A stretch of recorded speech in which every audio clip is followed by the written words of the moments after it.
Hello everyone, this is Ryan from the YIMBY Arts Project. Nope. YIMBY stands for Yes in My Backyard. Nope.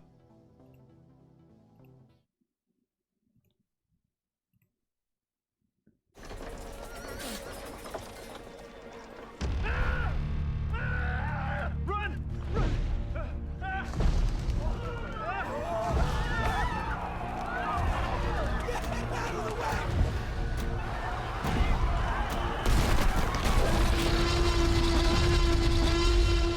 Introducing Jurassic World, the ride. Trying to survive the new adventure. We've got time to take quick selfies with Andrew. If you would like anything. Want a question or two? You want to do one question? All right, we'll do a few questions. We got time just for a couple.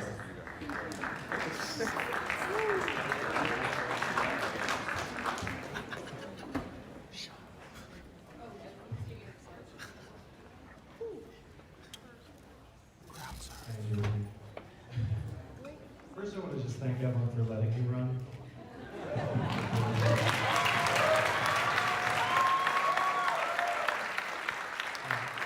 Everyone, thanks for being a character witness. I'd like to see the First Lady do something like that. Just one last. I just want to say thank you for running. It's your character, which is why you're my candidate. And thank you for your optimism, your pragmatism, and your intelligence. And as I've been talking to people about you, this is the hardest question that I've been facing. And it's the most interesting inquiry that I can't answer, so I'm bringing it to you. So it's around the ideas of purpose and participation, which are two virtues of patriotism, which I feel like you connect with. And it's whether or not the freedom dividend is a motivating factor for people to be productive members of society. If you look over history, we've automated jobs. 200 years ago, 90% of people were farmers, and we've automated that. Now less than 1% are farmers, and now we have better quality of life. With every industrial revolution, there's a better standard of life, better quality of life, and people have more jobs that they can imagine. So I just want to know, alongside the freedom dividend, is it a motivating factor, or how would you respond to those that are welcoming more jobs that we can't perceive that are happening? Thank you very much. And actually, I like that first two-thirds of that question.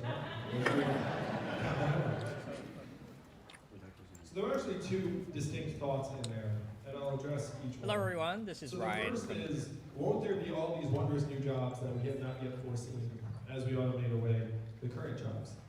And the answer is yes, there will be, but they will tend to be in different places, requiring different skills and in smaller numbers than the jobs that are being lost. And the easiest way to think about it is, if I close 30% of America's malls because of Amazon, are there going to be new shipping jobs and warehouse jobs and some web design jobs? Yes. Are there going to be as many of those jobs as mall retail clerks? Are they going to be in the same part of the country? No. And I looked at the numbers. We are not actually adjusting very well right now in terms of labor market dynamism.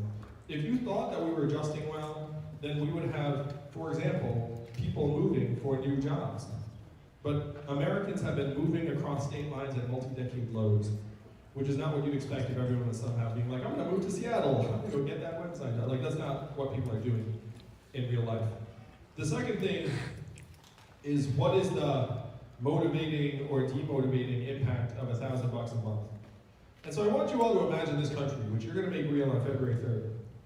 Imagine a country where seniors in high school start getting $1,000 a month their senior year, and they get a financial literacy class the first semester of their senior year, so they kind of know what to do. And then senior spring, we send them to another part of the country for a month to live and work, to get a sense as to how some other Americans live. It's going to be like kid swap, essentially like senior year, like senior spring, like you send your kid this way, and they'll cluster in groups of 12 or 15. Because we know they're not learning anything senior spring anyway, we might as well get them some exposure through the American Exchange Program. This would be a very dramatic notion of citizenship that would transform the idea for young people. Because right now we're telling young people, great news, you can vote. And young people in Iowa, that's pretty important, but around the country, people are like, I can vote. Like, my vote's not really gonna do the trick. people can tell when you're investing in them and not investing in them. And if you invest in them, they're much more likely to actually feel like, oh, someone believes in me, my country believes in me, let me actually try and do something, maybe even start something. Now, all of that said, I'm a numbers guy, and when people have gotten money, only two groups have worked significantly less. New moms who spend more time with their kids, and teenagers who spend more time in school and graduate from high school at higher levels. I don't think anyone here is mad at either of those two groups, right? Other than that, work levels stay the same or in some cases go up. So there's a very natural response from human beings when it comes to like everyone gets $1,000 a month. And that goes something like this. I know I would do great things with it. For that person, not so good. You know what I mean? Like, yeah, that's just like a human reaction. But it turns out, you know what that person's thinking? The exact same thing. So again, if you're a numbers guy, you see that this does not mitigate work, it actually creates work. And it recognizes the work that is happening in our families and homes and communities every day that right now the market doesn't have value.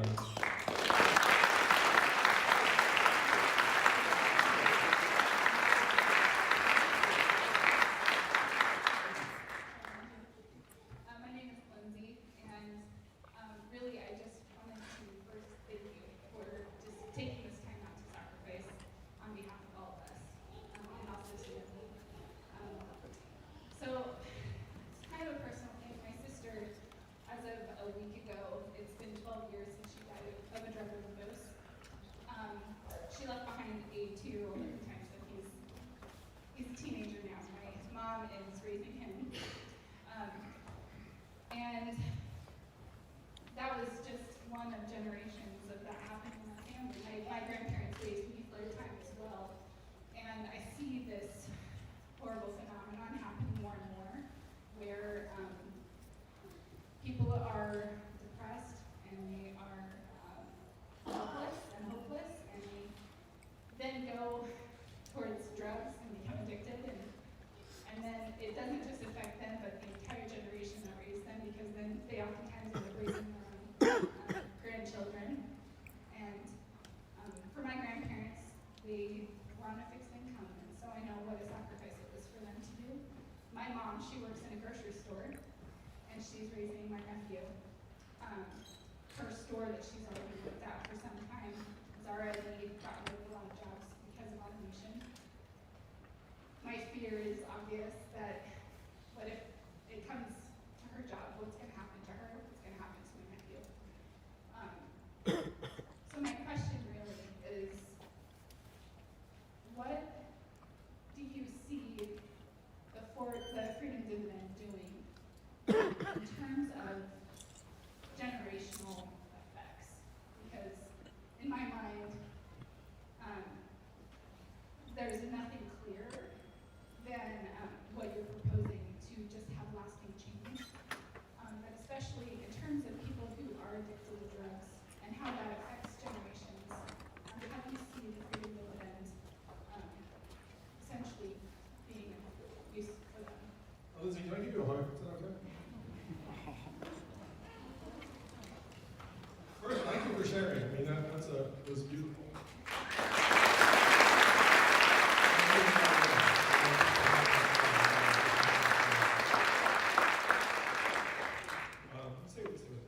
I'll have a conversation with them while the mic's on. So there are two components to what you're describing. Number one is the substance abuse epidemic in our country. 8 Americans die of drug overdoses, mainly opiates, every hour still. There was a point in the not so distant past that there were more opiate prescriptions in the state of Ohio than there were human beings in the state of Ohio. And our government turned a blind eye to this. Our government said, well, I guess that's appropriate. And it was a failure of catastrophic proportions. Families, communities have gotten destroyed by it, and there's no bringing people back. So we have to come clean and say, as a country, we have failed our people by allowing Purdue Pharma and these drug companies to essentially prey on people, dispense these OxyContin prescriptions and pretend it is not addictive. We fined them $635 million, which sounds like a lot, until you realize they made $30 billion and they had a 2% fine. And our relatives are paying the price for them essentially making blood money off of us. So as president, number one, I would go to these drug companies and say, every dime we made wrecking our lives, we're going to take back. And then we're going to...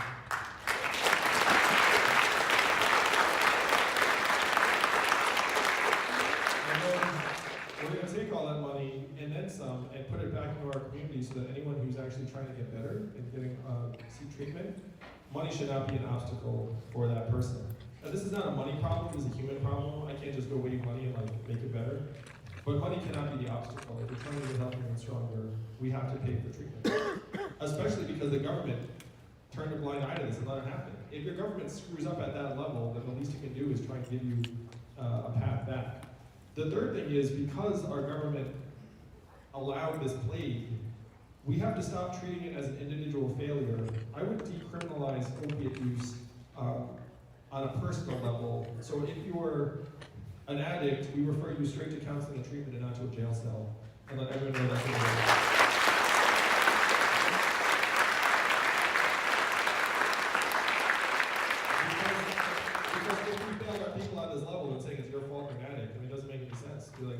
if you're a dealer, you're going straight to jail. But if you're struggling with addiction, you should know. You step forward, just get help, no criminal record. We just have to try and help you. Now, as for money in people's hands, it sounds like your nephew's 14, and your mom's a freaking superhero. Let's give her mom a round of applause.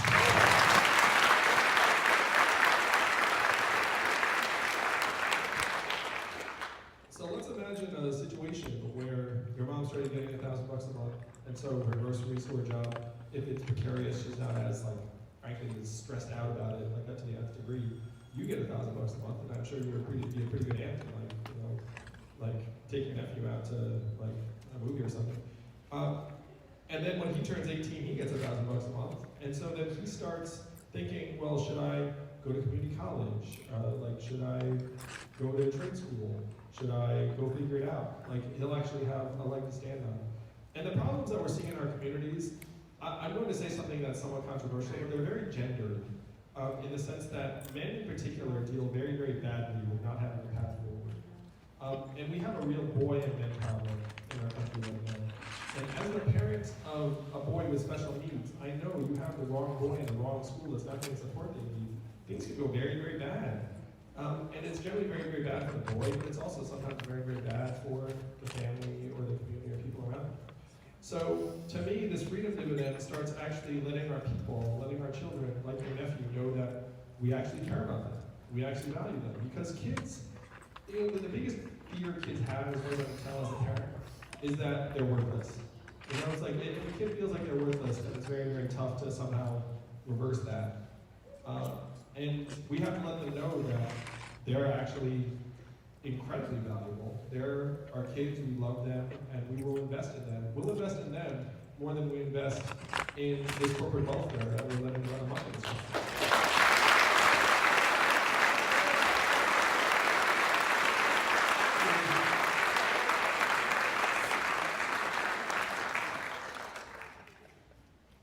This will be our last question. Hi Andrew, my name's Luke. I'm a 20-year-old college student. And I'm particularly interested in a certain stance of yours on healthcare. I'm just beginning to get into the healthcare field. I work in my local hospital and I see a lot of patients who really benefit on care on things like Medicare and Medicaid. But I also feel like there's not a lot of access in America to quality healthcare. And I'm interested in what is your plan for making sure that every American has the right to go to an ER without the possibility of being bankrupt? Thank you very much.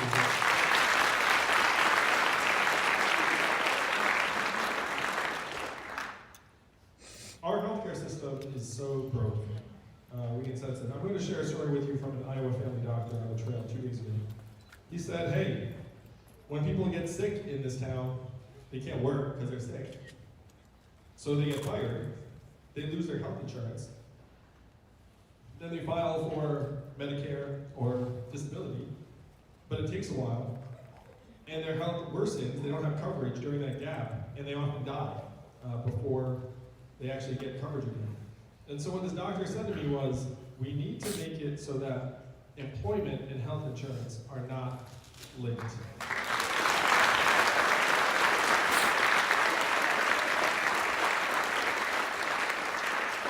And this is the crux of the problem, and it's an historical accident.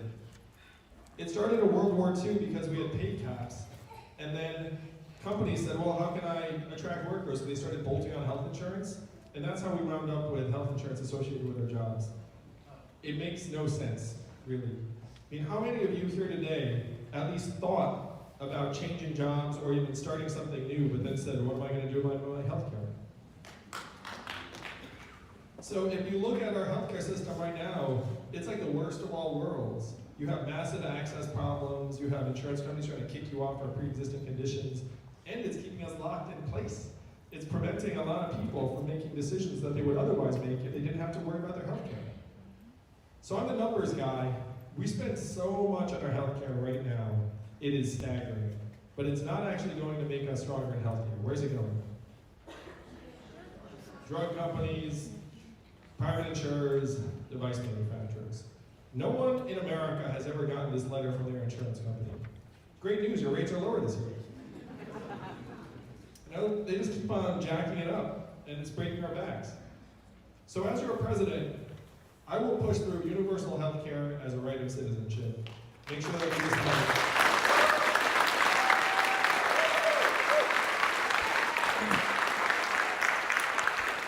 And I know we can do it because I've seen where the money's going now, and this is completely out of whack. Now, I would not try and legislate away private insurance plans because many of you have private insurance that you kind of like, and some of you even gave up other things for that insurance. So we need to provide universal health care and demonstrate to people that this public plan is high quality and low cost and high convenience. And if we do that, then over time we will bring more Americans onto the plan. But to me, this is the direction we should have gone decades ago.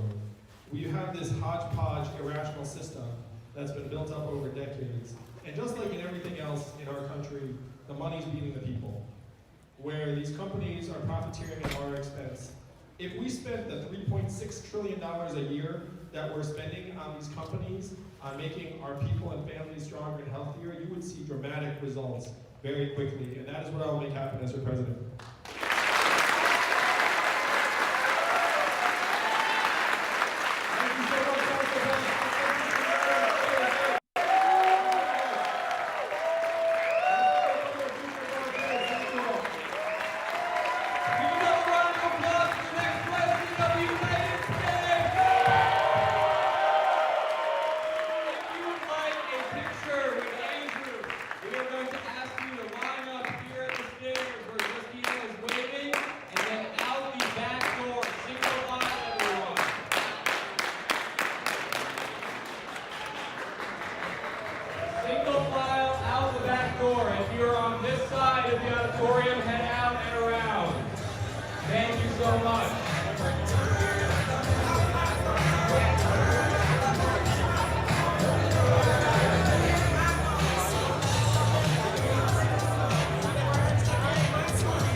Donate right now to the next president of the United States.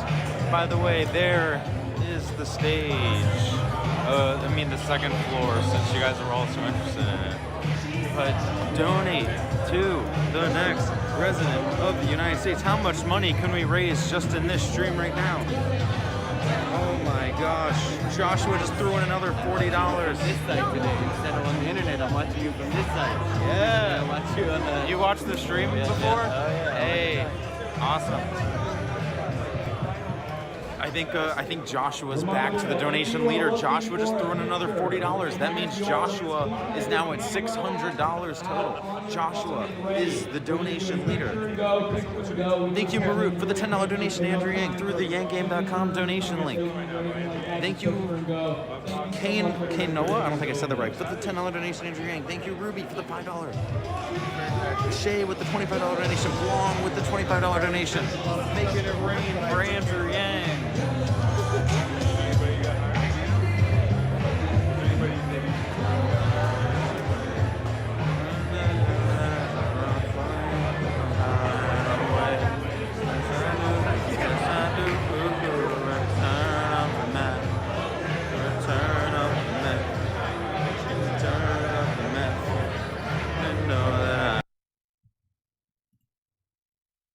politics. Again, just send us your email to problemsolvepolitics@gmail.com. And thank you very much, man. We appreciate it.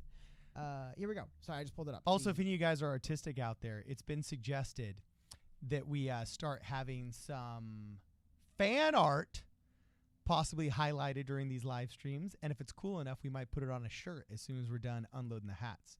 So when we first started, we actually got some really cool fan art. We got some people that made Cody in like a Pope hat as Cody the Oracle in his big giant robes. That was pretty sick. And then we also had somebody else that had put me in like my 10 o'clock shadow that I usually have in a hand-drawn pic. That was pretty cool. Toned down a little bit, but yeah, I'd like to bring that back. That could be our own like head of culture. Hey, we should have like a weekly poet laureate of the Problem Solver Politics channel. Would that not be pretty sick, Cody? Yeah, let's do it, man. Sorry, I was like trying to pull everything. I apologize. Yeah, and then I think it would be Key on Ups. Thank you very much, Keanu, again. Thank you very much. Holy cow, we really appreciate it. God. Here's what I've been trying to pull up for. I'm sorry, if I don't do it now, I will forget for 50 more times. This is what I was thinking of. Head of Culture and Ceremony, but I do want to talk about this because as we're talking about VPs here, it's one of the interesting things that I like about this here, because I saw some people in chats they didn't like it. I don't love this. However, if it did divorce some of the more overtly ceremonial and perhaps kind of like whatever kind of things from the president and vice president, while still serving as a state-vetted, spokesperson, essentially. But I like could you even pull this off? Like, honestly, we want the president to be the one pardoning turkeys. And it's a part of the social fabric. When you and I did our first video on this policy thing, I said I thought this policy was a bad idea. Because we need the president to be doing non-political things that are culturally relevant so that we can gravitate towards him in a bipartisan way, him or her, I should say, in a bipartisan way. So when there is a partisan struggle, there's at least something we can agree he did well. He was a statesman when the Challenger exploded and he gave that great speech. And he helped America get through this. I don't think that's when Dwayne "The Rock" Johnson comes out, is after the Challenger. So I don't think that they'll necessarily replace them. But pardoning turkeys is the cute crap we need the president to be doing, as man. As a counterpoint, what if this head of culture and ceremony is simply somebody who's just there for the things that aren't what you've thought about? The things the president shows up for, you couldn't even name because you don't know, that are so mundane and... You know what I mean? Like, overseas, it's a great way to have an official American spokesperson. I mean, here's the thing. At a certain point... But you'd have to call somebody cool, and then do you really want that person to be the official American spokesperson? Because, for example, Rhythm and Acoustics suggests head of culture should be Dave Chappelle or some other comedian. I actually kind of think that. You know what I'm saying? We should just get something crazy and zany if we're going to have it. But then you have somebody crazy and zany... out there doing official stuff. They probably wouldn't make the cut. You'd probably have to find somebody like it would be a great head of culture and ceremony. And I'm sure some people in chat will have some reasons to detract. I'm just saying, like, if I had to pick an American to do this today, I'd probably pick who?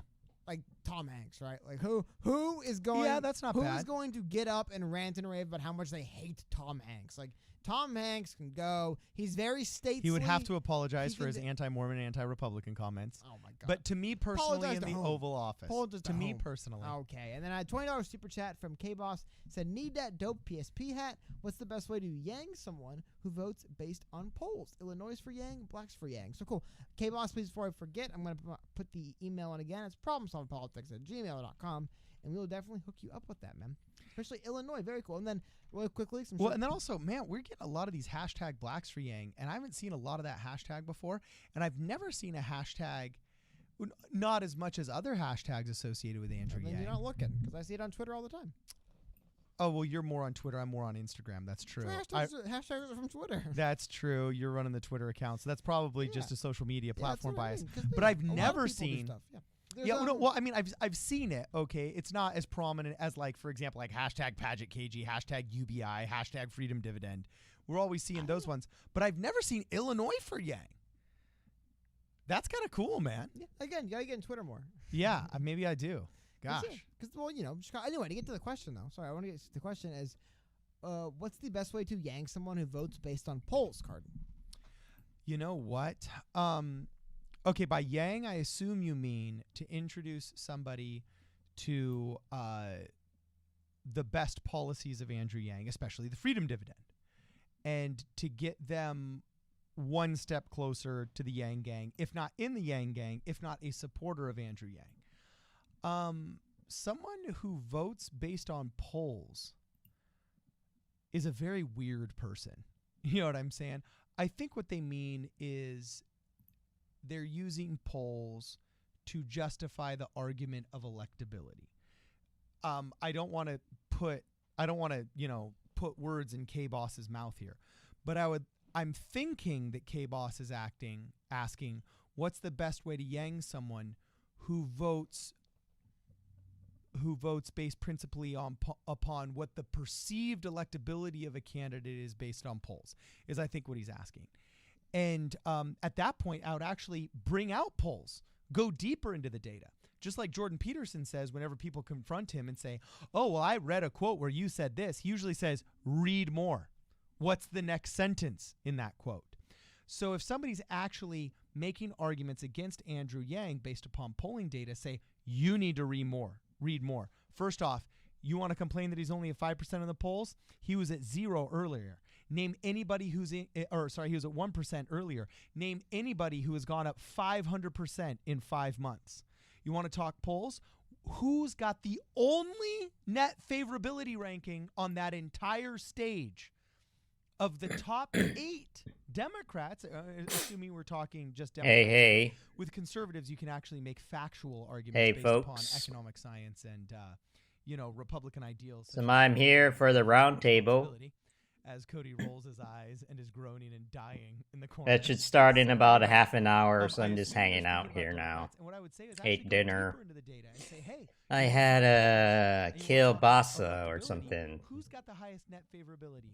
Hot dog. Fancy hot dog. What net favorability is, how it could potentially. Now I just want to go to bed.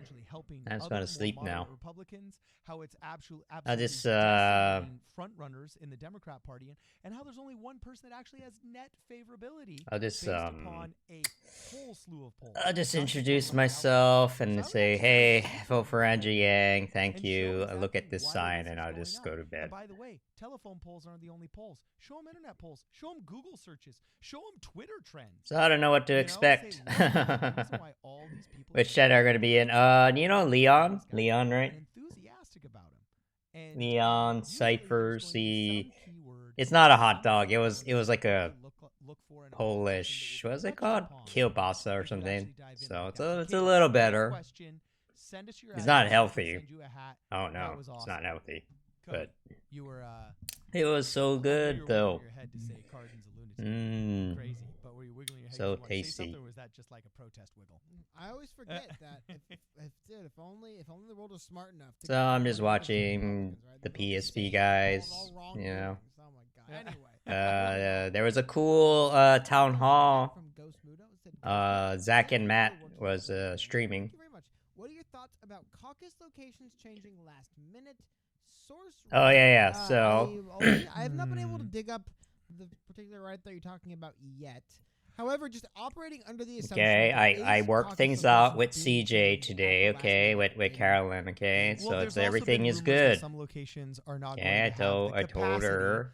At first, there was rumors that they were. Sorry, like I said, I did apologize, and then independent or declined to stay. I was like, okay, and I know you're just trying to do, you're just trying to help, and you're really excited. I understand, and sorry if I, so that's kind of just in the hearsay and rumor bin right now. Made it weird for you, but Marquise is LA City Council, and I gotta be careful, okay? I mean, there's a million. And then she was all like. And oftentimes it's easy to think that there's some. The Hill was talking about when your Yang dropped out. Dropped out of what? Now, let me tell you, I don't trust the DNC. But anyway, I was like, hey. About the DMC. Yeah, let me pause this. So I was just like, hey, And then she said, we have to give people a chance. Maybe Marquise can be persuaded, or honestly, we got to twist his arm, honestly, But maybe he can be persuaded to do the right thing. And I'm like, yeah, you're right. We should And I'm kind of pissed at him for voting for the LA car ban, but okay. Okay. And then so we had a good laugh, and everything's good now. And everything's good. Everybody likes each other, okay?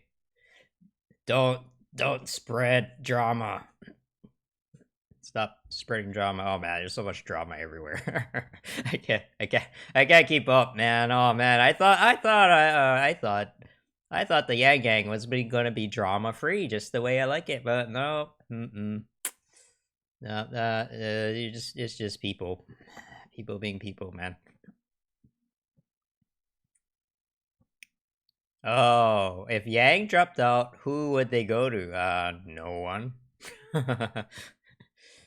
Maybe Biden. You know, he's looking pretty good now. You know, I'm like, yeah, maybe it's really bad if Sanders wins the nomination. Maybe we don't want to encourage that. But I'm gonna, my point of view. I'm just gonna drop out. You know, if Yang drops out, I drop out too, and I'll be like, oh, I guess politics is fucked for 4 more years. So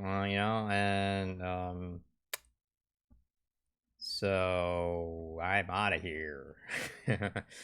And I see, like, I know enough not to get in too deep before you can't get out, because it's gonna be fucked up, man. Everything's gonna be fucked up in the next 4 years if Yang doesn't win. Like, I don't want to be anywhere near the government when that happens. Oh man. It's not just Trump winning re-election, which is probably what's going to happen.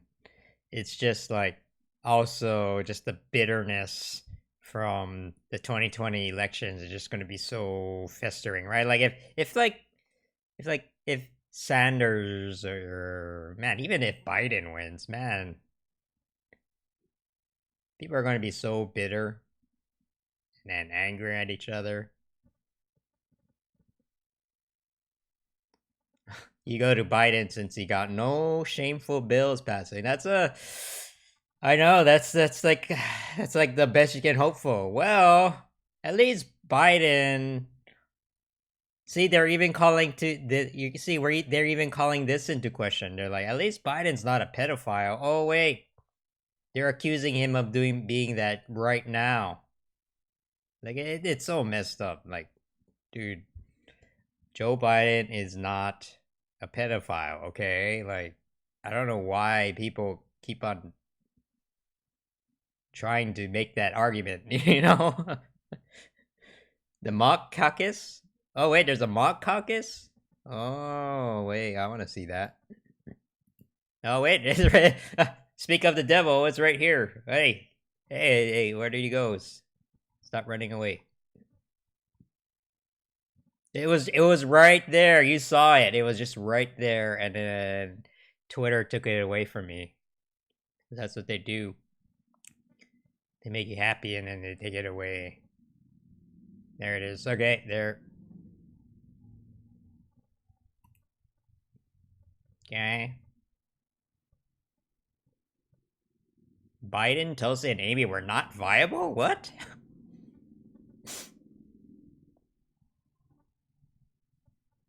Bernie, Warren, and Pete are the only ones left besides us, and each remaining group is a similar size. Wow. Oh shit. It's gonna be close then. Jesus Christ.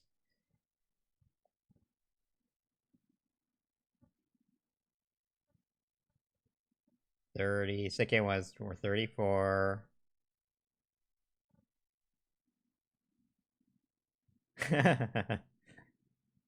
Oh man, this stuff is so complicated, man. It's hard to even just talk about, All right. So this is sort of like a trial run, huh? That's interesting. Yeah.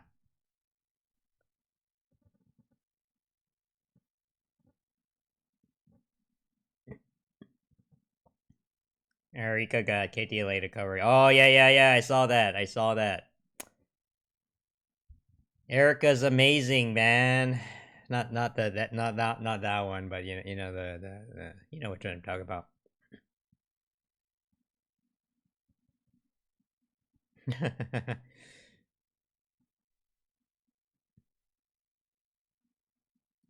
Oh man, anyone could win then. Jesus. Basically, what they're saying is that anybody could win Iowa. Anyone. Man.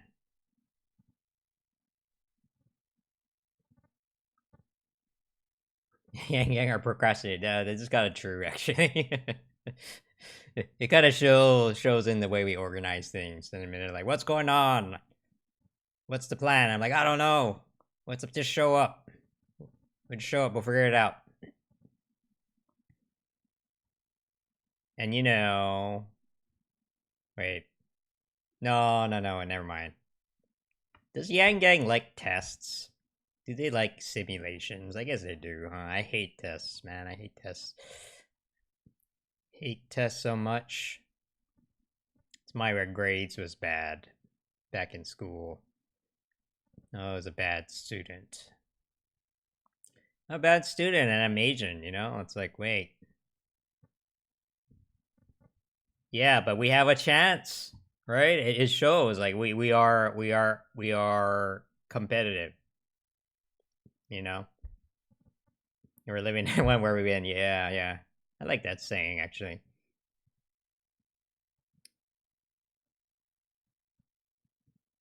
So we'll see, but you know, these are practice, right? These are practice sessions. So the real thing is not quite the same, you know. So we'll see. I do think when the you know, when it actually gets to that moment, like, you know, everybody kind of knows it's like, okay, this is practice, but you know, it's not real, so you're not going to take it as seriously, right? But yeah, here's my why Yang is gonna win theory, but it's no, I'm just gonna totally be too super biased and chill for him right now, but you know, like I don't want to talk bad about people who work in politics and get paid, but you know, a lot of these supporters here, you know, many of them are there because they're being paid by the campaign, you know. Or in the case of Elizabeth Warren, right?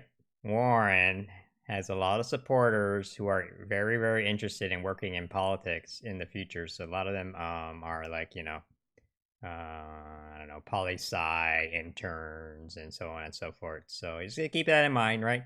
And they love the simulation. You know, they love the mock stuff. And I think the Yang Gang. Yeah, Warren is, but even despite that, she's probably gonna do okay. You know, so same with Sanders, but I do think the Yang Gang is the type of people who are like, okay, this is for real. We're gonna do this shit, you know, and that's when you're gonna go into overdrive or whatever. They're gonna show the true Yangness. You know, the Yang people. Oh man, the Yang people are crazy, man. I'm realizing more and more that every one of you here, you're all crazy. Okay? I'm sorry, someone has to say it, but everyone in the Yang Yang is nuts. And it says a lot about me that I fit into you in this group. You know? So I'm trying to be more, I'm trying to be more accepting of that. Your sister's the same height as me, but everything I want to be. Don't think of it that way, you know, man. My younger brother is taller than me, and he's kind of everything that I'm not. I'm just not the right friend for you. Not crazy. Oh, that's the first time I've seen you say that. That's good. Yeah, you're not crazy. I'm crazy. Okay, you're totally fine. But it does say a lot about you for watching my channel. So, you know, crazy is relative. You know, and it's just kind of, you know.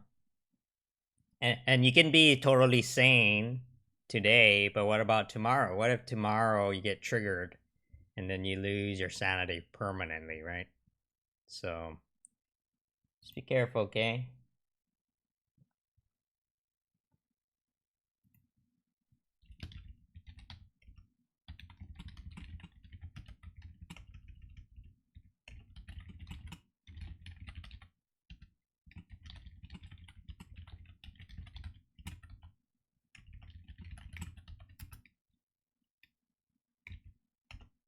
Oh man, ugh. So I am signed into Hustle now. You know, I have this nagging feeling sometimes that I should be text banking instead of doing stuff like this, you know.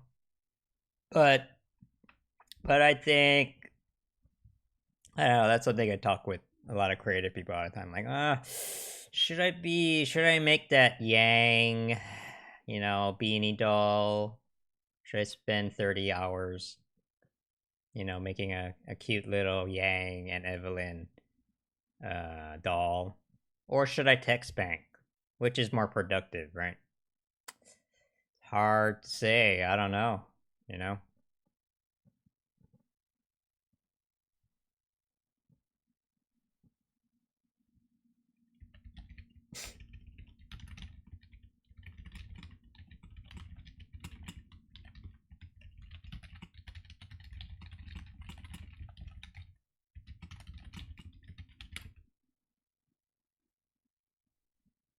Let's see.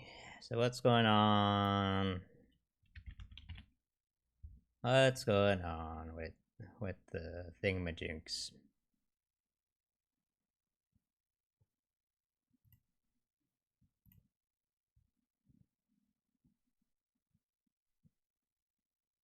Oh man, you know what else happened today? So okay, I'm gonna complain before I start my thing, but you know, people were giving me shit about this video. I was like, okay, let me refresh it, okay? So you see this? Support Andrew Yang and enjoy communism. You guys were here when I was watching that. It's pretty funny, right? And then so I just made a funny, you know, clip out of it, and I uploaded it on YouTube today. And someone said, "Oh my God, you're clickbaiting people," and and that's not humanity first, Ryan. I'm like, "Look, it's a joke, man. Come on." And then he said he stopped. He unfollowed my channel. I'm like, why? So now I put satire, you know, in caps.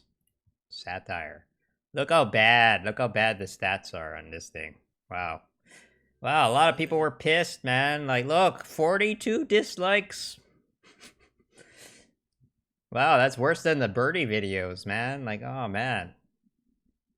So, you know, that's what I mean by drama. I got a ton of comments though. Wow, you know, I'm like, hey, you know, some people liked it. Some people thought it was funny, but then some people, you know, were like, "Hey, don't upload this crap here." I'm like, "Come on."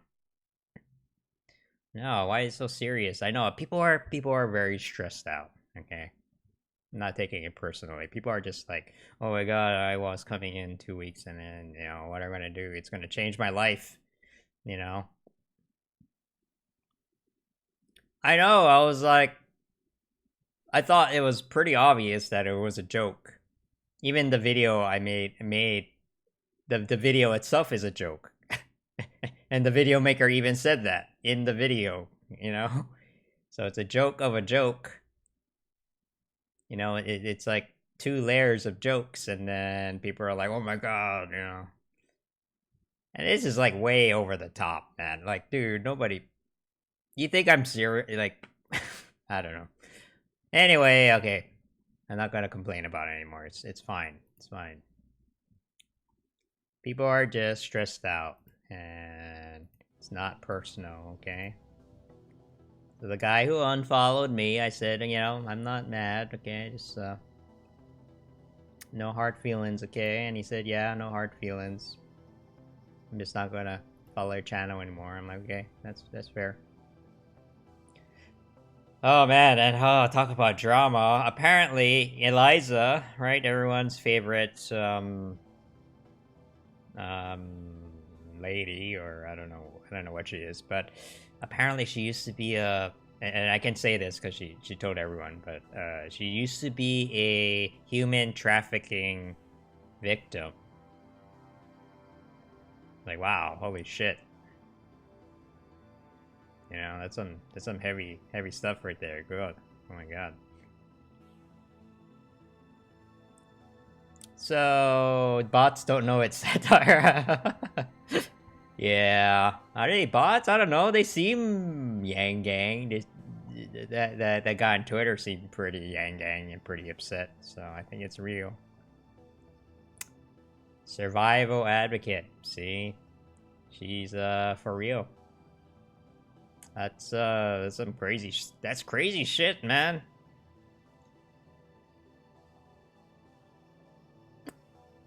Yep. So I've been finding out a lot about people. Yeah. I don't know, maybe people think that I listen to them or something, so they tell me stuff, but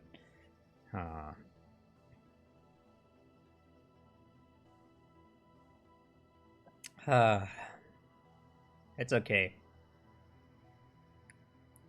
After Iowa and New Hampshire and South Carolina and Nevada, then things will ramp down a little bit, maybe for a few weeks, and then it'll be Super Tuesday, and it's gonna be crazy again.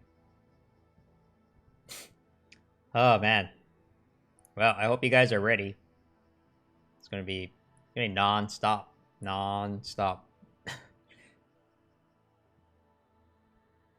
Emotions are running very high right now with everybody, you know?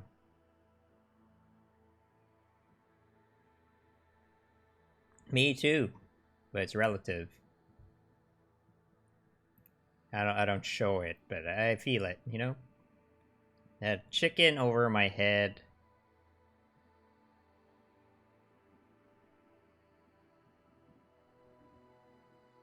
I had a chicken over my head. My parents wouldn't let the guy marry me, even if I didn't want to. Thank God I was a stubborn police-hugging gal. I don't understand any of that. Can you explain? Sorry, you lost me at chicken on your head. Is it a Hmong thing? Cause like I don't know. Is having chickens on your head a thing? You know, like. And somehow that led to hugging the police. So. Oh, bad. For a second there, I was like, what? Ilhan Omar is Yang Gang? No, that's just a blue check mark. I thought she wore the hat. That'd be weird. That'd be kind of weird.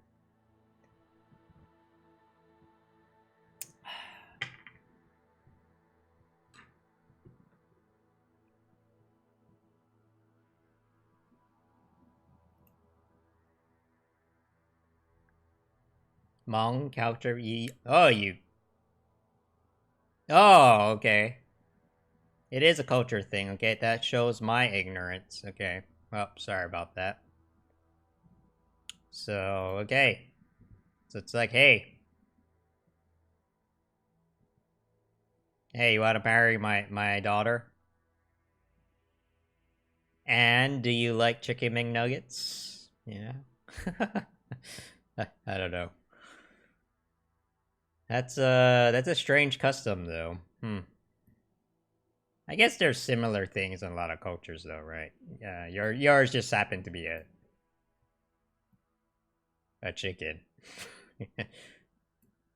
In Japan, there's like this. I don't remember what it was. The guy was trying to explain to me, but he was like, so if you look at the way that the girls wear the kimonos, right, the kimono stuff, I guess if you tie the sash in a certain way, that means she's single. And you tie it a certain way, she's taken, and one of them is mad. I don't know, something like that. You know, I'm like, oh, okay. Well, for guys, it's useful because then you don't have to be like, oh man, can I get your number? Hey, I have a boyfriend. Oh, that's really awkward. You know. But well, I don't know. No, it's just a signal, right? It's a little different from like a wedding ring, though. Wedding ring, you get the ring after you get married, so.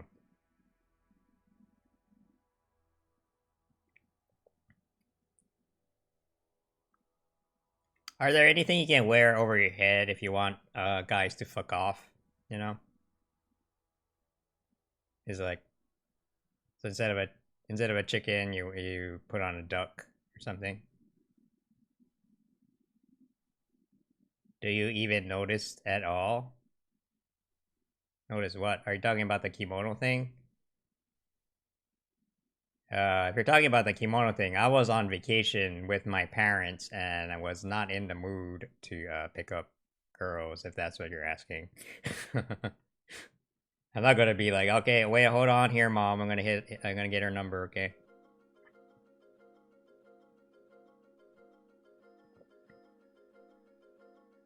Alright, I don't know how this is happening, but should probably contact Leon.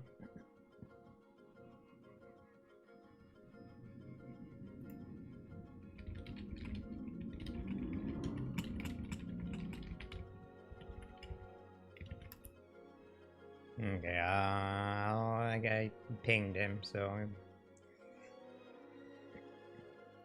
So what about guys, huh? What about guys? What can guys do to be like, hey, I'm single, looking for a girlfriend? How can I message that to the world? Oh, wait!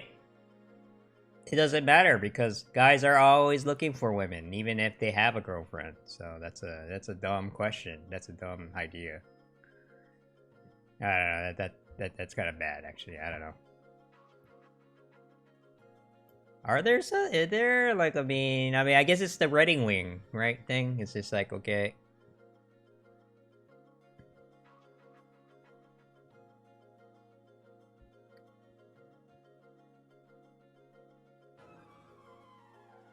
I'm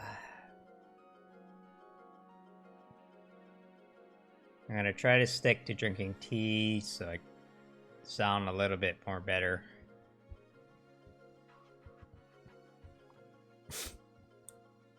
Guys and girls dress up in traditional clothes and toss a ball to each other. That sounds about right.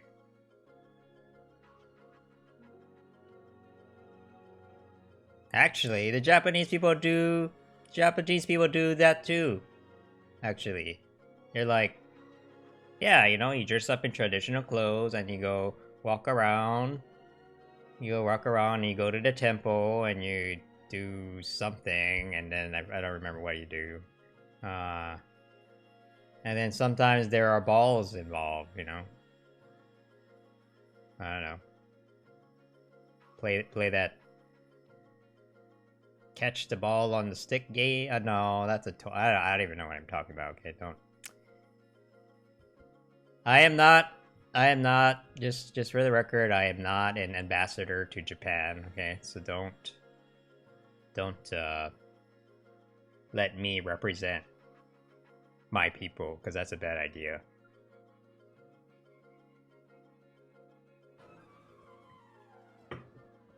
Some people would be like, "Wow, Ryan on YouTube said this." I'm like, no, not all Japanese people think like me, you know. Dating Richiro at the New Year's. Oh yeah, no, New Year's is a big deal for Japan too.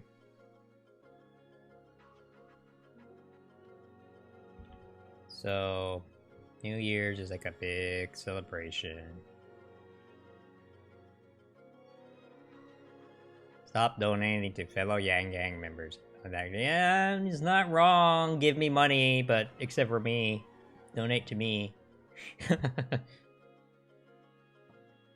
No, you know, the thing is, okay, see?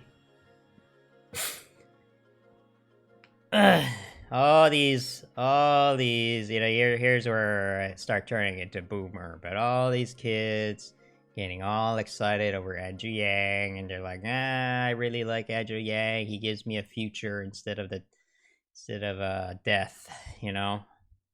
So I really like Andrew Yang, and they're all having a lot of fun, and they, you know, they're raising money to do all these cool things, but, you know, all of that's going to be gone, you know? After the election is over, that's going to be gone, so you better enjoy yourself while you can.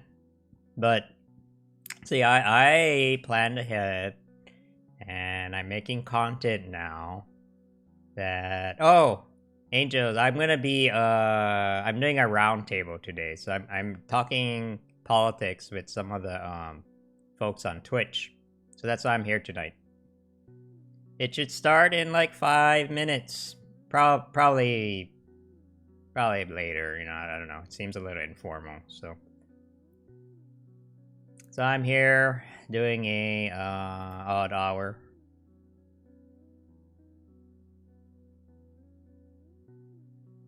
Did you drop the bet yet?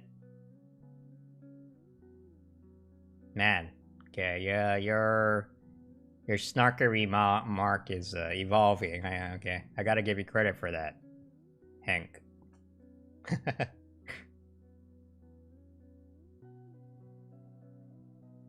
Hey, I'm here for the round table, Hank. You're gonna see me argue. No, not argue. We'll have a civilized discussion with the other Twitch folks. That should be interesting. Maybe. Yang pulling at 5. It's 4 a.m. I know, it's like, what the hell, man? That's what I thought. That's what I thought. You're up late or early. Ever.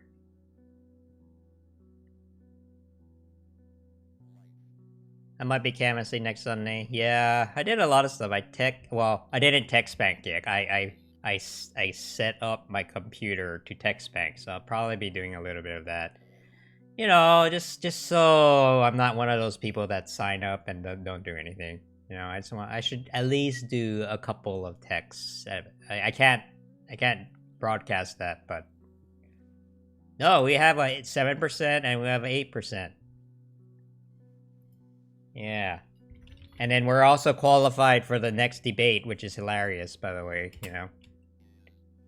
Poe, Andrew Yang, I think there's one.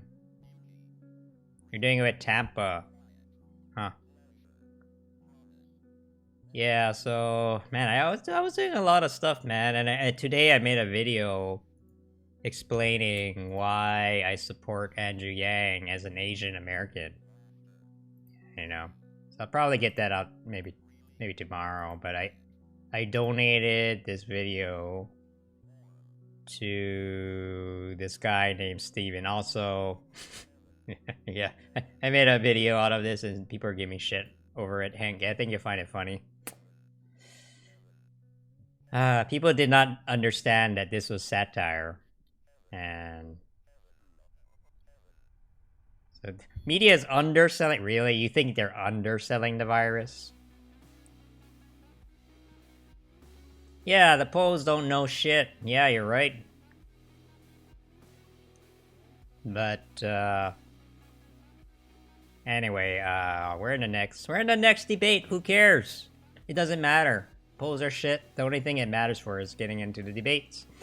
It's gonna be hilarious, man. It'll be like, I can't wait. I can't wait to hear Yang's intro, because then he's gonna be like, "Hey guys, you know, you're probably asking yourself, hey, where did you go last time, and why are you here now?" Right? He'll come up, Andrew will come up with some kind of, he'll come up with a good zinger, you know. It'll be funny.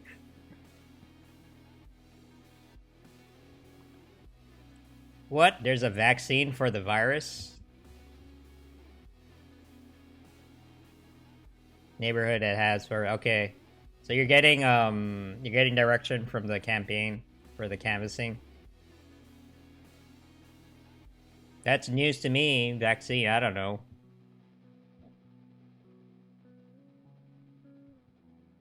Anyway, just don't die, okay? Anyway, I'm not gonna play this. I could just do the speech again. So it's just like, hey, this is Ryan from the YIMBY Arts Project, and you probably know that, you know, I talk about housing a lot on my channel. But I'm making a video today talking about why do I support Andrew Yang as an Asian person. You know, I'm not really into identity politics and yada yada yada, but so it's a little uncomfortable for me to be making this video, but you know, the way that we grew up and, you know, our backgrounds do shape the way that we look at things. And I do think, even relating to the housing stuff, like, Asia does housing a lot better than Americans do, in my opinion. And there's a lot to be learned from that. You know, Andrew Yang is an American, by the way. He's not a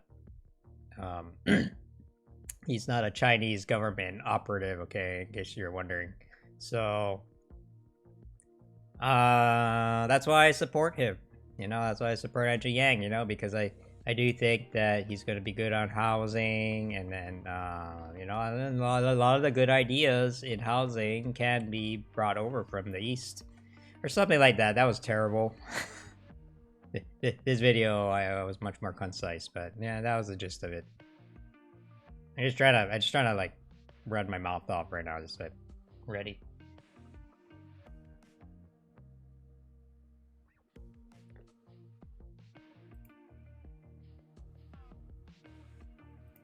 So what goes on?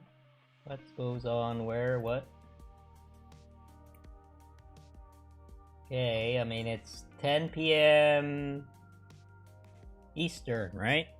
It's 10 p.m. Eastern right now, right? I'm not...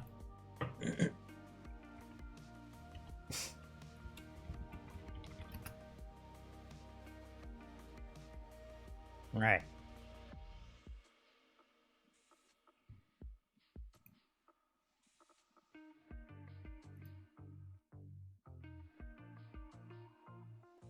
Alright, but he did say around 10, so it sounds like it's pretty informal. This one evolved in a lab from the bat strain. Wow. It's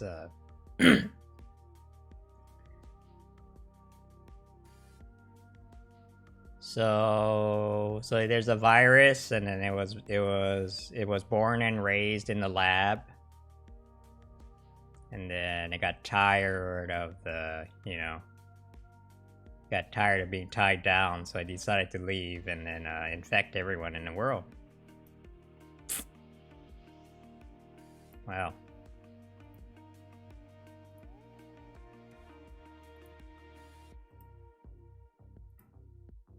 So wouldn't that make the coronavirus a little bit sheltered, though, you know? Does it know how to take care of itself? Like, I don't know. From what I've heard, I've seen to me like it's you know it's only fatal to people who have a weakened immune systems, right? That's still true, right? So I don't know if I want to watch a video about the coronavirus. I don't know. I mean, I guess I'm not doing anything else.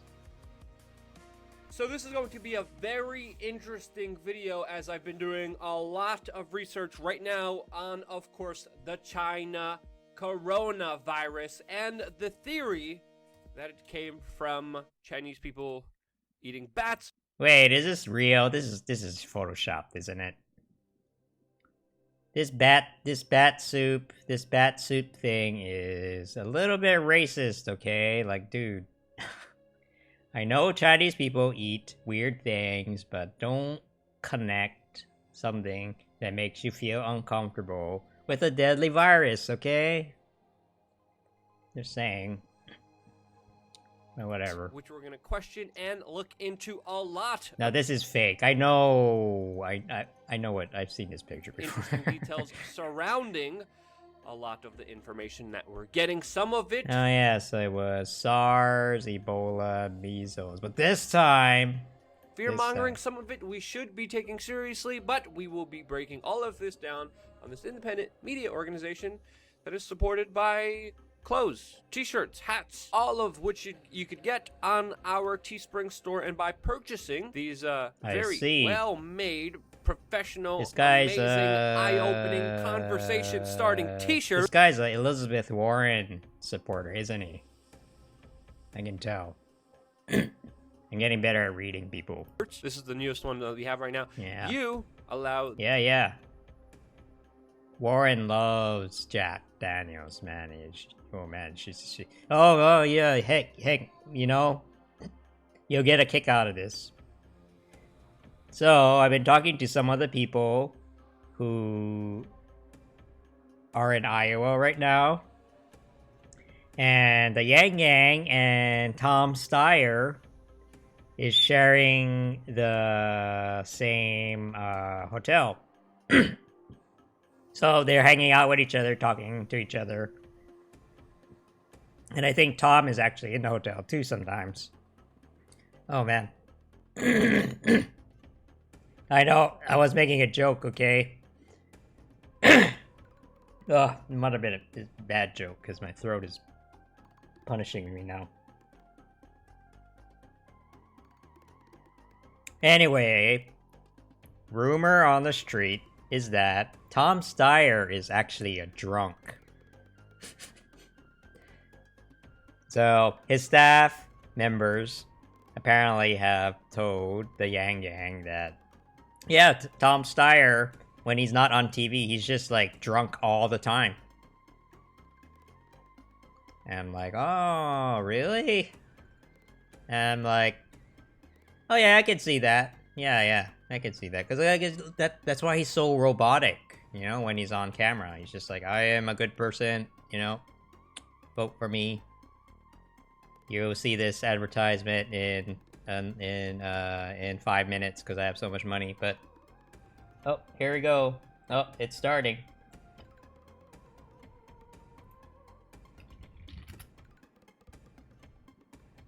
Alright, hold on.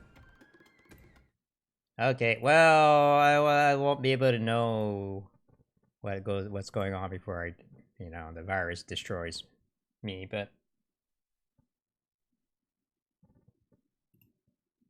Okay...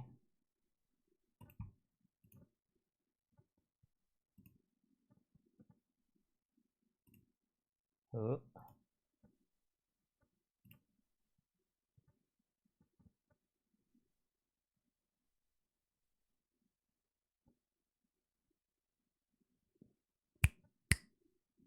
Hello?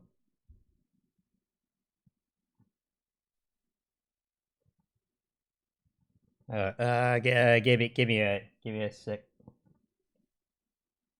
I enjoyed the ad, though.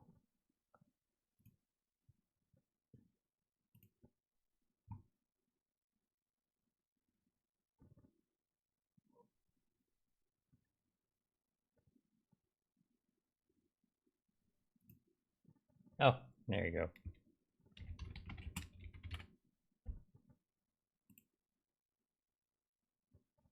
Cam and Mike are not active. Give me a sec, I might have to close this. Just in case. Had an issue with that last time.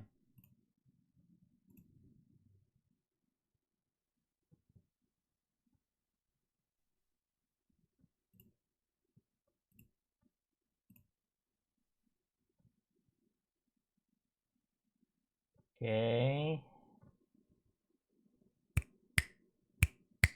Okay.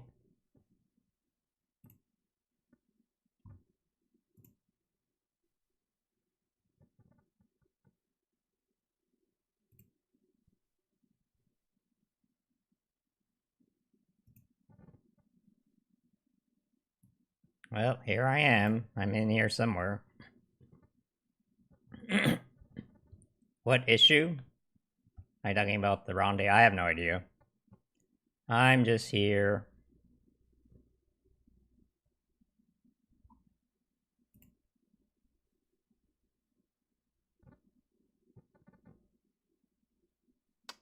Uh...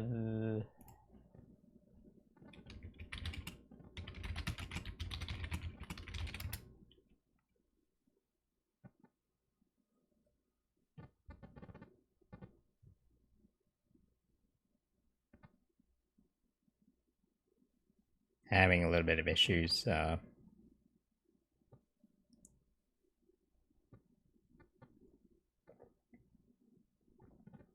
Join any chat. Oh, okay.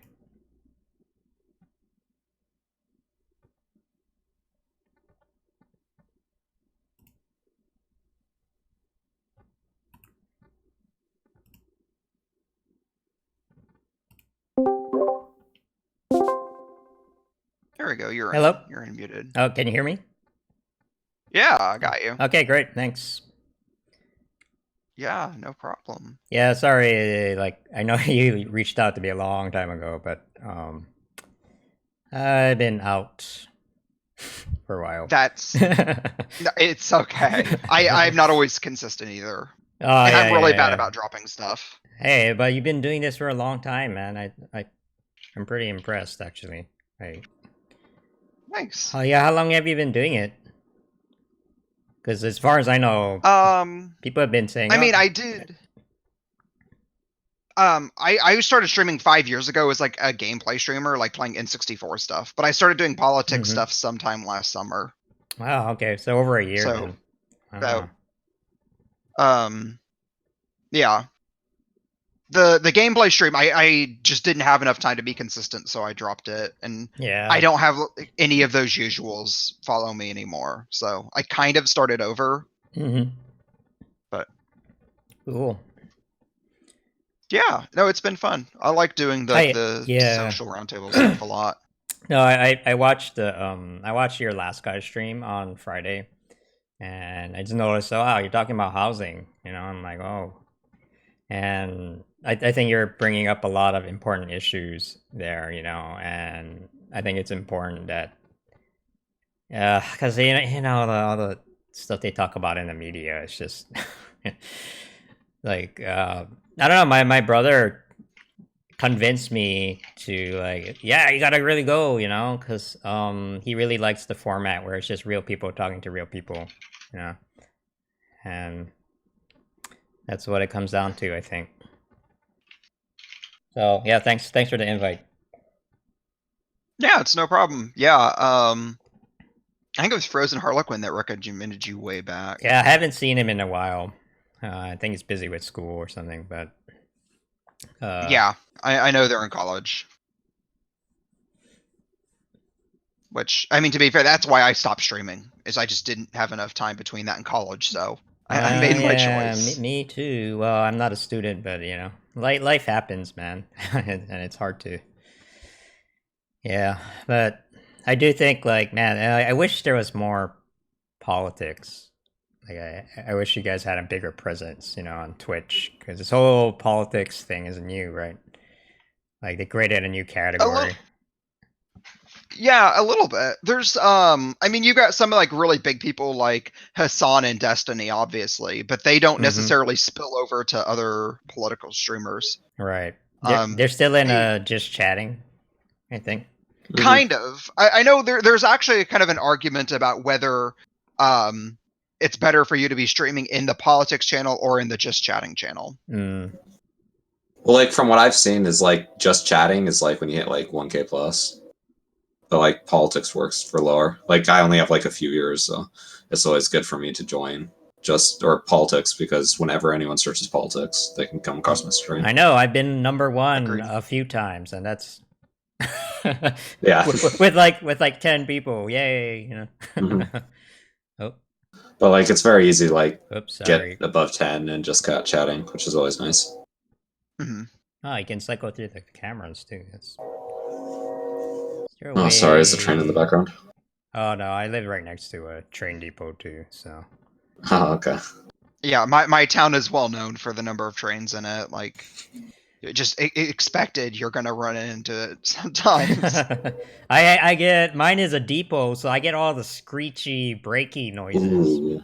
Ugh. But I got used to it. I got used to it after a while. Like, Yeah. I was like, what That's is what happens. What is that harrowing sound coming out of my, you know? I guess I can't reverse my. Can I? No, that's okay.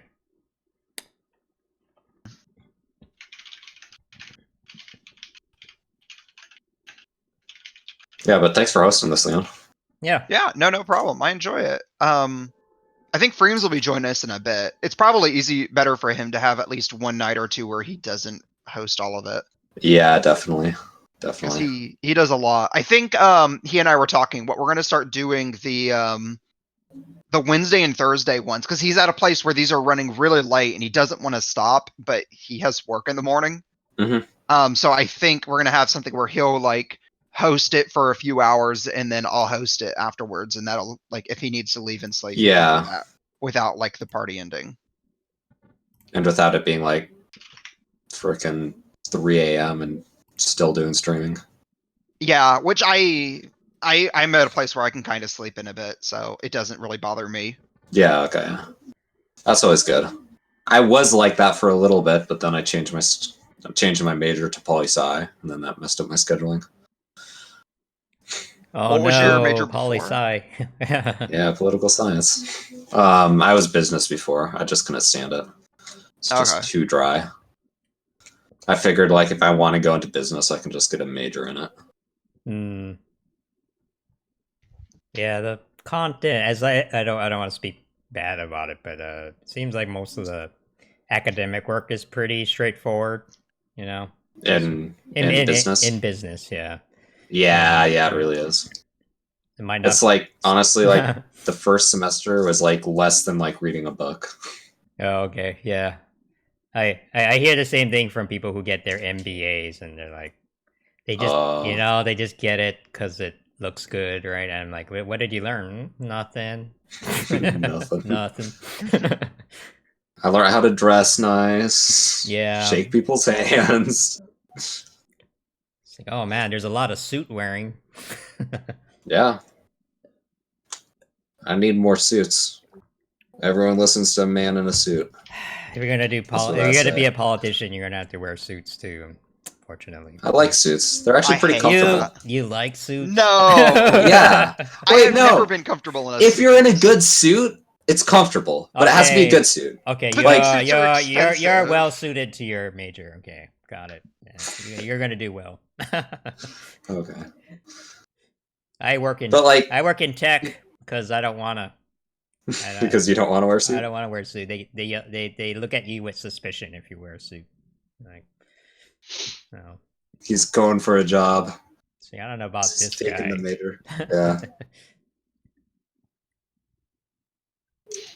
So I remember, I think I was in high school, and my friend was getting me a job, and I was like, and I thought I was going to interview, but apparently I just had the job, and they were going to have me work, and I didn't know that. So I showed up to like a manufacturing job in a suit.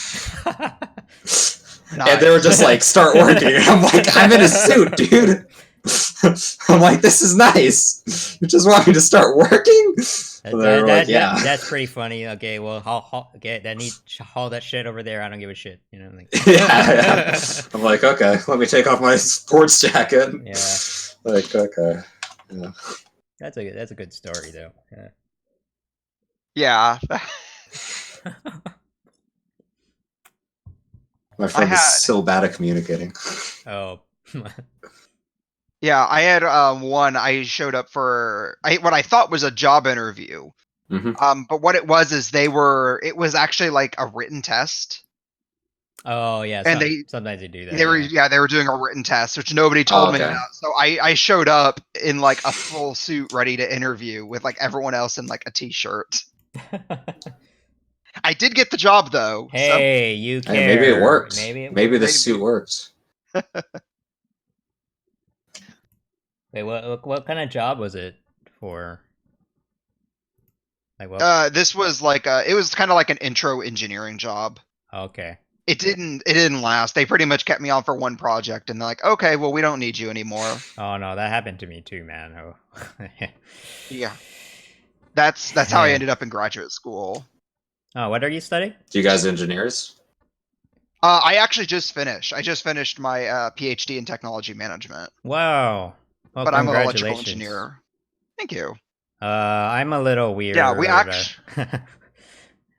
Yeah, it was Saturday. Yeah, we had a. I don't know if you can even see on stream. Not really. We had a graduation party. I'm 30 years old with a PhD, and my dad still buys me balloons. Yeah. Just still like pretty neat of him, actually. My dad's always been supportive, even if he doesn't understand. So that's nice. Yeah. So yeah, I actually come from a music background, so I had a my undergrad and master's is both in music composition, but and I was doing a PhD in musicology, but I didn't finish. So then I started working in tech, and now I'm doing Yang stuff. That's the short story. There's a lot of oh man, when you're a musician, you just do anything, you know. So I worked a lot of different jobs, and too many to count. So did you ever go like on the road in a band? I was a classical musician, so so it's a little different. But I've been around. Yeah. I've been around LA and San Francisco mostly for the last decade or so. So I've done gigs now. I used to do a lot of gigs, but now I'm more I don't know. You know, I'm doing more political stuff now. So yeah. Sorry, I just was curious because my dad used to be a band musician. So yeah, it's a tough life, man. Like yeah. Yeah, like it's not living easy. on $100 in a bus, going around the country. Yep. Maybe I'm a little spoiled, but I can't. That lifestyle's not for me, you know. That's very understandable. Yeah, that's very understandable. Yeah, I wouldn't want that. I wouldn't either, to be fair. So. I'm gonna refill my tea. Do you know what time this starts? It's kind of informal, isn't it? Or it's completely informal. Oh, okay. You usually get started around 10, but sometimes people will take a bit. We've got 2 people that are like getting set up right now, and they'll join us. Okay, cool. I'll be right back. Sweet. Yeah, no problem. Let's see. So Dyslexic, I don't actually know you too well, to be honest. Even though I think we've been on a roundtable twice together. Yeah. Well, it's the past 2, wasn't it? Maybe. I know the last one for sure. And then I was on the one the day before that, if you're on that one. Okay. I had to go pretty fast though, because school and not dying of sleep. That's important. Not dying is important. Yes, not dying. Yeah, I don't know you either. Like, what do you want to know about me? I don't know. Like, what's your like political ideology? I guess you already told me what you're doing in school, which is pretty cool. I wish I had taken some political science courses, but my university didn't offer that kind of stuff. Oh, that always sucks. Yeah, right now, like I said, I'm a hyper-capitalist. Really like capitalism. I'm actually thinking about minoring in, or not minoring. What's the thing where you get the smallest thing, the smallest degree? Like an associates? I think it's associates, like where you can get like a major in something and then a minor, right? Oh, you can do that for most degrees. Yeah. So your associate is usually a 2-year degree. Oh, okay, yeah. Then I think it's minoring. I think I'm going to try to minor in what's it called, econ, and then taking political science courses right now, which is a lot of fun. Yeah, I just went to an engineering college, so we didn't have like any other options. We had like an intro to economics, and that was it, just an econ 101. There were a few like cultural classes, but not a whole lot. I think the only languages you could get there were German, Chinese, and Japanese. Just engineering. So. Damn. Was it like an only engineering school? Pretty much. I went to Rose-Hulman. So Okay. pretty much, yeah, all the degrees there are engineering besides things like math and computer science. Oh yeah. Well, I mean, those are kind of like engineering too. Yeah, they really are. Like, yeah, learning engineering is pretty much just learning like math Lots that of nobody math. needs to know. Yeah, you were like in math. I'm like, wait, that's like 90% of like at least early engineering courses. Like you got to learn the math, the physics, and then Yeah. I'm guessing just engineering courses, right? Yeah, so I did electrical engineering, so I specialized. But Okay. what was it? At Rose-Hulman, everybody has to take at least calculus, and then nearly everyone has to take differential equations. So the Wait, you only have to take calculus? bare minimum, depending on your degree. So if you're like chemistry, then the most you need is like three semesters of calculus. I think I have to like. I think for business, I have to like take survey of calc, which is like one math degree less than that. That's weird. I thought you had to take like super advanced math to get engineering. You're If not? you're electrical or Oh, mechanical okay. or something, you do. Oh, but not biotech, I'm guessing. Like bio and Yeah. chemistry, you don't need as much math on. Okay, that makes sense. Yeah, everyone had to take since everyone there had to take chemistry. Everyone used the same book, and I think it was a $700 textbook. What? I got really lucky. I 700.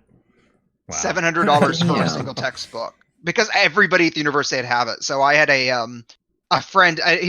She was in orchestra with me in high school, and her dad worked at the university, so she went there for free. Her brother went there for free, so they already had the book. Oh, So okay. I was lucky enough I was able to borrow the book from them, and I seriously got it in like 6 pieces duct taped together. But I took so much care of that book because to me it's still a $700 textbook. Yeah. Because if I lost it, I'd have to. Yeah. Wow. Damn. That's Just that's a ridiculous. that's a ripoff. I'm sorry. Jesus. Oh, Christ. it is absolutely. Like all of my textbooks cost like $700. It's not worth that much. No way. I mean. Well, yeah, but like Yeah. I know it still costs way too much, but Yeah, but they force you guys to buy it, right? Like you don't have a choice. So you can get it like Yeah, you don't. used. Like my MSU, my university, like has pretty good deals in books, okay. which is really nice. Where do you go? Where do you go to school? Montana State University. Montana State. Okay. It's actually pretty funny. We have pretty good engineering too at our school, but the prices are amazing. That's what's amazing about it. I have to pay like $5,000 per semester, and I live at home, and it's amazing. Oh my god! Yeah, I'm graduating debt free. I could still be in school now. Wow, with that kind of money, jeez.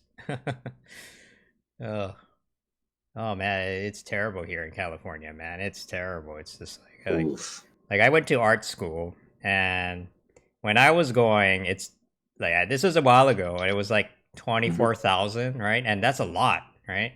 But no.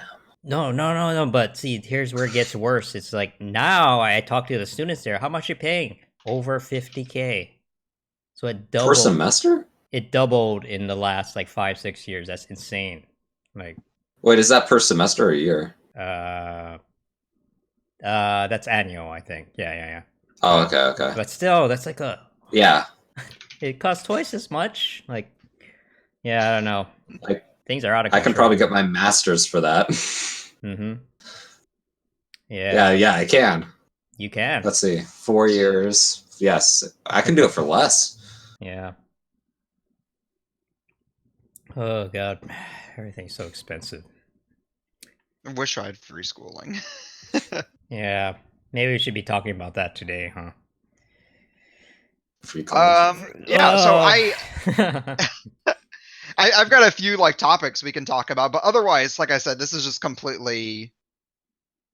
Yeah, just whoever shows up, we can talk about whatever. People want to talk about politics or drama. Drama.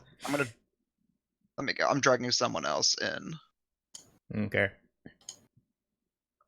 Hey, not too much. How are you doing? Oh yeah, no problem. Never paid more than $20 for a textbook for university. That 20 sounds bucks? unrealistic. That's just fake. It has to be. Oh, you might be able to pirate it. Oh, that's true. I should probably do had that. I had a lot of students. I would like mention that when I was in class, like, "Hey, here's this textbook. It's really expensive." I'm like, or you might be able to find it at some like less than legitimate website that I'm not advertising to you right now. I think I'm going to do that next semester. It just sounds so much easier. Like you can just pirate it, and then like a lot of like the old books too, you can just get online for free. Like if you need like Aristotle or something. Mm-hmm. Yeah, the older books are really Yeah. good for that. The newer stuff isn't always updated, but You could also just not buy it and just guess. I did Just that. guess. I did that with a couple classes. Don't listen to me. I'm a bad student. Okay, but like some classes you can get away with not buying the book, and the professor does not care because they're not paying attention, right? So This is true. Yeah. Sometimes you gotta do that. Oh. Or maybe you can like just take lots of pictures of a friend's book. Just fill up your memory. Oh, if you have good memory, yeah, I guess. yeah. Hey Nate, how's it going? Oh, can't hear him. You can hear him? I can hear him. Yeah, I can hear him just fine. Really? Oh wait. Yeah. I can't. Weird. I can't hear Mr. G2EK either. If he said anything. That's Do I have to click on unmute? No. new editions of books. Maybe Maybe there's something on the textbooks, at least for my university, the bookstore actually pressures professors to keep the new up-to-date versions. Really? Yeah, so for my classes, I didn't need to use textbooks. I didn't think it was really necessary, so I didn't require them. The bookstore will call you and send you letters every day saying you have to give a book. Okay. So what can I refresh? Sorry. Yeah, go for it. We'll still be Okay, here. we'll see. Yeah. So what I ended up doing is I picked a book, but I always put it as suggested instead of required. Oh, yeah, for the yeah. classes. Yeah, and then I would like after students enrolled, I would just email all of them like, "Hey, don't buy the book. We'll talk about it on the first day of class." Yeah, I've actually been thinking like I'm not going to buy books before the semester begins because a lot of times like there will be books where they're just like, oh, we're not going to really use it very much except for like one chapter, and it costs like $100 or something like that. Yeah. One thing you can run into, which isn't super common, is some professors that actually write the textbook will always require the newest one because they get more money that way. Yeah, that is true. They're listed as muted to me in the live channel. I think that's the issue. Discord? Yeah, we're talking on Discord, not on the website. Yeah. Okay, I can hear him now. Okay. Check. Oh yeah, now I can hear you. Okay. Okay, good. Thanks. Have you rented books? I used to rent textbooks all the time too. I recommend students do that. It sounds like my college is actually a pretty good deal then because like it's cheap and the books are pretty inexpensive. Like I think I've only gotten like one or two books like over $100, like my first 2 semesters. Darn, that sounds. Damn. Yeah. I like my university now. Thanks, guys. Oh man, California is terrible, and I can go way into that tonight too if I want. But everything is expensive here, and the quality of everything is going downhill, and we have a terrible homelessness problem in LA, and then and the city ain't doing anything about it, and so yeah, I don't know. Fun place to visit, though. It is. Yeah. So it's kind of our job. We got to try and make it better, But we'll see how that goes. Yeah, there's a lot of good things about the Midwest, that gets overlooked, I think.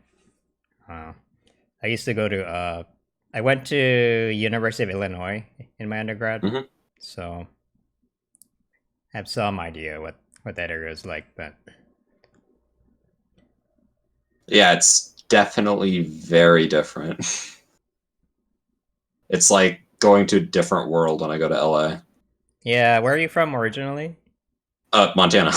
Oh, okay. I still live at home with my family. Oh, you're talking about LA. Yeah. Oh man. It saves me $5,000 per semester.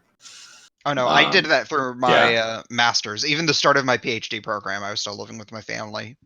It's just so much easier. Like I could go work a job for like 1,000 hours, or I could just live at home. Or no, 1,000 hours. Oh, what are you getting your PhD in, Leon? PhD is done, but it's in technology management with an emphasis in digital communications. Damn. That sounds relevant. That's give me a sec, because I actually I think it's yesterday. I actually got my dissertation printed in the mail, so it arrived. I'm showing off because I'm proud. It's a little ridiculous. No, you're proud. You're proud. Yeah, but here's my dissertation. Holy shit! Jesus. Damn. I made this. You did. Quite a bit of it is data. What's the title? I'm not giving the full title because it's not published yet. Not that I expect people here would like steal it and try to publish it before me. But pretty much I looked at a digital course that universities use to like educate people about sexual assault and to reduce those incidences on college campuses. So I looked at one and evaluated it, and I'm like, hey, here's the list of all the universities that use it. Do they show lower rates of sexual assault than universities that don't use this program? Turns out they have higher results.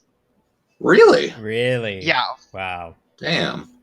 So I actually, when I was first writing it, like when I first like declared and everything, I had I'll just say some like administrators at my university, like stop by my office to talk about it, and they wanted me to pick a different topic. Because they were worried, like, what happens if it shows this program we're like paying to use doesn't work? I know. Oh shit. And then I'm like, then that shows that we should be doing more. I know. And they're like, they don't want to hear that though, right? Yeah, they don't want to hear that. Yeah, because the enrollment was kind of going down, and there were a few. They were at least claiming enrollment was down due to safety concerns on campus, which I don't think was true. Yeah. But yeah, they're like, well, this will make things worse. And I'm like, no, think of this as an opportunity to do better. Yeah. Oh man, I went to USC, man. You know what's been coming out of that school. The whole. Yeah, our dean, the dean of the dentistry school, got caught, partying up, doing a lot of drugs, and having sex with his students. And I don't know, there was that gynecologist. You can look it up. Look up USC scandal, and you'll pull up a lot of stuff. The most recent scandal is the bribes thing, right? Like, the parents bribed their students into getting in, and they got caught. Oh, that. Yeah. But that's just the tip of the iceberg. Yeah, it's so messed up. I think California has something to do with it, but I don't know. Yeah, but hey, good on you, man. You did real research, Yeah, so I'm happy of the truth. Yeah, so now my thing is it's worse because I'm not affiliated with the university anymore, but I need to figure out how to get this published and do that kind of stuff on my own. So you're not your head's not photoshopped in any like a water polo team or no, like a field and track and field, something like that. Wait, so did they like disown you after you did that, or? Well, the university had layoffs in general. They just didn't have enough money, which is complete BS. Like, they have money to like renovate buildings they don't need. They spend so much money, like, in all seriousness, in the like spring and summer times, they will actually replant things at the university every like 2 weeks. Wow. Wait, what? Yeah, so that way they always have flowers that look really nice and they're in bloom. They'll dig out the flowers once they start getting a bit older and plant in new fresh ones. They have money for the administrative folks, not the people doing the real work, though. Yeah. That's part of the problem. Like my, because I taught electronics. They had we had one class that was still teaching on trainers from the 60s that were using assembly. Like, there's no reason for us to be using trainers from the 60s. It's ridiculous.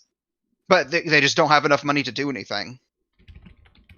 The only way I got like my automation and robotics lab updated is because I was reaching out to these companies trying to get donations, which actually worked out extremely well. Because there were a few I got I think one I got $40,000 in like automation equipment, and pretty much what it was, I know what it was. They there was some like stuff they made it, and then companies just like went back on the deal and decided not to buy it. So they had this equipment already made that they couldn't, like, nobody wanted at the time. So they just donated it and wrote it off as a charity expense, which worked out well enough for us. So yeah, that's the same way I got us, like, because we were using robots from the 80s, which now they're from like the early 2000s, but that's still a lot better. Yeah, a lot of those companies, if you just reach out, they'll be willing to give you like extra stuff they have like lying around that they've been sitting forever because they get a tax write-off for it. Some of them, they'll do training and stuff for you. So I was able to like work with them, and they paid for me to go to I think it was Cincinnati, Ohio, which I live in Western Indiana, so it's not too far. But yeah, they paid for like my hotel room and everything just to have training. That way we were using their robots. I was licensed for them. The entire thing, I'm sure they wrote off as a tax write-off for like donating to educational purposes. But stuff like that works really well. At least for tech. I'm sure other like health and stuff it probably works for too, but that's not my field. Yeah. Oh man. Definitely not my field. What do you do, Nate? Wait, I'm curious. Do you guys think that there's a rape culture on campus, or is that just like a meme? Depends on what you mean by rape culture. Now let me think about that. Yeah, I'm sorry. I hate like immediately like define what you're asking. Yeah. I probably agree with you, but a culture that preempts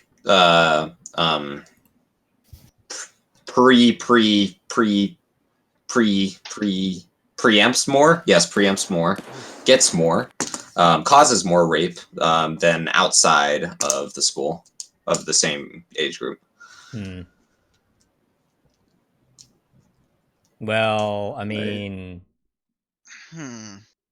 my school, the fucking dean got caught doing this shit. So, and they fired the president because they thought he was in on it. You know? Oh, okay. So Yikes. my school definitely yes, you know, but I mean, I'd probably be better to ask a woman about this, you know, about that kind of stuff. But so it might be like school to school. Yeah, because like school to school. The statistics that I've seen, like especially about rape and sexual assault, has been like typically like younger people in general get sexually assaulted more, and it's typically not. And apparently, I think women out in college get raped like 3 out of 10 times, and then women out of college get raped from ages 18 to 24. Then women's outside of college gets raped 4 times as more, I think, or sexually assaulted. I forget if it's rape or sexual assault. Yeah, I would say there probably is just systemically, or if you're looking at the big picture, like in the aggregate, yeah, I'd say there is. Maybe some places are better, you know, school to school. Maybe there's different policies that are better than other schools. You know, some schools have a party reputation. Some are more just like commuter, like, you know, commuter schools. There's like less college, like, you know, peer-to-peer socialization. But I would say like on the whole, it's still probably, there's probably a lot of things that contribute to that kind of culture. Like it could be the drinking on campus. If people don't really know how to do, you know, they don't have a very mature way of consenting. You know, that kind of education is lacking in our sexual education programs, right? Like they just give you like an anatomy rundown and how things work, but they don't really tell you these more complicated social situations you find yourself in. I think there's a lot of things that contribute to it. I don't know if I would just put it on like one vector. So but I say there is to some degree, at least. Yeah. Okay, I just was curious because like typically when I hear about like sexual assault on campus, they make it out to like as a massive like full blown deal that's like multiplied or exponential on campus. That's like a big deal on campuses, especially. But like when you look at the statistics, it's actually like just the age, the big age thing. I was wondering if like anyone like if there was anything about on the actual campus stuff because I didn't really have much info on that. And being on campus, I see it a lot. Well, my school's a party school, and it's more about like what happens to the perpetrators, right? A lot of times they don't get prosecuted. Like there are lots of cases where they're just kind of like, oh well, don't do it again, okay? And yeah, there's definitely is a problem with persecution. Yeah. Yeah. So Puffshake in my chat said the issue with rates of sexual assault in Greek organizations are pretty high, even relative to universities, and universities protect the existence of Greek organizations. Yep. A few things I like figured out from my research, like unoriginal, like this is stuff you can kind of look up. Sexual assault reduction programs actually typically do work. I think the reason the one I looked at didn't work is because it was entirely online. A lot of the like modern programs want some sort of discussion or some sort of communications. So usually it recommends like separating like men and women and then talking about like, well, what is consent? What would be an appropriate thing to do in these situations? And those tend to work out really well.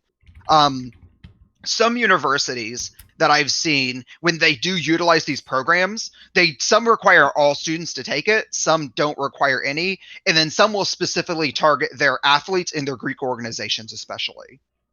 So they might say, as a student athlete or as part of a Greek organization, you are required to take this every year or the first year or something like that. And those actually do tend to see positive outcomes. Oh, okay, they do.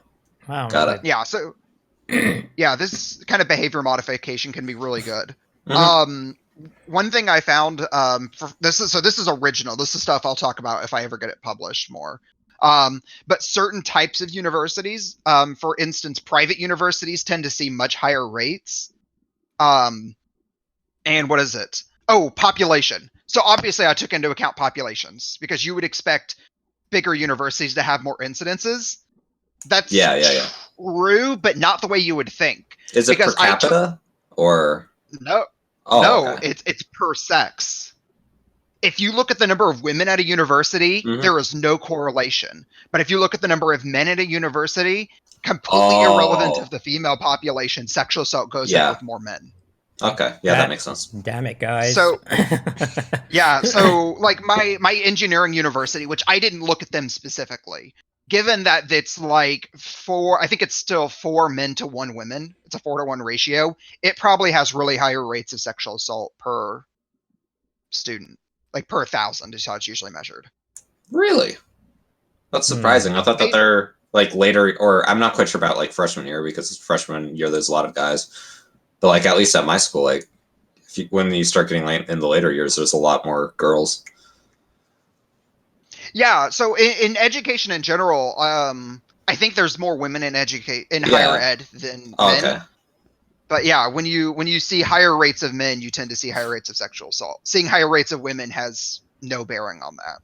Yeah, that makes a lot of sense because it would be like the proportion, and like there would be a risk factor there, right? Also, is there also like a more encompassing definition of what sexual assault entails? People might have an idea of what it's supposed to be, but if you expand that definition and you actually encourage people to report it more, like it's actually, you get a more comprehensive picture of an actual situation going on campus, right? It doesn't necessarily have to be, like a near-death experience or something, or like a violent rape or something. It could be other kinds of like assaults, right? Yeah, so that's actually something that was part of my criticism. The Department of Education is really what takes care of all this stuff. And I don't like their definitions because they tend to look at things in terms of like dating violence and domestic violence, which is such a generalized term that it's really difficult to use. But unfortunately, certain things like the word consent, like legal definitions, is different per state, which doesn't help those kinds of situations. No wonder. Yeah. That's one of the things I would advocate the Department of Education is to start to be stricter on what these definitions are. That's why everybody Because on what- the internet is yelling at each other. Because they're talking about Yeah. different things, huh? That's good to know, actually. Man. I didn't know that. Oh, thanks for enlightening me. Yeah. That's one of those things. I obviously don't have any evidence that this would solve things or we would get a better picture. But the fact that we're inconsistent probably isn't necessarily good. Yeah, I don't I think at least so. wouldn't expect it to be. Yeah. Give me a sec. We're going to get someone else in here. Oh, if I can Okie dokie. type. Yeah, it's one of those things. There's definitely like more that can be done. One thing I don't know if a lot of people know about this. The Clery Act actually requires every university to highlight information on, I don't know why, it's sexual assault, which makes sense, and fire crimes. Like incidents. Yeah, I don't know why. Wait, Yeah, like that last setting fires or guns? Like what kind of No, fire? fires on campuses. So you can actually like go online and look up your results for any university. And they're historic. I think you can find the past like 8 years on record. That's how I got my data. Is I actually had a what's called a population study, which means I didn't take a sample of like 400 random universities. The reason my book is so thick is that it literally includes data on every single college campus in the United States. Oh wow. Yeah, that's why I said most of the book is just data tables. Mhm. But I was as comprehensive as possible. And yeah, this is you can find all this stuff online. Wait, so that are required to highlight fire hazards and sexual assault. Yeah, I don't know why. That's just like sexual assault makes sense, but fire hazards? Yeah, and Well, a lot of while them, you're they at ask- it, you know. Well, and they'll include data for things like murder and theft as well, but universities aren't required to do that. So the data on that can be imperfect. Data for sexual assault tends to be really good. I want to say it was Penn State, but I might be incorrect, where they literally misrepresented their data for number of reported stalking incidences on their campus. And the Department of Education sued them, I think, $150,000 per number off they were, which ended up being like over $1 million they were fined by the government for misrepresenting data. It is super serious. My university has like one person that works for pretty much they work for Campus Place, but it goes by a different name. And that's their sole job. So when it gets time to report, they're left of all duties just to focus on that because they cannot get the data wrong. I'm gonna go ahead and link it. I don't know if anybody actually cares. But here's the database. You can look like data for one school or multiple schools, depending on what you want. Information for the Violence Against Women Act is on there, which is really good too. Well, the Violence Against Women Act is weird right now, but historically you can find that data really well. Can you relink it real quick? I like stats. I put it in That's the sense. Whereby chat. Thanks. I'll post it again. I put it in my chat as well. Wait, why is it weird right now? I haven't looked at this in a while, but did Violence Against Women Act actually get renewed? Because I think the last I heard, the Senate refused to hear for it, so it expired. What did it do before? It just kept track of stats in a certain way regarding the violence against women and the Senate. It kept track of stats. It required universities to report these statistics. If you work at a university, you'll sometimes get I think they're usually called rave alerts, where like if somebody reports an instance of stalking, the university has to broadcast an announcement for it. Oh, sorry. Is there there's is there a few any different parts is there any women coming tonight, or is yeah. Okay, I have some girls in my chat, and you know they're just kind of saying, oh, it's a little weird for 6 guys to be talking about this, you know.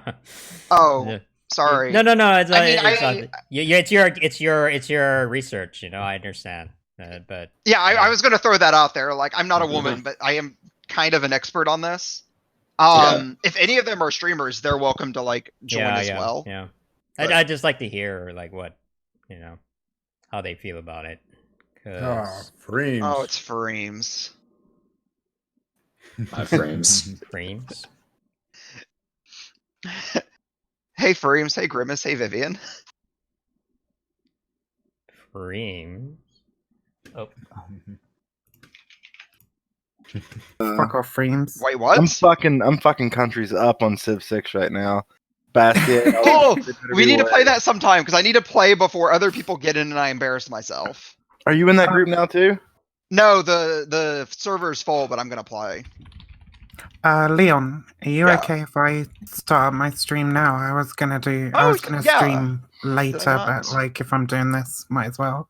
Like, Yeah, free of content. course you're welcome to stream. There you go. Look at that. Who's ready to get fucked on? I'm just kidding. Wow. Oh, please. Me, daddy, Please, frames. me. Why did my cam go off? Did you turn my cam off? God, Mark. Me, daddy, me. Hello, guys. Yes, make sure everything. I haven't streamed in fucking ages, so I doubt anybody's even gonna bother watching. Yeah, you but guys like, just better be careful. Sorry, go Oh. ahead, Vivian. I was planning on like doing research for a YouTube video, like on stream later, but I can Yeah. start the stream now. I just beat Germany in a war and I got a war boner. Oh, A war boner? Yeah, a war boner. Oh, man. Cool. To know what it's like to be John Bolton. No, I didn't get it at first. Now I do. All right. That dude loves war. It's the only way he can get off. I'm just saying. I know the feeling now. I will never make it to another person again. I love me some John Bolton. His mustache makes me smile. I've been playing this game for about 5 or 6 hours now. He Minus looks like the little nap. Civ? Jeez. He looks like one of those dogs, you know. I can't remember what they're freaking called, but they look like they've got mustaches. Like the Wilford Brimley dog? I don't know. Is that what they're called? Just like a Wilford Brimley. Wilford Brimley. Yeah, like Diabetes. I don't know. You got diabetes. I got diabetes. That's one of my favorite early internet things was the Beatus remix. Yeah. Beatus. Mm-hmm. You got diabetes. What? You got diabetes. Who the fuck are all these fucking people then? I don't know who the fuck Yimby is. I've never met Dyslexic Gamer. I know who G2 Ek is. He shouts at me a lot from the chat. You mean Mr. Geek? Yeah. Do we want to do quick like 20-30 second intros? That'll help everybody like learn. Sure. You know I love each other. I don't know if I want anybody learning about me. Learning Yeah, me. sorry. I don't know why I said it that way. A little bit weird. Is this it though? Anyone else come in or? Ooh. Oh, Yimby, yeah, mute yourself in the whereby, buddy. Otherwise, we hear you coming through twice. Oh, yeah. Or you can mute him in the whereby. Sure. Oh, I fucking can't. Is that it? Oh, we can. Is that work? Is That is better? great. Oh, okay. You can Yeah, like, I noticed Yimby wasn't muted earlier, but I didn't hear anything, so I just decided to roll with. Yeah, what did it? Okay, well, whatever, it's fixed. Yeah. yeah. Go intros. I don't know who half these guys are. I don't know what they do. Who are they? What do they do? I want to know. Okay, so I go ahead and go first. Doesn't matter. Real fast. My name's Leon. I do like mostly lefty roundtable stuff. If you want a good roundtable, I'm better than frames. So always show up to my stuff on Mondays and Fridays. Next, as much as frames. You're Dr. don't- Dr. Leon now. Mhm. yeah, it is Doctor. I've been thinking about changing my Twitch name, but I'm not sure. I don't want people calling me Doctor. Really, I just like Leon. But All right, Dr. Leon. next Monday, so a week from now, I'm trying this out. It might go horribly. We're doing a charity roundtable for the Trevor Project, so viewers can come in and like paying money to change our topic or to like, oh, $5, I'll mute someone for 5 minutes. So if you think Mark Monkey's talking too much and going too hard, you can pay money to mute him. Every time I'm the example. Why am I always the example? I just went after Freem, so I figured I'd pick someone else. Fair Just enough, went to fair you. All right. Dyslexic. Yeah, I'm dyslexic. I am actually dyslexic. But my gamer tag is Dyslexic Gamer. I do politics now. I used to do some gaming. Used to coach an esports team, like very minor. Now I'm in college for poli-sci, and I think that's everything you need to know. Oh, my political leanings. I am pretty centrist, but I would like to say I'm left. I'm a Democrat in America. That's probably the party I align closest with. Yeah, could be worse. And probably socially, I'm like more moderate because I really like questioning things and I really like seeing the other side of things. And that's pretty much me. Good shit. Yeah. Mr. Geek, who has his background. Oh yeah! Wow. I'm Mr. Geek. I play boring games, and I'm new to the politics scene because I like giving my opinion to the politic of a country I don't live in. So yeah. Oh, that'd be interesting. Yeah, you do some good art stuff too, though. Yeah, I'm starting with that. Yeah, I like some of the stuff you've shown me. I'm hoping something gets approved tonight I can show off too. So excited for it. Nate, what's up? That's good. Kind of. Are we doing intros and stuff, or? Yeah, just do a quick intro. Well, I stream on SBTV_SBTV, and it's in Super Bowl TV. But it stands for Sway Bros. So we talk a lot about economics. A lot of it's post-Keynesian. I try to treat other forms of economic thought with some level of like critical analysis while trying to maintain ideas. So we'll talk about everything from some Marxian ideas to Austrian type stuff to, I do a lot of post-Keynesian stuff on my own channel. MMT type of things, that's pretty popular these days, how money is created and so on and so forth. So we do a lot of that kind of stuff. It's we stream Monday, Wednesday, Friday. So it's kind of intermittent, and we're working on doing some more YouTube content too, just for like little educational videos that people can just share. So yeah, happy to be here. Thanks for having me on, Leon, and good to see everybody else too. Yeah. Hey. What have you? Yimby, you're kind of new. I don't know you. Yeah, this is my first time, so thanks for having me on. I'm Yimby Arts, and my real name is Ryan. You can call me that too. Yimby is actually a pro-housing movement that has been going around in the country right now, and so I've been with them for a while and for a couple years. And so my kind of background is in housing politics, and I sort of took a weird detour, and you probably see the sign back there that I'm part of the Yang Gang now. So I'm doing a little bit of both. And so I'm on stream here pretty much every day. Well, like 3 or 4 times a week, just like doing my campaign stuff. So they told me, this was a long time ago, and sorry I didn't get sooner, but someone recommended I talked to Leon because I heard you were hosting this thing. So, I just this is the first time. I'm pretty excited just to be here. Yeah. Welcome. So you actually work on the campaign for you? Oh yeah. I should be very clear. I am not working for the campaign, but I might give that impression just because I'm close friends with a lot of the organizers here in California, so I'm half-ish, but I'm not getting paid, so I'm just here on my own behalf. So I do not, my opinions do not reflect Andrew Yang or the campaign itself, just to be clear. Okay. Yeah. Thanks for that then. Alrighty. Yeah. Grimace. What's up? Fuck yeah. Hey everybody, I am Al Grimace. I am an American exceptionalist and a lefty. I'm not streaming right now, but instead of trying to stream off and on throughout the week, I'm trying to put together one good stream on the weekend. we'll see how that goes.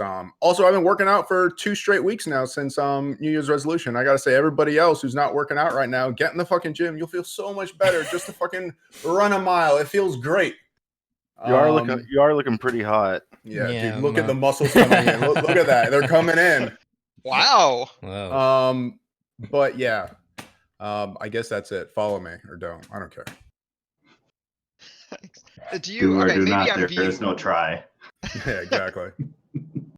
do you have a new plant behind you? Or did you Ooh, move stuff my around? Monstera Deliciosa or my fiddle leaf fig tree? I think it might be the fig tree I'm looking at. Yeah, the fiddle leaf fig tree. Yeah, I just kind of rotated it. You got to rotate them so they grow a certain way or they'll tip over and shit. Ooh, and I got some elephant ears. Oh yeah, I do indoor gardening. I mean, I kind of do it on stream since you get to see them slowly grow. But yeah, I just water them. No, thanks. Hey Vivian, how's it going? Hey, Leon. And hello, everybody else. I'm Mixed Vivian Wolf on Twitch, Twitter, and YouTube. I'm a historian, leftist, who makes content occasionally on YouTube and streams occasionally on Twitch. Generally about LGBTQ issues, extremism, political extremism, anti-fascism, and yeah, that's probably about it. But yeah, I'm always happy to sort of chat about pretty much anything sort of political or historical. So Thanks. Mark. Passion, anger, a beard. If any of these things sound fun or awesome, come to my channel, MarcMunky, on Twitch. It's what I do. I'm a democratic socialist out of Flint, Michigan. I talk about labor issues, I talk about water, and I talk about healthcare. That's about it. Wow, you've done that before, haven't you? water and Yeah. healthcare. That's pretty I'm good. working on getting better at my intros because like they usually suck. So that was great though. Yeah. Never have me go first. That gives me time to prepare. Okay. I literally am just going in the order that people arrived. So. Oh, I know. I'm just messing with you. Okay. It's nice to actually like prepare one though, and not sound like a jackass, but like purposely do it rather than accidentally. Frames, how's it going? Hey, what's up? I'm Frames, obviously, because Leon just said that. I don't really align anywhere politically. People usually just fall in line to what I believe. I also agree that Leon's roundtable is better than mine, but unfortunately, the people watching don't agree with that. So, so you can watch those over at twitch.tv/frames. Apparently, it's pretty good content. Don't forget the Twitch Prime. Oh yeah, also you can sub to me, even though I'm not streaming right now. I actually pull up my dashboard in my chat. That way, whenever you do sub to me, I'll still shout you out. If you want to watch Leon get aggravated, sub to me while I'm not streaming. It's And, ridiculous how many it does subs not you matter. get when you're not streaming. Just wait. If you guys sub to me, That's pretty watch crazy. how much Leon malds. Although if we're doing the fucking plugging thing, I currently need 11 subs. I think maybe it's 12 to make a Twitch payout for this month. I haven't streamed them this much this month, and I don't really deserve it at all. But my PayPal's been locked down, and I could really use some subs. Oh, it's still locked down? Sorry. Have you called up their number? Oh yeah. Yeah, they're fun to deal with. I had a lot of fun Garbage. with them. They're terrible. I can't stand it. Yeah. Fucking speak to them. I just You need are I need on 3 for more like subs. 40 60, minutes. by You the get way. some lady who can barely speak English, and yeah. So it's this agonizing conversation, like trying to get them to understand what you're saying, and then they say they'll sort it, and then they don't sort it, and then you have to phone them again and be on hold for another fucking 40 minutes. And it's just, yeah, they are incredibly frustrating to deal with. But, Yeah. One of the many hurdles of changing your name in this day and age is that PayPal fucking hates you when you do it. Like, wait, so you're the same person, but you have a different name. I don't know get it's it. fucking. I don't get it either. Brento, we actually just finished shoutouts, but if you want to join in. No, it's too late. Seize the means. Seize the means of production. Seize the means of introduction. Intro. Ooh, wow. Nice. Killing it. I'm on it tonight. Go ahead, man. Sorry. Yeah, no, it's all good.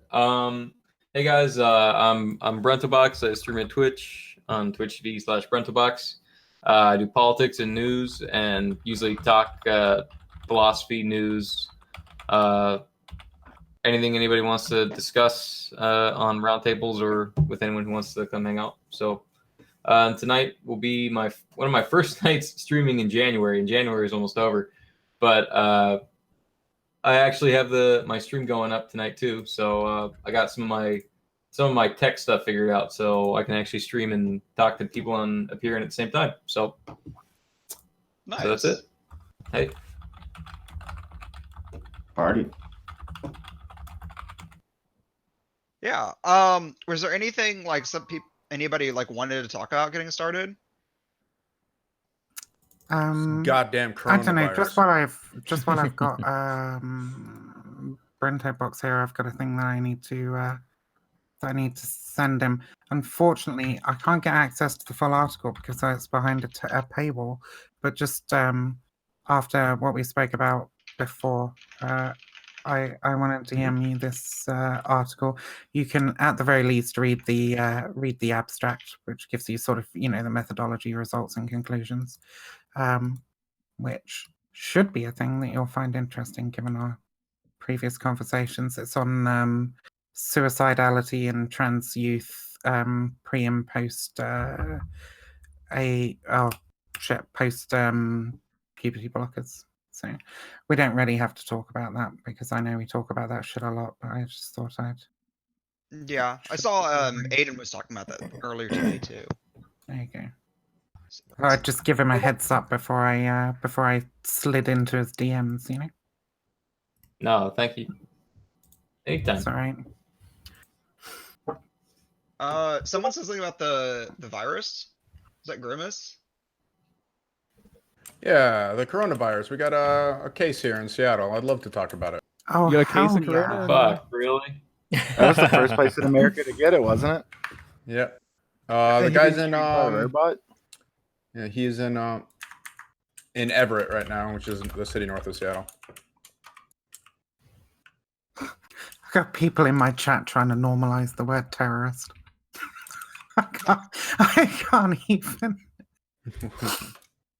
One man's terrorist is another man's freedom fighter.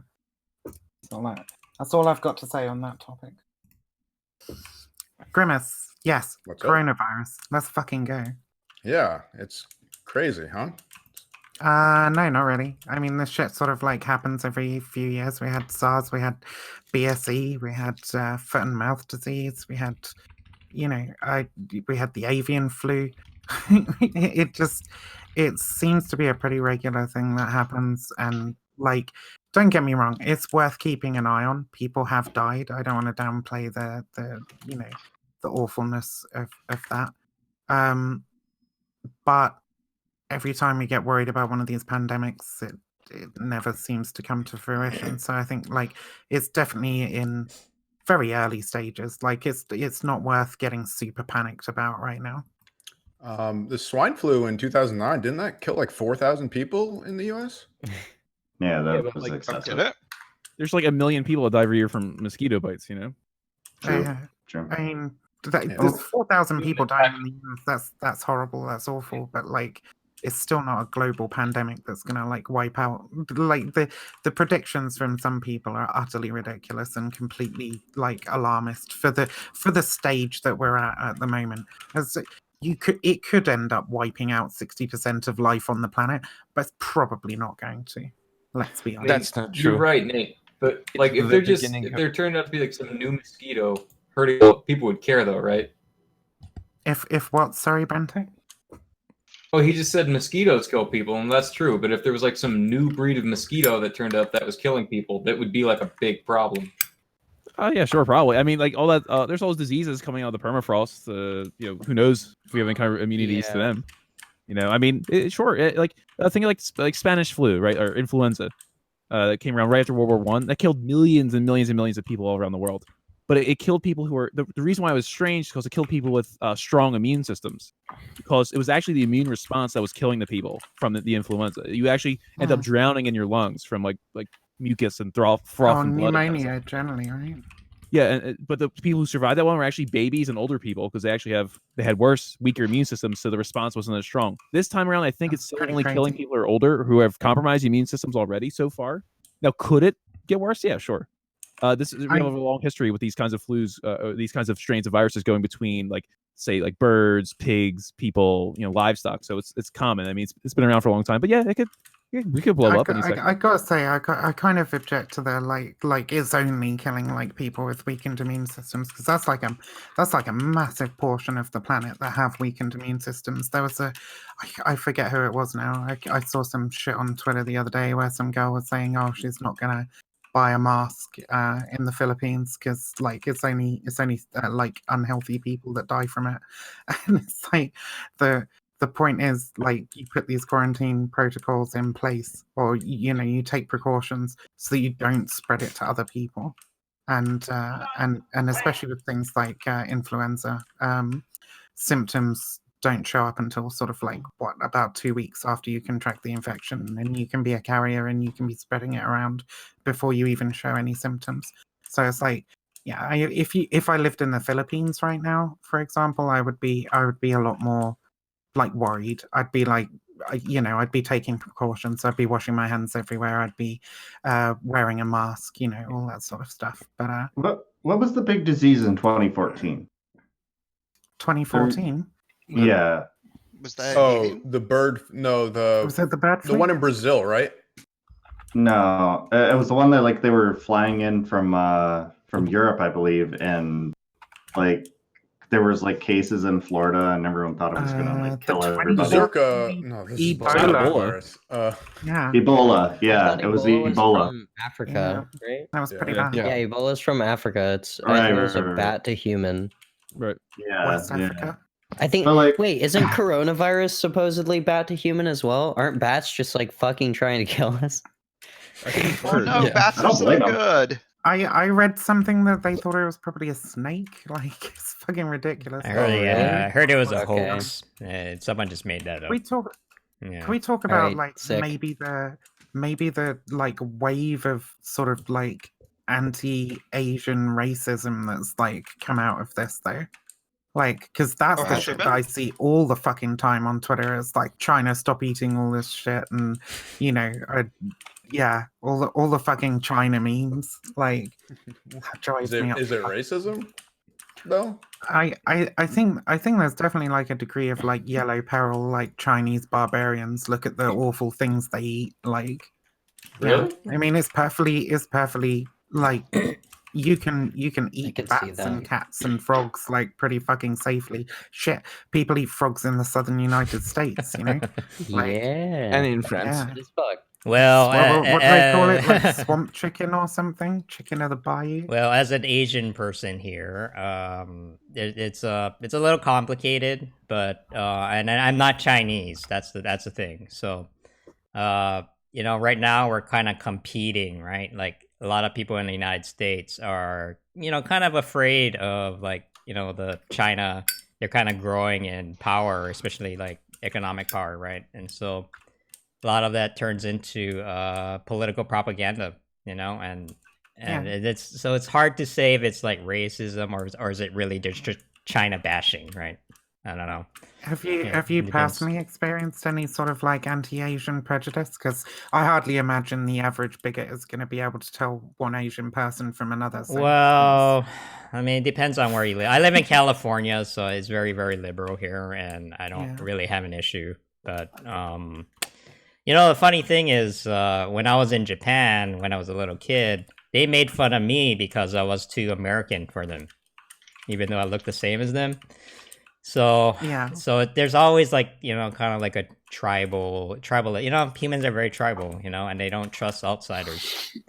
And I don't know, but See, I've never really got that, because if I see somebody who's like different, you know, in some way, I'm just like, fuck, I want to talk to that person. You know? Yeah. Like, I want to find out. If you're I wanna out here find out who they are, what rocking they're like about. rainbow hair, Yeah.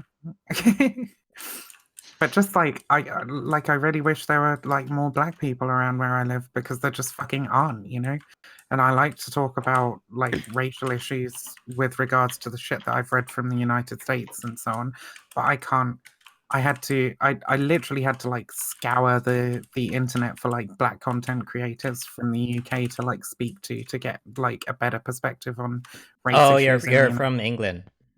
Or, Yeah, okay. yeah, I'm a I Brit. didn't know. Yeah. Your erstwhile colonial masters.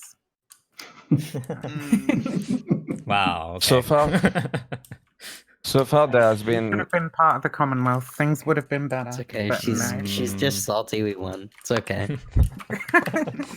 At least we'd have an NHS system. Maybe.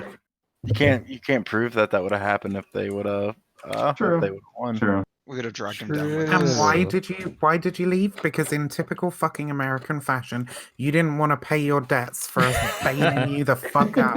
We like fought a war to fucking defend you, and then when it came time to pay the taxes for that war, you were like, hell no, fuck that shit, we're out.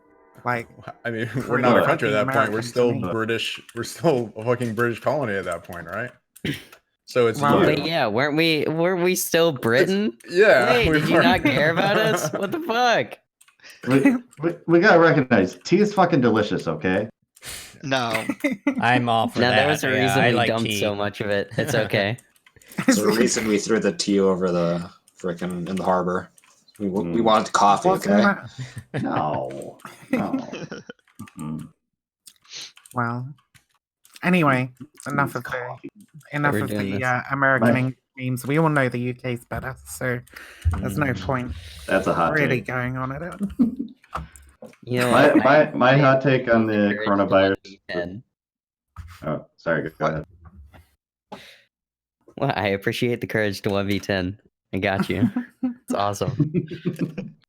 But no, my hot take on like coronavirus and all those viruses is like, yeah, it's good to know about, but the media really overblows it. Like, I was in my first nursing school in 2014 when the Ebola was going around, and even all my classmates, including the nurse practitioner who was teaching the class, was like, whoa, we really got to worry about this. There's 10 cases now. There's 10 cases.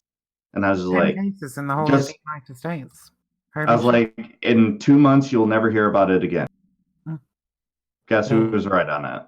Yeah, because it gets contained. We have pretty good. The CDC is pretty amazing at doing that sort of stuff, so it should be fine. Yeah. Theory. Yeah. So, I'll acknowledge it's a thing, but also recognize that the media hypes it up too much. Don't make it change your everyday life. Like, the fact that there's one person in Seattle that has it doesn't mean that, like, other people in Seattle are going to have it. Like, it's just, people are going to, like, oh, my favorite thing about the Ebola thing was the only reason it spread outside of the hospital is because of one of the nurses didn't wash her hands properly, which is really fucking stupid. I mean, that can happen though. I mean, human error is always a thing, and nurses are super fucking overworked. That's That's fucking terrifying. That all you have to do is not fucking wash your hands, and I could fucking get it, and I could die. It's a 3% death rate right now. Yeah. But it's unlikely that you'd die. You look like you work out. You look pretty fucking healthy to me. I'm fucking worn out. I'm in the office 40 hours a week. My immune system is fucking down there. Do you know what the first thing they teach you in any medical career is? How to wash your goddamn hands, and they but it's drill out it now. into your head. It's out now. Nobody fucking washes their hands at where I work. Everybody's just in and out from the urinals. So Oh yeah, it's horrible. terrified. I forgot. What do you work in? I'm a software developer. Oh no, I'm talking medical.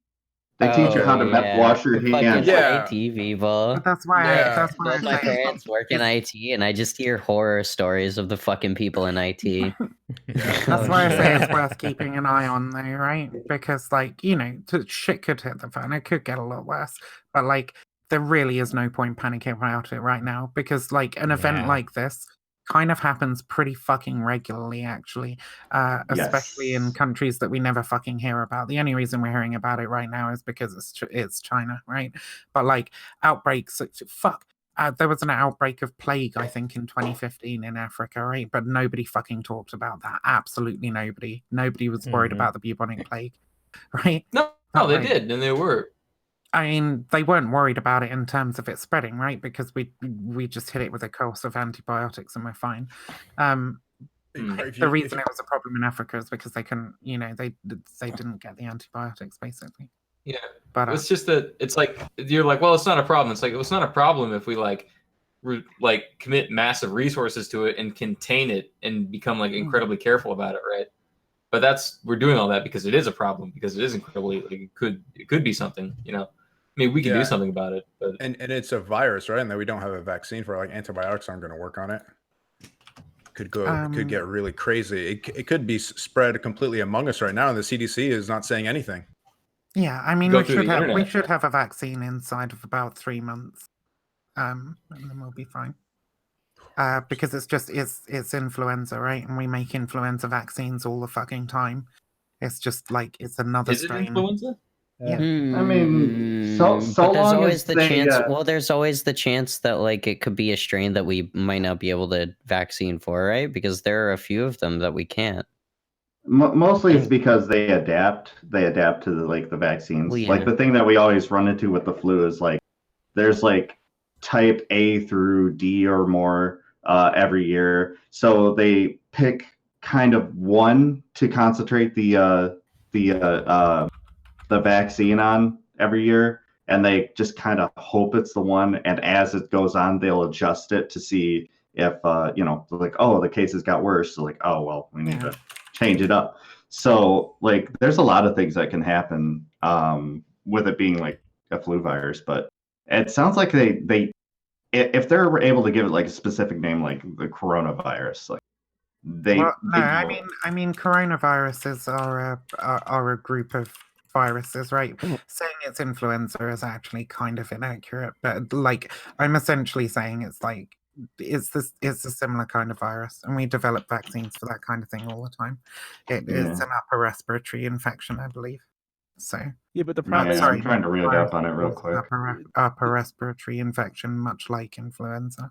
Yeah, but the problem with this is by the time you develop the vaccine, like it's sort of like scorched over already, and it's already mutating in some other form, and it becomes less virulent. And so by the time you get the vaccine out, it's already like past. I mean, they didn't develop a vaccine for influenza when it hit everybody hard in 1918. That's kind of that's the scary part of it. There isn't. I mean, unless scientific technology has caught up to such a degree that we can just very quickly develop a vaccine like that. 100 years. Yeah, in the last 100 years, our ability to develop vaccines has increased like ridiculously. 100 years ago, we just developed. It was fucking antibiotics, wasn't it, for the war, basically? Yeah, well, does not affect viruses. Penicillin? Yeah, something like I don't even know. But I remember when I was studying like World War One, it was like the first half of World War One, the casualties were so much higher because everybody was dying from infections, and then they developed field antibiotics, and you know, much fewer people died. Yeah, it hasn't even been 100 years since we first discovered penicillin. 1928. Yeah, so, there you go. Okay, so like our medical capabilities have extended quite a lot over the last 100 years. Yeah. That's when shit like that happens. I'm happy I never leave my home. I've seen the movies. The gamers are the only survivors. I can work remotely. Yeah. I think it's always the shut-ins that live through the zombie apocalypse. Is all I'm saying. I think people in general don't have a particularly accurate perspective of history. It was one of the weird things that happened to me when I started studying my history degree.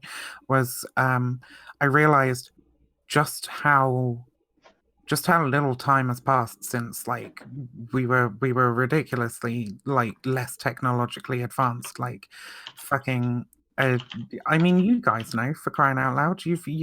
I suppose putting it in the American perspective, like you go back to 1700, that seems like does that seem like a really, really long time ago to you guys? Or I mean, yeah, they had like muskets back then.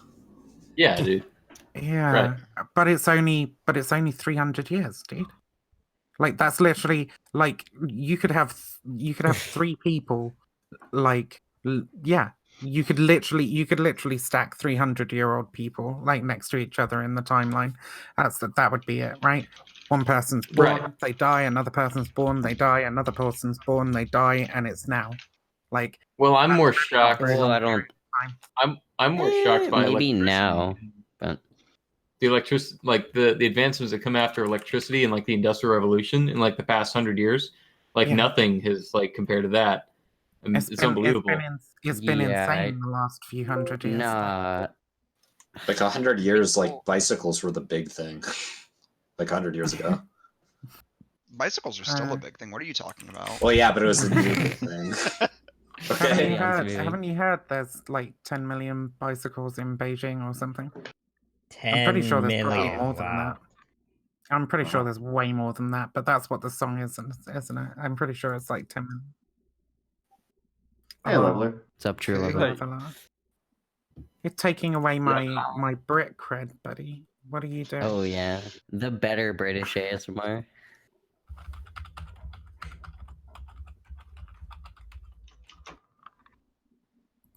Oh, I was gonna say Katie Malua sang that song, and it's 9 million bicycles in Beijing. But like, I honestly, I think there's definitely more. Can we get a poll for how many bicycles there are Yeah. in Beijing? I'm trying to look. I'm trying to look. Isn't the thing with like the bikes in China because of population density and the traffic that they have from like cars and everything? There are literally 7 million registered bicycle riders in Beijing. There's got to be more than 9 million bicycles in Beijing. Holy 100%. Yeah, that's just registered. Yeah. Who registers their registered bike? bike. I don't know what the laws I are like don't in know. China. Maybe you have to. Has it affected social Where's credits their or- freedom? God damn it. Freedom. Can own anything without it being registered. I need my tank.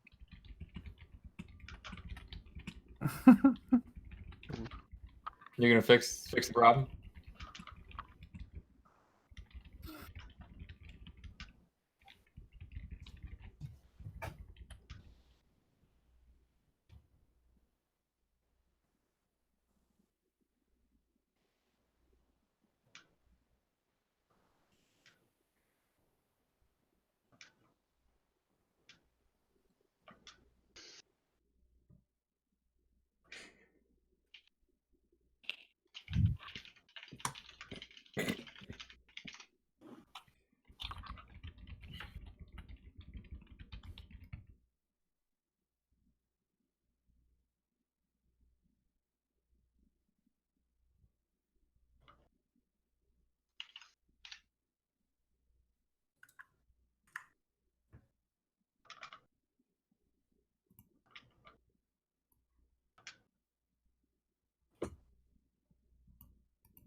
And then they're going to look at the new data or whatever data's come out since then.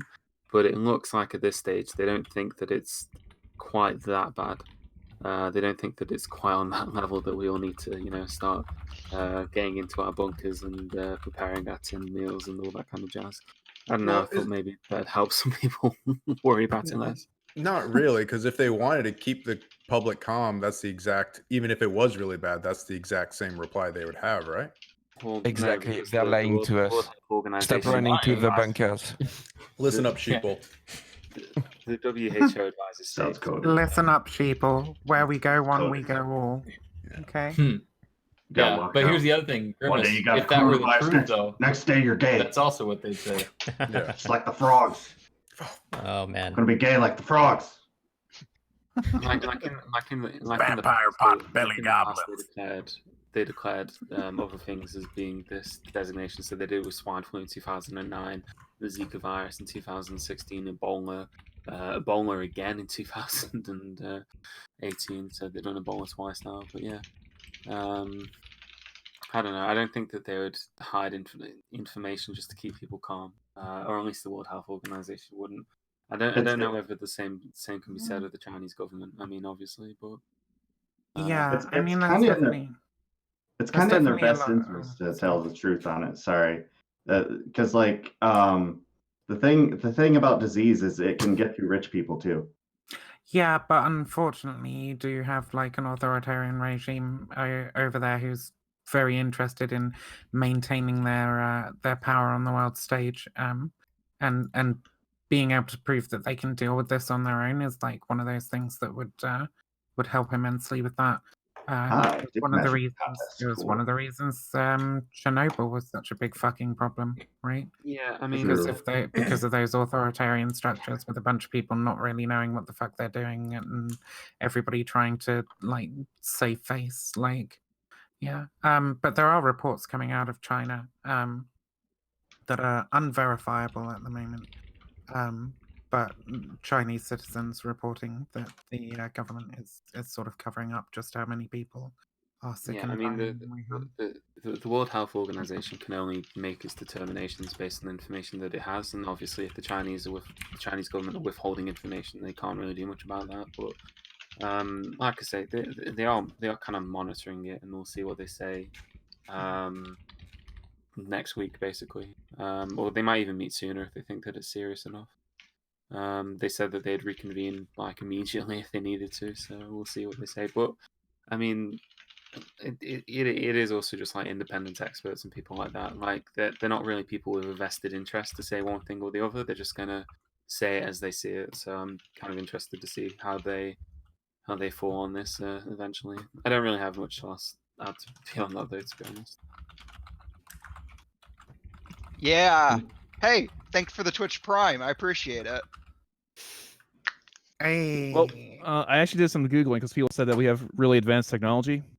Apparently, after you get the vaccine, it takes 2 weeks to develop the antibodies to fight the thing, and it takes 5 to 6 months after the identification of a new virus to make the first available batches of vaccines. This is according to the World Health Organization. So I was reading up over here in quiet. So how many months is that from like first infection to vaccine? I don't know. They said 5 to 6 months to develop it after they find it. After you actually find the right strain that you want to develop the vaccine for, then after you get the injection, it's another 2 weeks for the individual to develop the antibodies.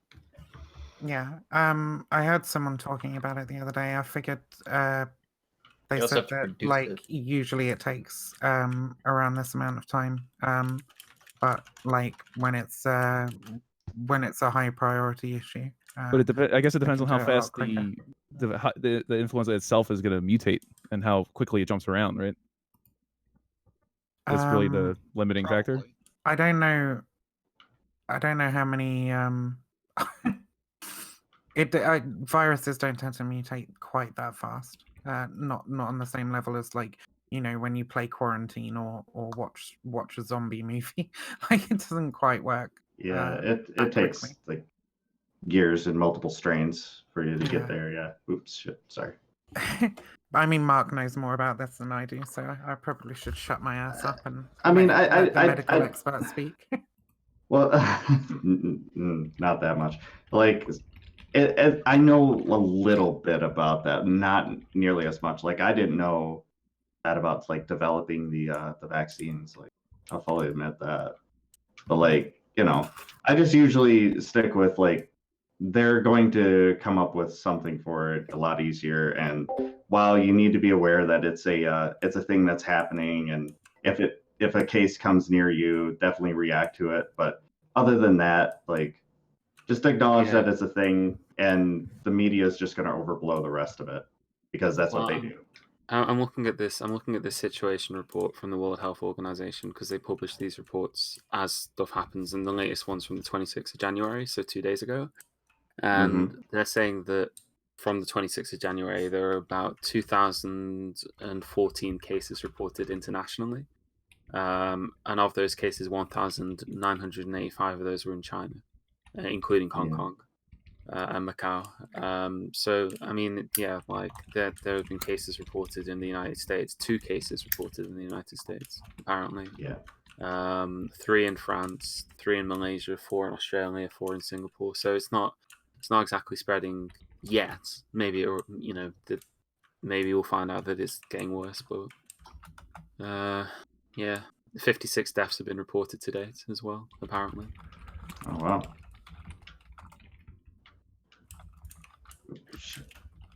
That's not good. Actually, I should look it up because I think Trump actually like praised the CDC for their work on this. I think he said he's like not really concerned because the CDC's on it and just follow their instructions. Yeah. Like I said, acknowledge the thing and worry about China more than anything. Like it should be something that we look at China for as like something they should really be doing something about for their own people. But I don't know. Anyway, well, welcome Mindwaves, by the way. What do you Hello. Yeah. What's your opinion on the coronavirus? SARS 2.0, are we all dead? Good. People are dying. It's not good. I don't know what else to say about it. Like I don't know. There's not really not much. I don't have an opinion. Just Are you scared? Just listen to whatever the. I don't know. Is the CDC scared? Like I don't know. Should I be? I don't know. I don't know. Have you looked at what the CDC say? Like... No, not really. No. So you're not that. I know that then, there's really. been cases in California and Texas, and I don't And know I where think else. Chicago and Everett, Seattle. Mindwaves, if we were really fucked and this virus is coming to kill all of us, what do you think the CDC would say at this point?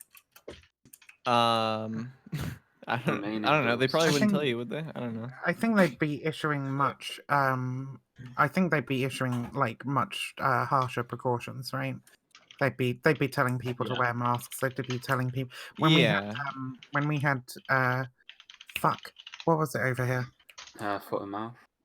Ebola. Yeah, well, I Mad cow remember disease. foot and mouth, but that only really affected animals, didn't it? Because we had to like wash our feet in this fucking like soapy decon mixture every time we went past the farm that was like at the top of the drive near my children's home. So we were like washing our fucking feet every time we like left the premises and came back. But no, I was thinking. I know we've definitely had like.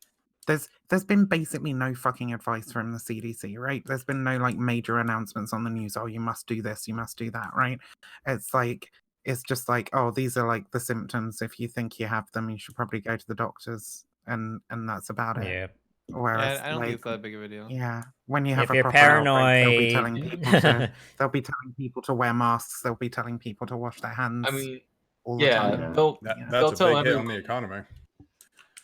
Well, they'll tell everyone what to do to help stop it as much as possible. That's it, right? Yeah. They won't make the problem worse. That's it. Yeah, I don't necessarily know if they would if they thought you were completely fucked. I don't know if they'd say, but like, I definitely think if you were anywhere near being completely fucked, you would have at least had these public health warnings. Like, Someone's saying if you're paranoid, plant lemongrass in your yard or something. It repels mosquitoes, apparently. lemongrass repels mosquitoes. Yeah, That's the thing. just wear a lemongrass shirt. I don't know. I'm gonna have to eat way more Thai curries, I think. Are you guys ready for the zombies or what? No? Alright. I fucking can't wait for the zombie apocalypse. My god, like my god. America's ready. You know, Wait, why would you not be able to wait? You don't have guns. The only bad thing about like 80% of the planet dying would be like that 80% of the planet would have to die. Like after the Great Plague, like shit was just so much better for everybody. Wow. Jesus. Are we I'm not- I'm not even are we joking. going down ethical genocide? Jeez. Well, I mean, Oh, I know you're obviously hyped, not, aren't right? you? Because like the bad thing is that people have to die. Like so, it's not a desirable outcome. But I just found a French news site who straight up used a screenshot from Plague Inc., the game, to illustrate the article. Oh yeah, that's common as hell. That I remember there was a thing about like ISIS leaflets that have been distributed, and they've taken screenshots from a modded version of Victoria 2, the video game, where someone had like played as the Islamic Caliphate and just like you know expanded everywhere, and they're posting photos of that in their leaflets. So. But Modern but yeah, problems. the Black Death killed like literally half of the people in Europe, by some estimates. So, and after that, like we got better workers' rights, Higher saying. wages. Yeah, higher wages, right? There's like less of a workforce, lots of properties left completely empty. So, you know, house prices fall. What was the death toll on that? Oh man. That's some dark about stuff. 100 million. Yeah. Yeah, I mean, you can make a case Yeah, that that's a lot. you can make a case that the Might have been as economic boon after World War II was because we just lost so many people, and we just had more resources to go around. But it's not a nice way of Hashtag thinking Thanos of was eating. right. Yeah, it's not a nice way of thinking about it, but yeah. The thing is, it killed so many fucking people like so fucking fast as well, and then it kept coming back and killing more, like it kept popping up again, right? Because that shit lives in the ground for ages. When they even when they excavate a plague pit nowadays, they have to like have proper protective gear and stuff. So you're talking about like when was the plague? Plague was like 1347, something like that. So yeah, and it eliminated like half of Europe. And it still survives to this day, like the Black Plague in the soil. So you've got to be really bloody careful. No, don't worry. We've got free healthcare. I'll just eat all the soil I want, and the taxpayer can pay for it. Just to go to the zombie thing real fast, like I think we have zombies all wrong. I think our culture has demonized them to a ridiculous point. What if zombies have the most freedom, and that their unfreedom is one universal characteristic is that they had to get brains. They just singularly focused on getting brains. That's actually the freedom we're all looking for. The zombies have it right. We should join the zombies. Okay, everyone is equal in the zombies. There's no fighting for status, trying to get money, trying to get better occupations. Better zombie clothes, lives matter. relationships. It's just we're all about the same thing. We're all about brains. It Just does don't- depend. It does depend on So, what willing zombie conversion win? It does depend on what zombie movies you're watching. Like some zombie movies have hierarchies, some don't. Yeah. Yeah. But Day of the Necromancer. The Land of the Dead by George Romero, for example, had your zombie leader, the first zombie to work out how to use a gun. He led the other zombies in a revolt against the humans.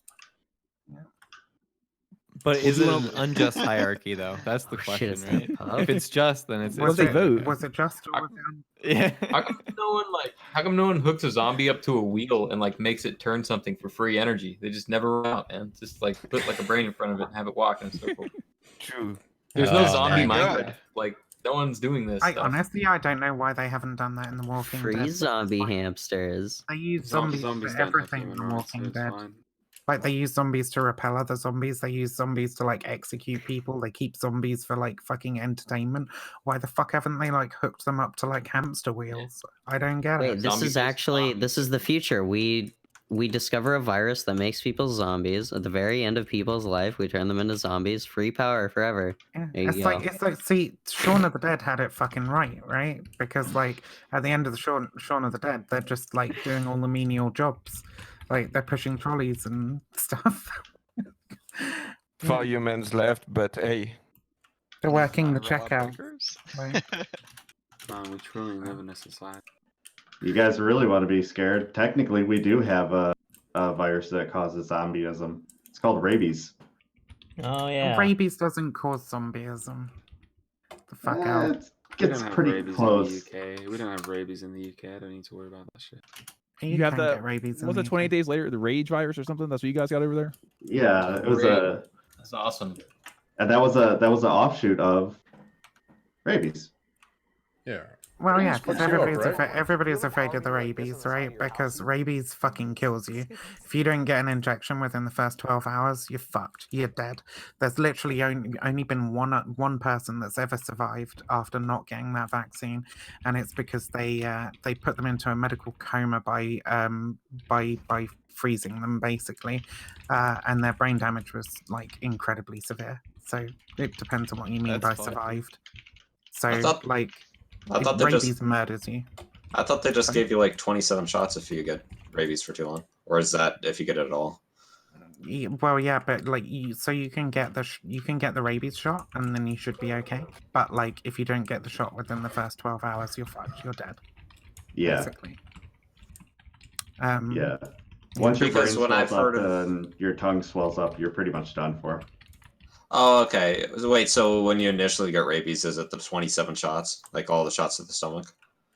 Fuck knows. I don't know how many shots. You you're had to supposed get have. all the shots. Like it was a choice between either you get shots in your fingertips, or like you get even more shots in your backside. And he chose the fingertips because it was less shots. And he said it was one of the worst pains he's had in his life because Like- long as like- needles like- having shots in your right brain. in. Mark, did you say? Did you say it Go was? under anesthetics. Well, yeah. I mean, they should sedate you, but like, rabies. They can rabies only do It's just I'm crazy. sorry. This Go takes ahead. 27 shots. Like, how the hell do you figure out 27 shots? It's 27 specific things that needs to be pumped into you to make it effective. Like, how long did that take to figure out? Well, at least 26 times. Yeah, shit, right? All I'm saying. I guess, man. So, yeah, rabies basically eats your brain, kind of like syphilis, but like in a much. It's really fucked up. Like a lot of raccoons around here get it, and then they can pass it on to other animals. And apparently, like they dehydrate, but they're also afraid of water. They become afraid of water or something like that. So like it's a really sad way to die. Yeah. It basically destroys your mind, fucking makes you go crazy, hallucinate, have fucking crazy fevers and shit, and eventually ends up killing you by literally destroying your brain so that your brain no longer like regulates your breathing. So you just sort of like suffocate in a delirious state. Well, it causes encephalitis, which is brain swelling, basically. Inflammation of the brain. So, yeah, and that's part of the reason why you have the terrible thirst. But the thing is, your tongue swells up, and that's where the foaming at the mouth comes from, because it's your tongue swelling up. Doesn't it pretty much always give you hydrophobia as well? Like you should drink, but like you just can't because you're fucking terrified of it for some fucking reason. I'm pretty sure. Like No. hydrophobia. Right, I'm No, looking it up right now, Mark.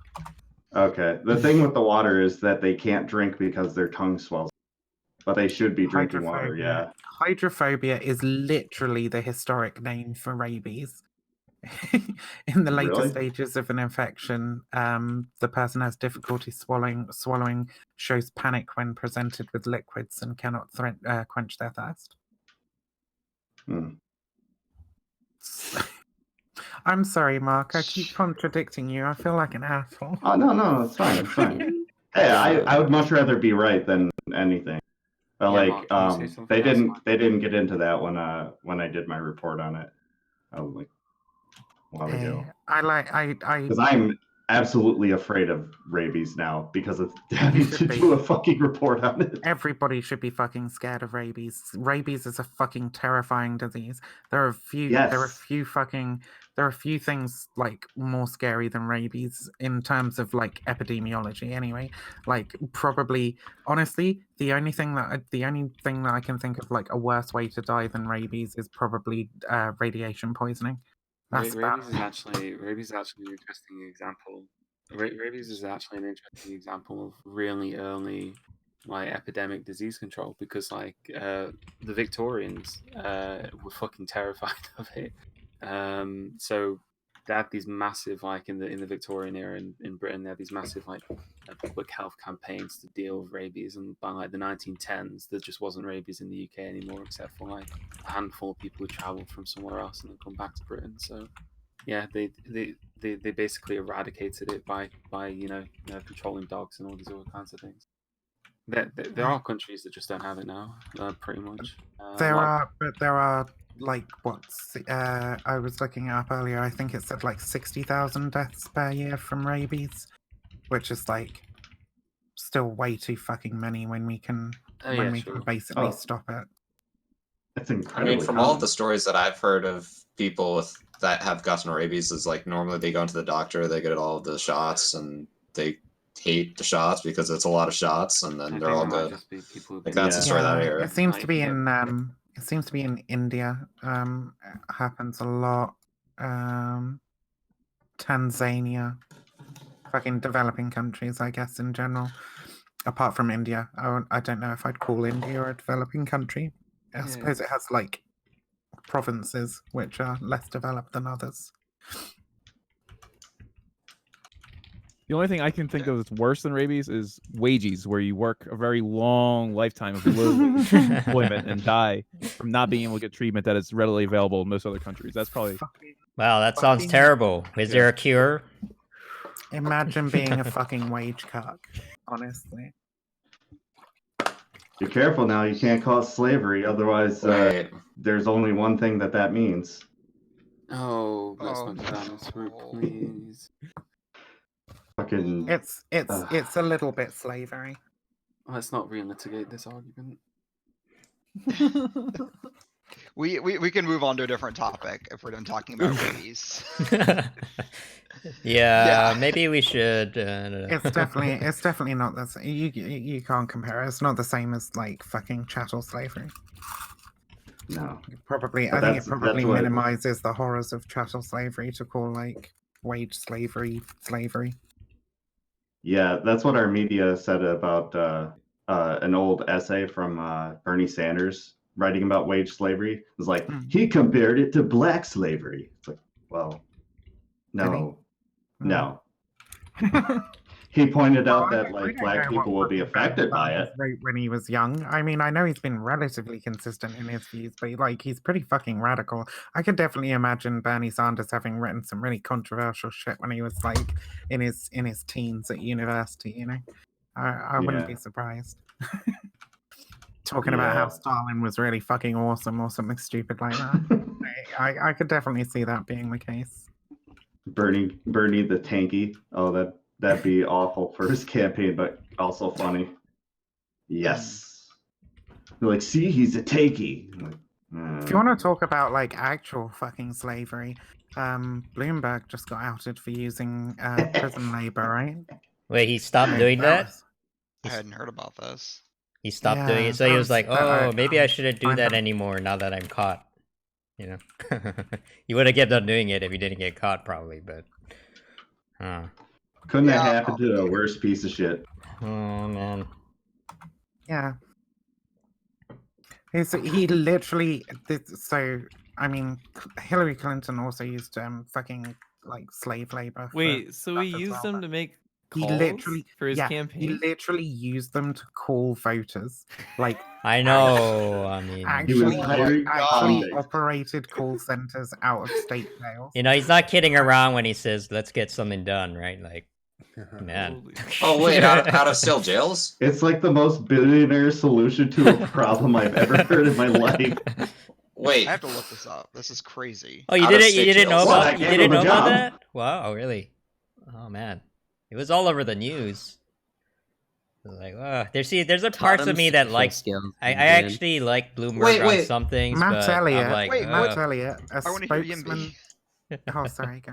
Oh no, I was just saying, I was just saying, like, you know, there are parts of Bloomberg that I actually like because he's actually pretty good on housing issues, and we can get into that if you want. But Yeah, but he's also a slave master. I know, and then I read that. I'm like, no, thank you. Yeah, I'm sorry. You know.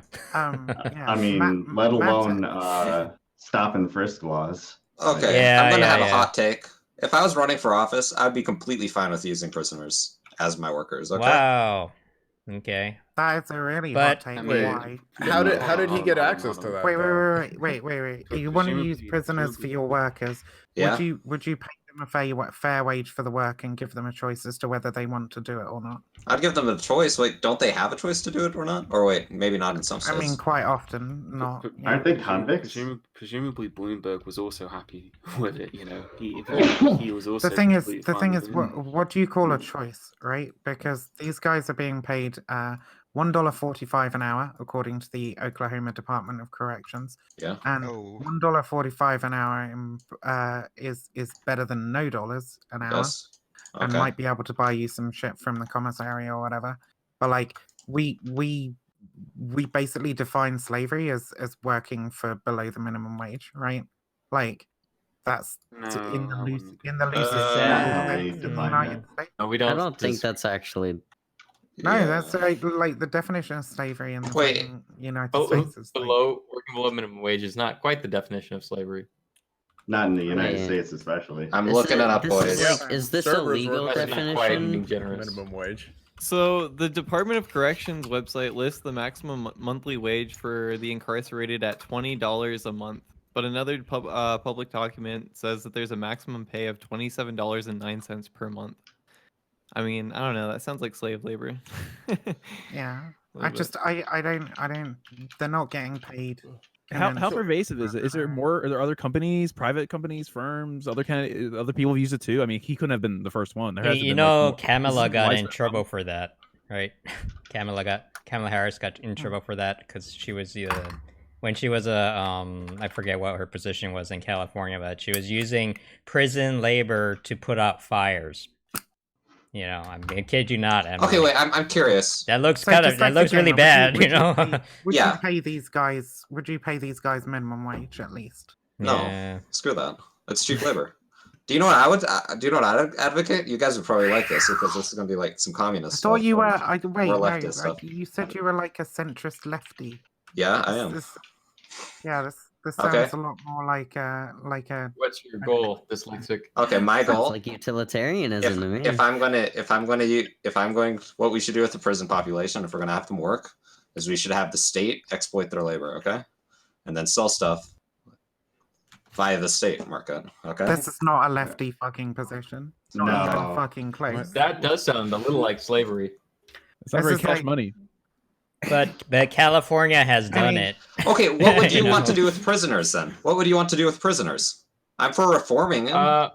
What do I want to Yeah, do yeah, with yeah. business? Like Give according them to a their vote, sen- make like them- classes like base and minimum, make right? sure that Like they're- putting them to a productive use is a second question. Like, Okay, wait, what's the first question though? Like getting them reformed, I'm guessing? Because that's what I would say. Get them reformed and then have them do labor while they're getting reformed, right? Okay. And pay hold on, them a hold on. living fucking wage as well. Like you can't just use people as slaves just because you happen to take away their fucking rights. Especially because like being incarcerated is not a thing that affects all fucking people equally, right? Like marijuana crimes, we all know this. Like if you're black, you're way more likely to go to prison for the same crime than if you're white, right? Like it's just like Okay. I and I fully don't say think even if that wasn't the case, that you can justify using these people as fucking slave labor. Like not if Right. the goal is rehabilitation, because that's Well, yeah. dyslexic. I would say the first thing is like kind of like making them serve a sentence for the crime so that you kind of get like restitution, and that like if they're a violent offender that they're locked up so people are safe. So that's one, and then it's rehabilitation, and then like a third thing would be like, well, how can we put them to good use? I'm not really sure that that's even like. What do you, like what do necessarily- you mean? What do you mean by what do you mean by restitution? Wait, I mean, like, what's up? Go ahead. I mean, if it depends what you think the point of prisons are for, right? And you can have a debate about what the purpose of a prison is. But if you believe in restorative justice, then working a job in prison could actually form a part of that, in the sense that Like if a prisoner has the opportunity to carry out regular, and I'm talking about regular work, not like hard labor or anything like that, but regular paid work, paid at the minimum wage, then that could in some way help them gain skills that they could use in the outside, as long as Sure, it's of a free course it choice that they could take. The issue is when you're effectively forcing people into these decisions and you're paying them like pennies on the dollar or like barely anything. And one thing about prison is that it's incredibly boring. Like if you study prisons and you look at how prisons operate, being in prison is a really boring thing. A lot of prisoners will take jobs just because they don't necessarily feel like they've got anything better to do, because what else is going on in prisons basically? Okay. Other than just acts of extreme violence, I suppose. That's about it. I'm really curious. Can I? What's wrong about forcing people to do public service labor then when they like commit a crime? Then you mean like community service? Yeah, community service. Yeah. I suppose the difference between like a community service and like, one aspect of it is the idea of somebody like profiting off of somebody else's labor, right? So like, the state would be profiting off of it. Community service tends to be stuff like litter picking or whatever, right? Yeah. Yeah. As opposed to making license plates, or I don't know. But like the bar is really low. We're setting the bar too low here. Like okay, we could debate about like what should the state not compel labor. I don't think they should compel labor out of prisoners, or even necessarily offer voluntarily, because the primary goal should be to rehabilitate whatever and reintegrate this person in society. Now, while instead of having them work and do this phone bank shit or whatever for $1 a day or whatever the hell they're getting paid, they could be learning new skills. They could be getting educated in a whole lot of other things. They could be taking courses in there so that when they do get out, they'll actually be able to have something like a normal life. That's what I'm saying. That's what sure. I'm They need some money for their commissary, but have them do stuff around the prison like they already do. They already have those kinds of programs. The focus should not be on like, is there a way that the state can get some revenue by subcontracting out our prison population? I mean, partially the problem is this, my main problem is like with private interests getting revenue, and possibly with the state getting revenue, because when you put that kind of incentive in there, it motivates people to change the system such that they can profit off of it, right? And large companies that are able to fucking influence politics by lobbying and so on are obviously going to lobby for harsher punishments for whatever, right? In order to make sure that they have a steady supply of like cheap labor. The state is going to enact those rules so that they can like have a steady supply of cheap labor.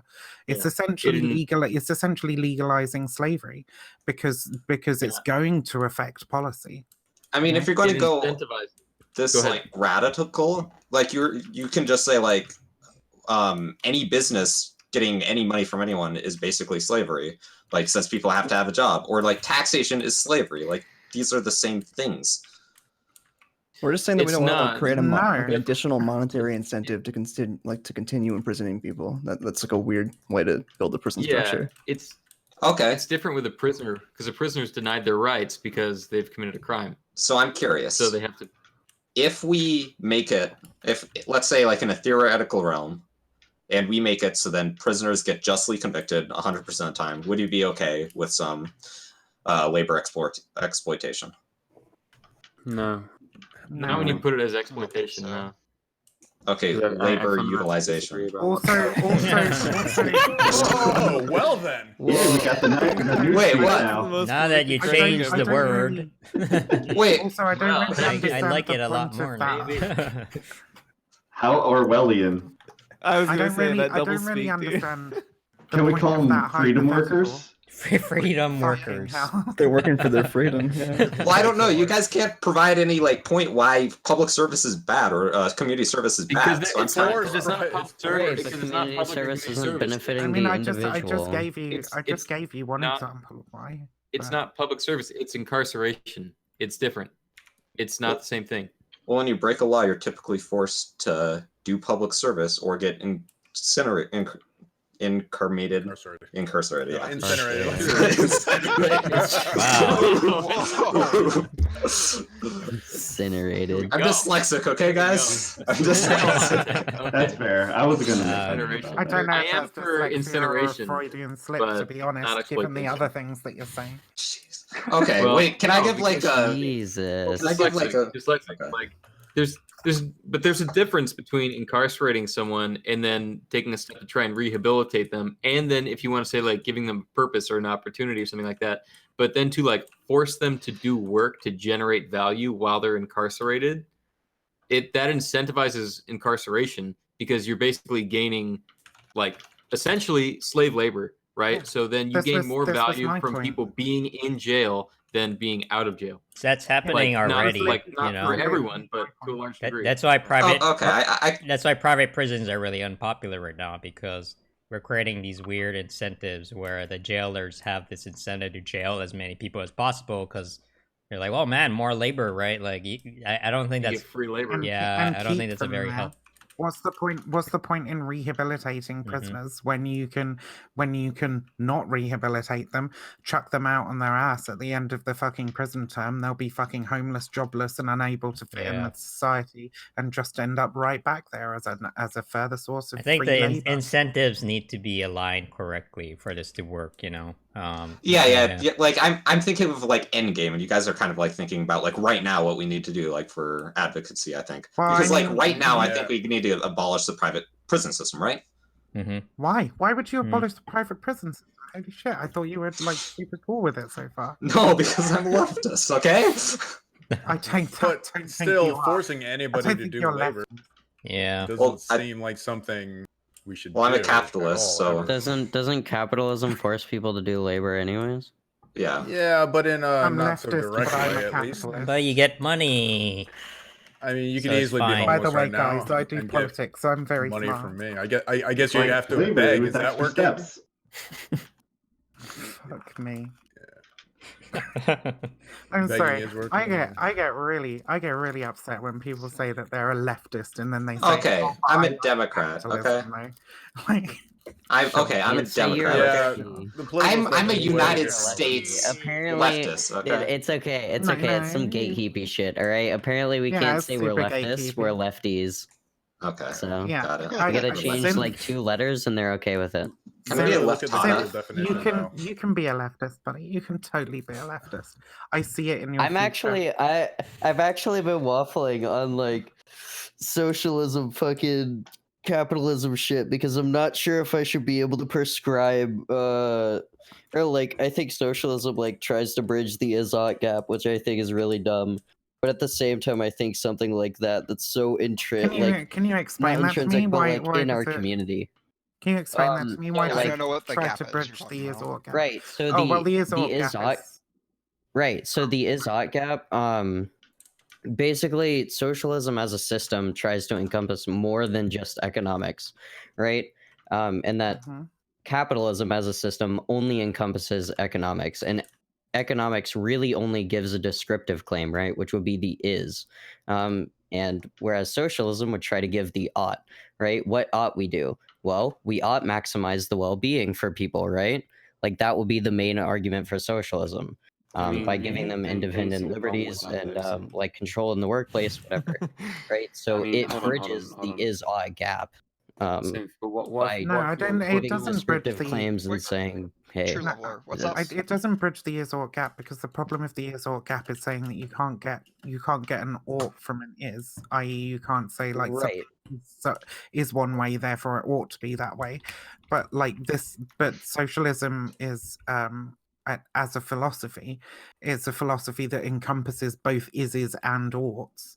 It doesn't necessarily, I was It's going to say that there are attempts, there I are mean, but- socialist ideologies that aren't making necessarily moral claims. They're trying to describe how things are or how things are going to be. You know, like a more Marxist perspective on things. Yeah. I'm not a Marxist. I'm not a Karl Marx guy. This is just my basic babby tier understanding of this. But he's not trying to say that things ought to be this way. He's trying to explain how things are and how things will develop from where we already are at. It's not a moral claim. Well, It's- yeah. well, Marx if you is can't correct. get- if you can't So get it's an built upon ought a from moral an claim. is, how do you get an ought? It's derived from a moral claim. It isn't though. Wait, It's what capital. statement? But it is. The entire point of socialism is to get to a better well-being. No, the reason that socialists want to enact socialism is because they think it will produce more well-being. But like socialism, Yeah, is that's a in and of moral itself. claim. Well, No, yeah, no, but no, Synth, hold on, just let me. Are you saying that like any sort of progressivism would also be like branching or like jumping over the Izot gap? I don't know what that would encompass, so I can't make that as that distinction. Just like, gender equality, like I don't know, like racial equality, Egalitarianism, egalitarianism, basically, yeah. It's like a moral Um, philosophy. Well, but I don't. Well, I think that that applies differently to social systems rather than economic systems. I feel like you're fundamentally I have misunderstanding, something. and it surprises me because you do a philosophy stream, right? It seems to me like you're fundamentally misunderstanding the Izort fallacy. The Izort fallacy is not about like, oh, things are a certain way, and then you place value judgments on that and say, well, if we want it to be another way, we ought to do this thing.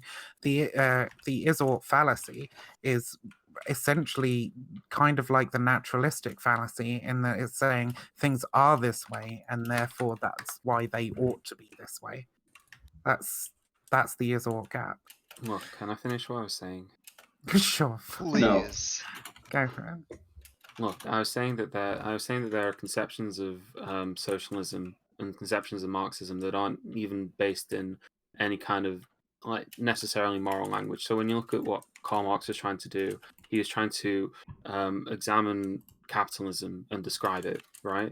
And not only describe capitalism, but also its development. So what preceded capitalism, and then what will follow from capitalism. I mean, I'm not saying I agree with him. I'm just pointing out that there are very obviously kinds of socialism that aren't just it isn't just making a claim about what you think ought to be. Like for Marx, it was something that necessarily would be, because that's just how history develops. It's historical materialism. History develops this way, necessarily so. And you can disagree or not agree with that, and you can look at that in materialist terms, but it's a materialist philosophy. So it's trying to describe the world as it is, not how it ought to be necessarily. To build on that a little bit, like I'm kind of uncomfortable with the idea as well that like when we have economic discussions within capitalism that we're not making prescriptions, like moral prescriptions in a way. Like it seems like we're not just building like a capitalistic system just to have like a functioning Rube Goldberg machine. We want it to be like creating good outcomes for people. I mean that's the thing. I think with any kind of system, you're just like, well, why do I want to implement this system, right? Like you're always going to be doing that. I can't see any situation in which you wouldn't. You can make the argument then that like we made that same jump when we switched from feudalism to capitalism, right? So like, I don't see how socialism would be any different. But I think honestly, I think it's one of the biggest problems that I have with capitalism is that it doesn't it doesn't ground itself in humanitarian concerns so much as it does in economic concerns. It's very idealistic. That's the point, is that it's an economic system. Well, yeah, but it's supposed to maximize economic. It's literally just like utilitarian economics, or like tries to be. If you maximize economic growth at the cost of like all other moral concerns, then sure you're going to end up doing a shitload of harm. Surely you should be trying to work out whether that's worth it, right? Like, is it worth having $1 million if everybody around you is dead? Like, capitalism is grounded in some moral philosophies of it. It is grounded in those. No, it isn't. It's grounded in utilitarianism, the greatest good for the greatest amount of people. It's no. It's not classic utilitarian. It's like some rule utilitarianism. It's like fucking. How can we maximize this specific thing? It's real fucking dumb. Let me know. It's only grounded in reality. If it was the greatest good for the greatest amount of people, then it wouldn't. It's grounded in the concept that you own the fruits of your own labor, that you own your own work, that you work for yourself, essentially. What? Holy shit! That is fucking communism. Wait, but that's socialism. Yeah. No, it's capitalism. You No, gotta that's be really communism. careful where you argue because Wait, we got all three now. Unity, what are you talking about? It's not a Answer me. Wait. What you just go ahead. described. What you just described is the fundamental fucking tenets of socialism, right?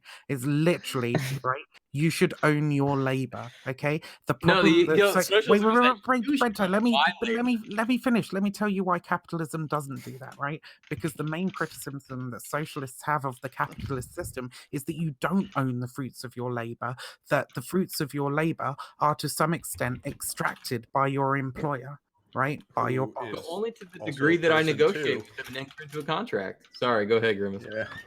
No, it's the same thing. It's just somebody who owns their business and is employing you and owning their fucking part of the business that they put hard work into. I don't know. Like, it's not a fucking like corporation by itself. It's actually a person who owns this company, and we're all competing against each other. That's what capitalism's all about, right? Sorry, I'm playing Fortnite. Well, not all of us are. Like, just the business owners are, right? Yeah.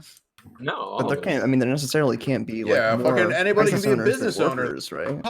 Anybody can be a business owner. It's like a false Wait, if there's, distinction. if we, You put We're these all people in the fucking business class. owners right now. if we're living in America, we Yeah. have 300 million different businesses that we all have to shop at. Like we're all business owners. Like, You how does that can work? be. Doesn't mean everybody will be. You I don't can wanna- be. That's what I'm trying to I want to earn my money, go home, and talking again.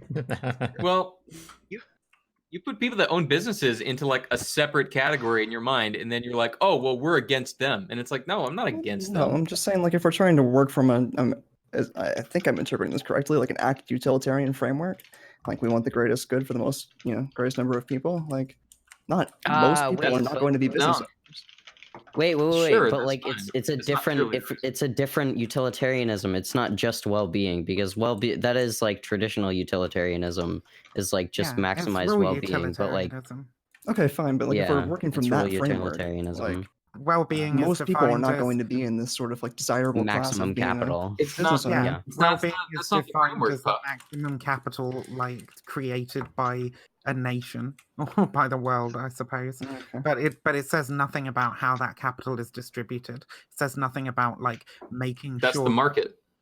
It says nothing about making sure that that well-being is distributed to the most amount of people. You're like, Of course, because that's not in there. But Well, no, no, but it's not people keep based making on. the It's not claim that based it's on a about the maximum most utilitarianism. It's based on this concept of that you own your own labor and that you work for yourself and that don't own you your own labor. can own property. So That's- it's based on socialism. respecting the It's individual also about responsibilities innovation. of people. It's also about innovation and Innovation. competition as far as The point is that you don't own your labor; you contract it out to the employer, right? Yeah, exactly. And then he gets the value of your labor and then compensates you for it in some way. And oftentimes, the way that you're compensated isn't really the true value of the labor that you put into it, right? But that's up You to know you. what this sounds like to me? You know what this sounds like Not to me? really. I feel like Brento's actually a socialist, but he doesn't realize it. It's so funny. Do you know? It reminds me when I hate when people reminds do me of this. when Come on. Sargon was like. I'm sorry, a I gotta man make should- that joke. A man I'm should memeing. own the value of his labor. A man should own what he makes with the sweat of his own brow. So some He should some own people the value of here that. some people here seems like they studied philosophy, but so let me know if I'm wrong. But the way I've understood Marx is that he was a reaction to Hegel, right? Who came right before him. And so Hegel's thing was the synthesis thing, right? So you had the thesis, synthesis, and combine them, and that creates a new idea. And then the bigger scheme of things, like everything will eventually combine together, and we'll all go to heaven, and everybody thinks great, and like, and then Marx came along, and and that was kind of like the whole like idea of like the Romantic period, at least from what I understand. So it was a very optimistic time back then, but then that led to a lot of problems like nationalism and and then so he wrote his book in kind of like reaction to that and like tried to emphasize that idea of equality. I mean, Is Marx that- lived through revolutions. Yeah, right? yeah. Like- Marxism is The Marxist So- dialectic was like built on the back of the Hegelian dialectic, sure. Yeah, so he kind of inverted it, right? So he emphasized equality over ascension or whatever. So I don't know. I think that's the dynamic there, but I mean, which I is think you're better, you know? thinking I don't more know. Like, I think you're thinking more like Engels, like Leveler said quite a lot. Marx sort of just kind of described what is, right? He Yeah, described yeah, how yeah. things are. It's more, yeah, it's probably more He gave a Engels framework. and Lenin. I mean, earlier in his life, Marx was more of an idealist. But as he got older, I mean, I'm not a Marxist again. I have to emphasize this is the kind of babby tier stuff that I'm Wait, just who's aware speaking? of. But True Oh, Love. okay. The ghost. It's The a ghost ghost, that okay, the ghost haunts guy. the stream I'm the on ghost. Mondays. I'm the ghost of The Karl ghost that Marx. haunts I'm the the ghost of stream. Karl Marx. It's our British. It's our There's a British spectre ghost. haunting this Discord. Drop in anytime he's here. But no, Karl Marx was trying to. My understanding, and again, I could be wrong. My understanding is that what Karl Marx was doing was he was trying to both describe the system that he lived in, describe the one that came before the one that he lived in, and try and predict the one that comes next. And he's doing this through a materialist framework. So whether you agree with his conclusions or not, whether you think that he was right or wrong about what he said would happen, and all that kind of stuff. He's not saying it is something that necessarily ought to happen. He's saying it is something that will happen. That's what I was getting at, and then that could be one conception of socialism. It doesn't necessarily have to be like, oh, you just. I think that things ought to be this way. It's kind of like if you're a capitalist, that could mean one of two things. You could either be saying, well, I'm a capitalist as a descriptive thing. I'm describing the system that we live in, because you could describe the system that we live in and describe it this name is capitalism. But you could also be someone who's trying to defend it. Someone who's making a claim like, oh, things ought to be the way that they are. Things ought to continue as they already have done. We need to maintain the status quo, and that's the kind of moral claim, isn't it? Because you're saying that you're justifying the system as it is. It's kind of like if I was to say, I don't know, I could describe a law, right? I could describe a law. So in England, murder is when you kill somebody with malice aforethought, and that's like the definition of what a murder is. That's descriptive. But then we could talk about what ought to be the law on murder, whether it ought to be the way that it is, or that's kind of normative. So there's a difference. You could. Yeah, sorry, I'm kind of rambling a bit. I hope you understand what I'm getting at. Sure, yeah. Totally. Yep, totally. Marx. Anyway, this conversation went down a really fucking weird route. Yeah, that's what I was gonna ask if we wanted to move on. I had somebody in chat that actually requested a topic a moment ago. I've been trying to read on it because I wasn't aware. Let's go. Okay, All right. let's fight. What we got? Okay, apparently the Washington Post has suspended a reporter. She tweeted out something about Kobe Bryant's dead, right? We know that. Mm-hmm. She tweeted out something. Rest in peace. Oh. Apparently she tweeted out something about Kobe Bryant's rape case from, I think, 2003. Oh. Yeah, Oh, it I've ended seen a up lot not of going to that. trial, and it happened. It was Oh, solved man. in like civil court or something, but Let me suspended read for- a fucking article, I guess. I can real fast. Too Here's something soon. from. Too soon was that the? It can be too soon. Do you think this is something we should just not do because he's dead, or? Well, he just Right when he that was a dies? I couple don't of days ago. Yeah. Well, Yeah, yeah, guys, calm down. This is basically like a yesterday. second 9/11. All right, you give it a while. All right, hashtag too soon. All right. I mean, yeah, it might be uncomfortable for people, but like, it's never too soon to talk about whether somebody lost or won a rape case. I guess so. I don't know.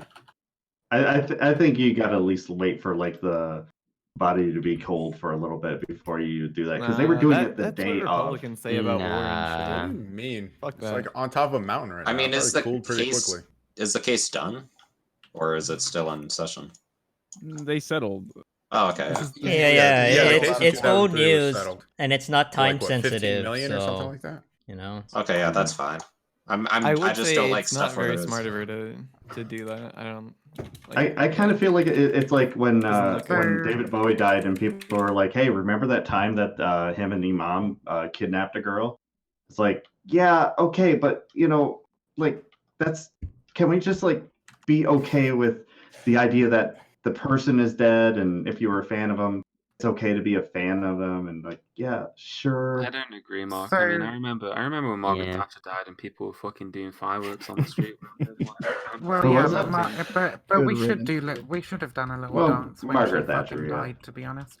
But like, so the Washington Post are saying that actually they fired her because there was a screenshot of her email inbox that might create some legal issues and could violate Twitter's terms of service. I don't know how much of that you guys are going to buy, but like that's their statement. Yeah. So what she tweeted out was an article from the Daily Beast from 2000 and fuck knows, a few years ago, and and that was entitled "Kobe Bryant's Disturbing Rape Case: The DNA Evidence, the Accuser's Story, and the Half Confession." Yeah, and I don't give a shit, to be honest.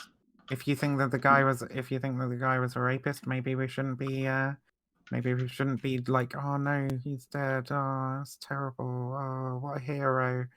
Hero worship when somebody dies, especially if they've done really fucking awful shit, is like it's like really gross to me.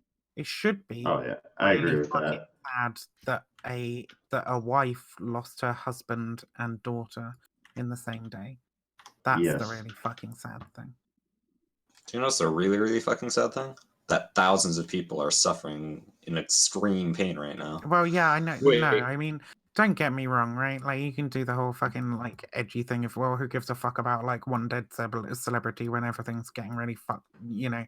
But like, when you hear a story about like I say, a wife losing a husband and a daughter on the same day, you'd have to be fucking inhuman to like turn around and go, oh, well, that's just, whatever, really, right? Like, No, I mean, he's famous. or even Kobe someone who literally just gave someone to watch, like at home, or someone to idolize, or someone to like get them through the day. Like there are probably tons of fans that just were like that even played basketball, even if they weren't good, just because of Kobe. Like that, like I don't know, it gave them some like some form of joy, like from watching him or from like interacting in that kind of relationship. That like that's probably.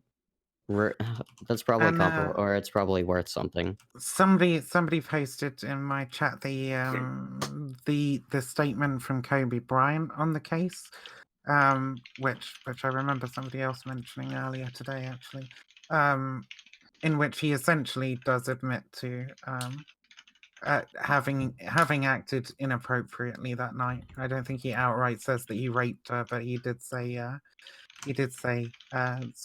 His words: first, I want to apologize directly to the young woman involved in this instance. I want to apologize to her for my behavior that night and for the consequences she suffered in this past year. Although this year has been incredibly difficult for me personally, I can only imagine the pain she has had to endure.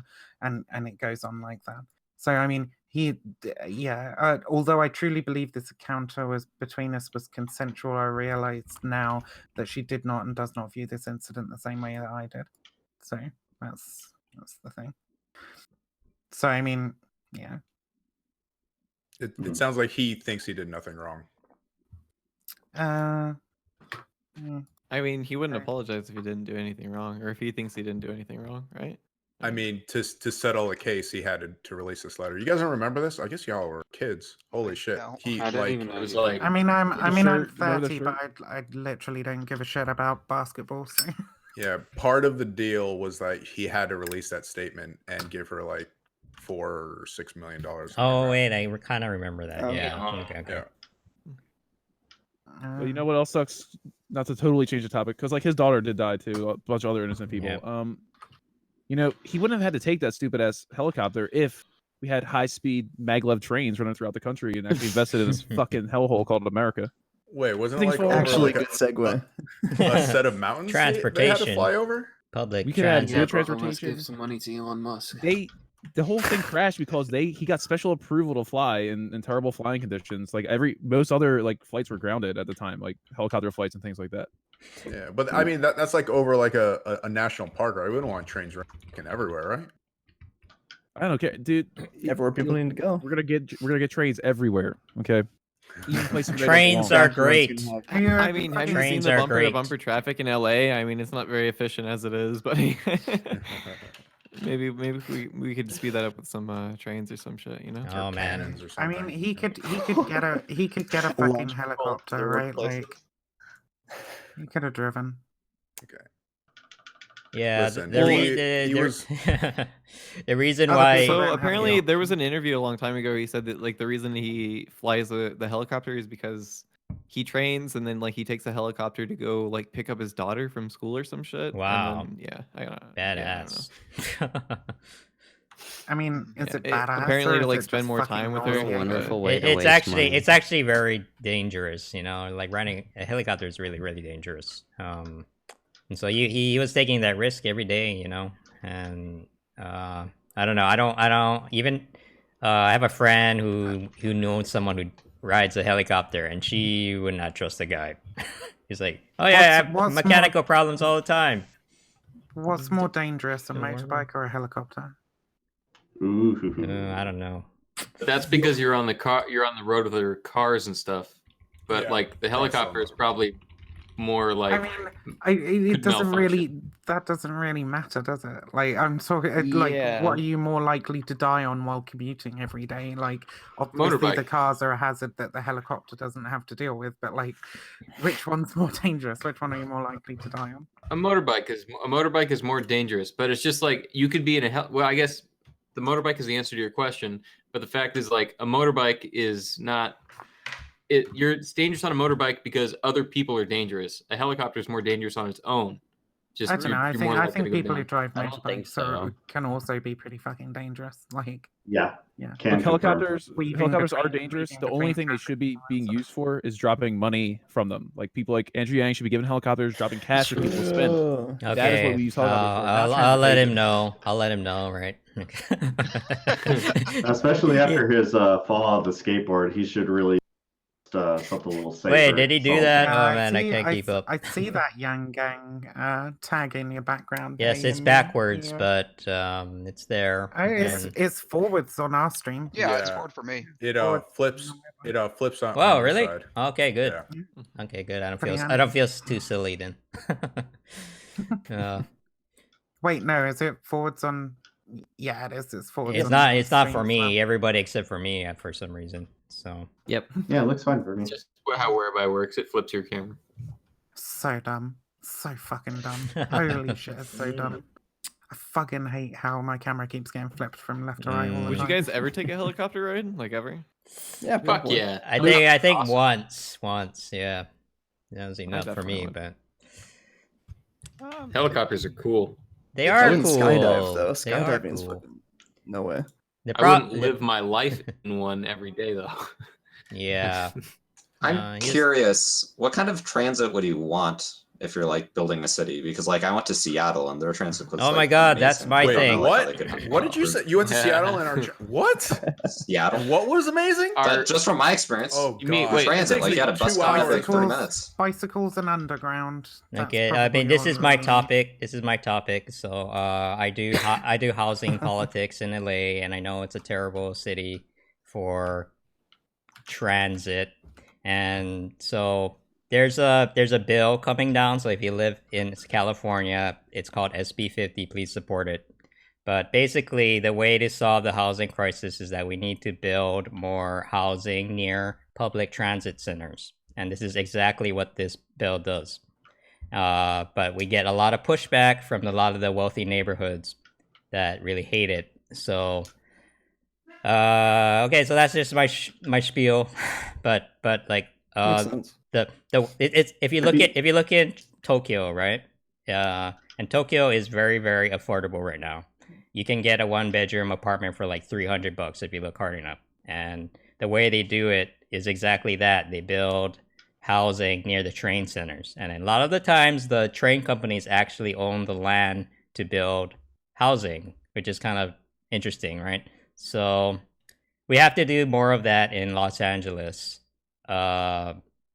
Otherwise, it's just I think the housing situation is just going to get worse and worse. So, what is a one-bedroom apartment in Japan? What's the square footage on a one-bedroom apartment in Japan? as from what I'm seeing, it's not that much smaller, than the ones we can get here, and that's kind of the myth, like they sort of portray Asian countries as being packed in like sardines. But if you're willing to pay, like an average amount, you can get a decent sized apartment there.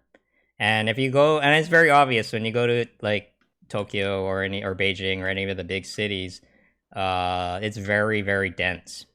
They build a lot of condos, they build a lot of apartments. That's what we're not doing here.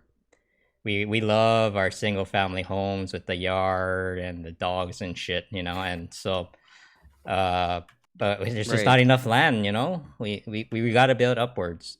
So well, do you think that'll cause like any significant harm or significant impact in well-being or like general perceived well-being of the country? Are you like being in very close proximity to a lot of people at all times in big cities? I mean, it already happens, and I can't imagine it. So if I don't think China's really happy, right? On the happiness index, I don't think they're ranked real high. It's better than living on the streets, though.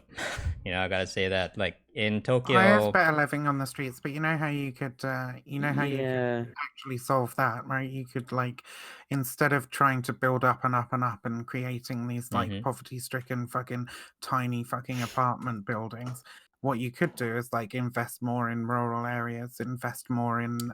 Yep, you're totally right about that. It's the problem of housing is that it's a jobs and housing imbalance. So all the good jobs, like all the tech jobs, right, are in the big cities. Like San Francisco is a good example, where they actually gave tax breaks to companies like Twitter and those big tech companies that we always hear about, and the city brought them in. They actually brought in all these thousands and thousands of workers, and they were supposed to use that money to build housing for them, but they didn't. So now we're in this like out of control, and this is a problem mostly in the cities. If you live in LA, if you live in San Francisco, you really feel it. But yeah, and also here in Seattle, we've been working on a light rail system. We're getting like a lot of pushback from the rich people. Like there's this island in the middle of Lake Washington that we need to run a light rail through called Mercer Island, and there was a really big pushback from them. Oh man, they hate it. They hate it. Yeah. Yeah. And back then I was like, oh, that's fucked up. We really need. But like now that I'm hitting capitalism peak, like, yeah, fucking keep that public transportation the fuck away from me. I don't want to hear that train. You know what I mean? Like, these people have put their shit together and they've finally gotten that nice house, and all of a sudden the government wants to come in and fucking build a giant train over their house. It's the same. They're trying to extend it right now to a little further down I-90 to like Issaquah, and that's another rich town, and everybody's fighting back because when you put transportation there, not only does it make it convenient to get into the main city, it also brings people there, and they have to end up building more houses, end up ruining these nice neighborhoods that people have like worked all their lives to get to in the first place. Yeah, I think that's a fear, though. I don't think that's a reality. Okay, yeah, I wanna like advise you. That sounds real bad, Graham. You just said ruining because people are coming in that are poor, like that would necessarily be poorer. Like that's kind of the implication that you made. Not that like you just necessarily more believe people. that, It's but already crowded. He didn't say poor. Yeah, you assumed that. Yeah, Americans are afraid to live. I mean, if close it's to a people, rich area and it's bringing new people in. Yeah, your property values will go up. Your property values Okay. will go up with more people. Property value is going to go up, but you have a giant fucking Maybe I'm rail wrong. station there, and it's Okay. really fucking crowded. It sounds like Yeah, there's no way poor people could afford Issaquah, but like a lot of people who would pay that extra amount of money just to live next to the light rail. Here's the thing though, about housing and all this. Like, there are ways that other countries are actually already addressing this problem. Finland is one that comes to mind. They actually have a housing first policy to address things like homelessness, where they put the person in a home or a like apartment first, and then they go for treatments and things like that. That's one way to do it. You have Austria, which is kind of my go-to example. They have a very interesting mixed public housing system where they have very highly subsidized units that are kind of on a sliding scale, and they're open to anyone can basically apply to be in them, right? And they're so popular that they actually had to build more and more of them. But the way it works is you have mixed incomes living with one another. See, America did the whole put all the poor people in the project, stack them up in the city, and that didn't work out too well. You actually have to have mixed income, nice areas to live in. So you can mix this in with the already existing property markets. Things already are there. You don't have to go all in one side or all the way one or the other. You just have to make sure there's access and make sure that the actual stock of housing is there. Because each city has a little bit slightly different problems. Some of them are geographic, some of them are legal, like NIMBYism or whatever. And like Vivian was saying, there are other places you could actually direct capital to besides Silicon Valley. There are other ways. Yeah, it doesn't have to all be here. It's so concentrated here. All the jobs. This is a lot of the problem with like having states run their own shit completely, right? Like it's states with the. What do you mean by that? Well, I mean, like, so if you had more sort of like federal oversight with budgeting and planning and. Oh yeah, we don't have that here. In Japan, zoning is controlled on a national level. Here, it's local level, and that's been a disaster. Because all the cities, they just care about themselves. They don't see the big picture. Yeah, and so that's why. Because over here in the UK as well, like you have. Obviously, you have individual councils that sort of like deal with the day-to-day bullshit and like where should we build a new road or where should, but the budgeting comes from the state as a whole, right? It's like we're going to give this council this much money and we're going to ask them to try and meet these certain targets. And I think you know that in California you're not even allowed to build public housing. Like you're not allowed to. No, it's illegal, and that. Why? Well, you have to get the permission of the city before you're allowed to build public housing, and they always say no. So it's basically nothing has gotten built in the last couple of decades, and people stigmatize it. Like they don't want to live in the projects, but. Well, I don't know much about housing and urban development other than like Ben Carson's a piece of shit, but like. It seems to me we didn't want to work with that guy. Fucking America is broken as shit. Right? You just need an overhaul of your entire fucking political system, by the sounds of things, buddy. Or we just need to give poor people Don't more throw resources. rocks from glass houses, all right, Vivian? We know what's going on over there too, all right? Hey! I never said the UK was fucking amazing or anything, right? But it's better than the United States. No, we have a YIMBY London for now. What? And underneath what metric? I don't know. Time for another revolution. Huh? Yeah. Oh, and the World Happiness Index.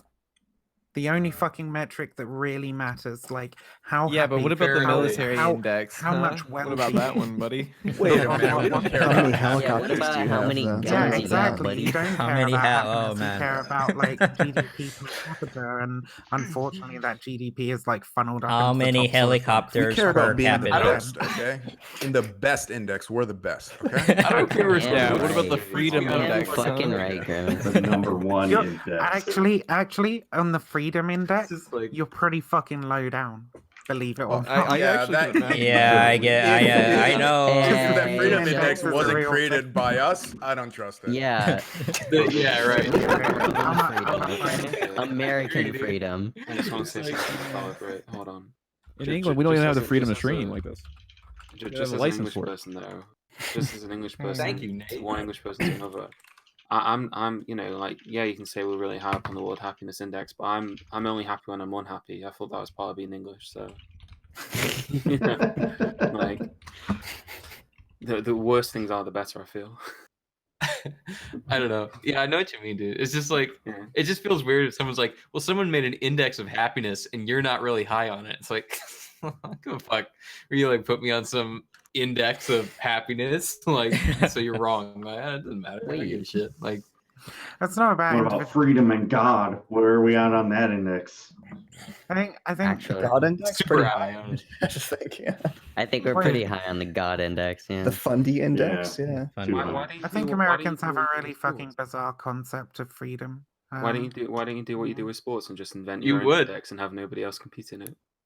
And you could be at the top of the America index. It's just got America in it, number Well, one. what is it? What is it in the fucking is it the Constitution that talks about like the pursuit of life, liberty, and the pursuit of happiness? That one. That's Declaration People of read the Independence. Come on. That's the Declaration. He fucking of sent that shit to Independence, you. Okay. So, yeah, all right. Good Not for like you, they but- that you didn't read it. But with your spectacles. You didn't Okay. read it. But but yeah, Return life, to liberty, sender. and the pursuit of happiness, right? Like these aren't things that you actually have a right to in the United States. Like not unless you have a That's the British fault. That's the Life, UK fault. liberty, You're, and the you're the ones that made pursuit. this place. Protestant work ethic. Where did that come from? Who before America was a world hegemon? Who fucked the whole world up? Who fucked up the whole Middle East, all of South Asia, all of Africa? Well, this isn't about something like Americans have a terrible conception of freedom. Where did they get that from? Yeah, it's White all your people fault. that- Yeah.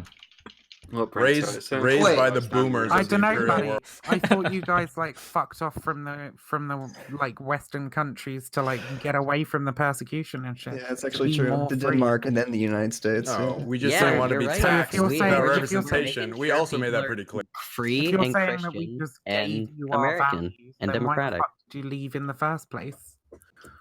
Clearly, you had different values. You left because of that. Wow.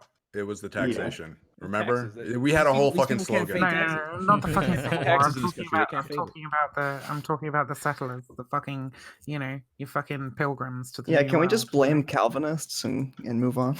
Yeah. Fuck Calvinists, dude. But yeah, you can't have the freedom for life, liberty, and the pursuit of happiness if you if you can't like reasonably achieve those things. You know, they are very, very. Well, you can pursue strict. it, but you're probably just gonna fail. No. Not a right. Not a good right. You Crazy, can pursue. You can It's all, pursue it's all about the happiness. pursuit. You can can't pursue have the- happiness yeah. if you. Not have the freedom. We're number one in pursuit, I guess. We are the Pursuit. means. Freedom, pursuit. We Whether or haven't not given you're up on actually gonna freedom. get We're there. still pursuing it. Yeah. This is why Americans like Tinder so much, right? It's all about the pursuit. One of these And days. landing it is a different thing, but I love you, pursuits, Pursuit. we got a lot of that. No, yeah. no man can have true freedom while chained to the wheel. Look, don't let the UK people off the hook, right? They were the original Great Satan. They're the one that closed down the commons first. They had the highly developed capitalism first, where Karl Marx write all that shit. He went over there to UK, and look at them now. They're basically on the verge of becoming the 51st state of America, cucked empire. Fucking You know, football. once You guys Scotland, watch football. once over Scotland there. breaks free, we'll make it a 51st, maybe a Commonwealth. Maybe it won't even be a state. Don't I let you swear, if the don't UK let them becomes a state before we go on. Who knows? British independence could end up being a really great thing. Fuck knows. Just see where it goes from here, because there's no getting away from it at this point. Mhm. You all did pretty well after leaving the UK, so let's see. Darn right. I mean, Well, Economically. a little bit bigger. I am. And Yeah, I'm curious if you've ever seen a streamer called Amy. She does a lot of housing. someone referred me to her, so I'm gonna check her out after this. So Yeah. thanks for that, then. Yeah, does she live in Yeah, LA as she's well? cool, so. Yeah, I think she lives in LA. Yeah, I saw a sign of a thing I've seen before. So okay, cool. Word. Can Awesome. we stay on this housing topic a little bit more? On what? I got to go in like 10 Oh. minutes, but I like. Are you guys really into like public housing and rent control instead of just like moving poor people where they can succeed, like giving them mobility instead of having them trapped in these cities? Well, there's two ways to solve the housing Well- crisis, which is either to move the jobs out of the city to where it's more affordable, or build more housing. I think the second is easier. So that's why I support denser urban development. You know, and the city, the companies. The problem is the companies want to be here in these big cities because it's a cool place, and they want the highest talent. So that's why they try to find find their way into like places like New York and San Francisco and LA. And then, but the problem is when you bring in all these new workers and you don't build housing for them, it fucks everyone. And the poor people, The rich latter is people, like middle income people are getting screwed over right now too. So I don't know. There's lots of ways to do it, but you can't have it both ways, and that really is the problem. So The latter Yeah. is easier, but it seems like more of a band-aid, and it also seems like a problem, like a solution that's only going to become a problem again in time. Whereas the former, like moving the jobs out of the city, seems to have a lot more staying power. a lot more I agree potential with for, you like- on that actually, yeah. I mean, but it's politically more difficult.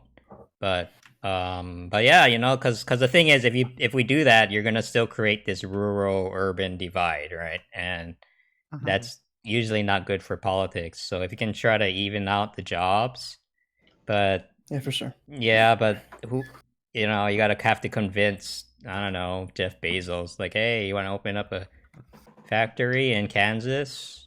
And you're like, And I mean, it seems like you still need somebody like to work your corner stores and coffee shops and shit, even in San Francisco, right? So I don't know, like public subsidization of housing seems like a good thing. yeah, but see, look up in terms of Article 34, and that is the reason why we cannot even build that here. And it's insane. We're doing the wrong things on every aspect of the housing thing. Like, even if you're liberal or conservative, like, there's like a bipartisan agreement with that we're doing all the wrong things. So we have to start somewhere. You know, I don't know where that is. You know, for the far left, Rent's too damn high. yeah, it's too damn high. For the far left folks, they like public housing. I support that. The people on the right, they like market rate housing. I support that too. Build anything. I don't care. Like, honestly. Fucking So- typical Yang Ganger. Fuck me. Wait, what are Fucking you? radical socialism. I can see your brain inflating from here.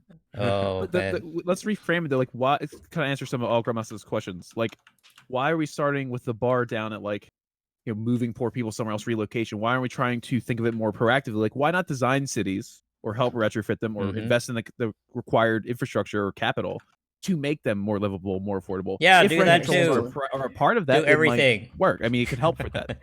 The point is like why accept the status quo? Because what the status quo is doing is just reifying the same power structure that's always been here. The reason why there's no public housing is because it undermines the power of those with the money, with those with the land. It would weaken them. That's why we don't really see action on this. It's not necessarily just a technical. It's purely political. But I'm saying, like, so our job is to make in the political imagination an alternative whereby you can actually have a nice mix of public housing, walkable cities, places you can bike, nice trains, clean, transportation. All like, yep. I was just cautious. Like, let's not, set the bar too low. We could make some demands, right? Yeah, I guess so. yeah, sure. Yeah. Do that too. Agreed. Do anything. Like, anything. Like, that's not what we're doing right now. Like, Well, urban designing is complicated too. It's not like so easy as just saying, "Oh, No, we just need no, to no, design it yeah, better." yeah, you're right. Because like at the very beginning, like I'm in Bozeman. Bozeman's growing quite a bit, but like at the very beginning, it just started off as like a single road and a few houses, and like having that evolve very slowly. It's not like you're going to be like, "Oh, this city's going to be like 30 million people right now, and we need to do all these things." And it's hard just like mow down some businesses because they're like, "Oh, it'll be better in the future." Yeah, it's Like, hard. different It's hard places to make because improvement. the homeowners are really trying to defend their own turf. You know, they spend their whole lives saving up for this one asset, which is their home, right? And they're very, very, very protective of it. And you see them go nuts. You know, like they say some crazy shit during public comment. You know, and I'm not unsympathetic to that, right? If you spend 30 years saving up for your house, like, you deserve something, right? But I don't know. Yeah, there's a compromise somewhere that we're not really talking about because the conversation right now is so one-sided, and they block everything. We propose homeless shelters, they block that. We want low-income units, they block that. You want a market rate apartment? No, sorry, that's luxury units. Fuck you, And sorry, I'm getting worked up, but like. But public housing, nope, none of that too. In San Francisco, it's gotten so bad. We wanted to make bathrooms for the homeless people so they're not shitting on the streets. They said no. They said no to that too. Like, I don't get it. Like, it's not even in their own interest. It's not good. Yeah, but they also don't want to. They don't want to make it easy for people to be homeless, right? Like there are people actually being bussed into these cities because we have the facilities and the That's money not. to take care of That's them. At not least they true. think so. That's That's not true? Yeah, so I would like 70 to So 80, 70, homeless busing. 70 to 80% of the homelessness that we're experiencing in LA and San Francisco and those cities, like probably in Seattle too, but they are native, you know, and that's So 30% are bust in. I'll have to check that statistic later, but the point is the majority of people who are homeless actually are becoming homeless. Like these are people that you used to know, you know, they used to be a All right. real person, and they sort of fell off the cracks and they go nuts because living on the streets is mentally not good for you. Yeah. So No, absolutely. Living on the Yeah. streets can be mentally good for you for a very, very short period of time when you first leave home. maybe for a day, but God, I don't know. I Sure, we should live had a somewhere really without good internet. time for the first 6 months when I was homeless at like 16. The second time I was homeless, it was fucking garbage. And honestly, spending winter homeless is like the worst thing ever. If you've ever had to set an alarm for every 2 hours to wake yourself up so you get up and fucking walk around and like rub Yeah. your hands together and shit to stop yourself from getting hypothermia and dying in your sleep, then you'll know what I mean. Jesus Christ. So yeah. I'd actually like to Vivian, do you mind if I ask you like some questions about your experience? Sure. Yeah. So like you're going through that tough time, like was there no homeless shelter you could go to? There was a homeless shelter that I could have gone to, but I was unaware that it existed. Okay. Also, like waiting lists for homeless shelters tend to be pretty long as well. So, like when the second time I was homeless, I did actually end up in the homeless shelter in the town I was living in at the time. But it took me, I think it was 3 weeks before I managed to get a bed there. And when I did get a bed there, it was like 4 people to a room, and I was like sharing a room with this fucking crazy smackhead and a couple of other people who just seemed generally quite dodgy. Yeah, One there's guy a lot of kept coming terrible in things drunk, that happen in and it's just Yeah. yeah. And it was a really scary place to be like a young queer person. So I Mhm. didn't spend a lot of time there actually. I had like 3 weeks wait, stayed there for about a week, and just decided that I'd much rather like go back and live in my tent, because that time I had a tent set up and I did a load of other stuff. But yeah. That's actually really informative for me because I have this point. I'm like, we pay money, we have homeless shelters. Like, why can't you just go take care of yourself? Like, why are you living on the streets? But you just gave me an excellent fucking response with your personal story, and now I actually know, have at least a better idea of what it's like being homeless in a big city. So thanks. I mean, there's just so much really, like sleeping in the city. A lot of people tend to like sleep like proper in the city, and if it's a really big city, like I was homeless in London for a little while, you can't go out of the city and go and sleep somewhere rural, right? Which is like what I did the first time. I like set my tent up in a nature reserve that was just outside of the town. But like, it's so dangerous sleeping in the city. When I first got to the town that I'm in now, I remember the first night I was there, I ended up sort of like hanging out with some other guys at the soup kitchen, I guess you guys would call it in the United States. And they were telling me about how like just last night some dude had been like set on fire in their sleeping bag.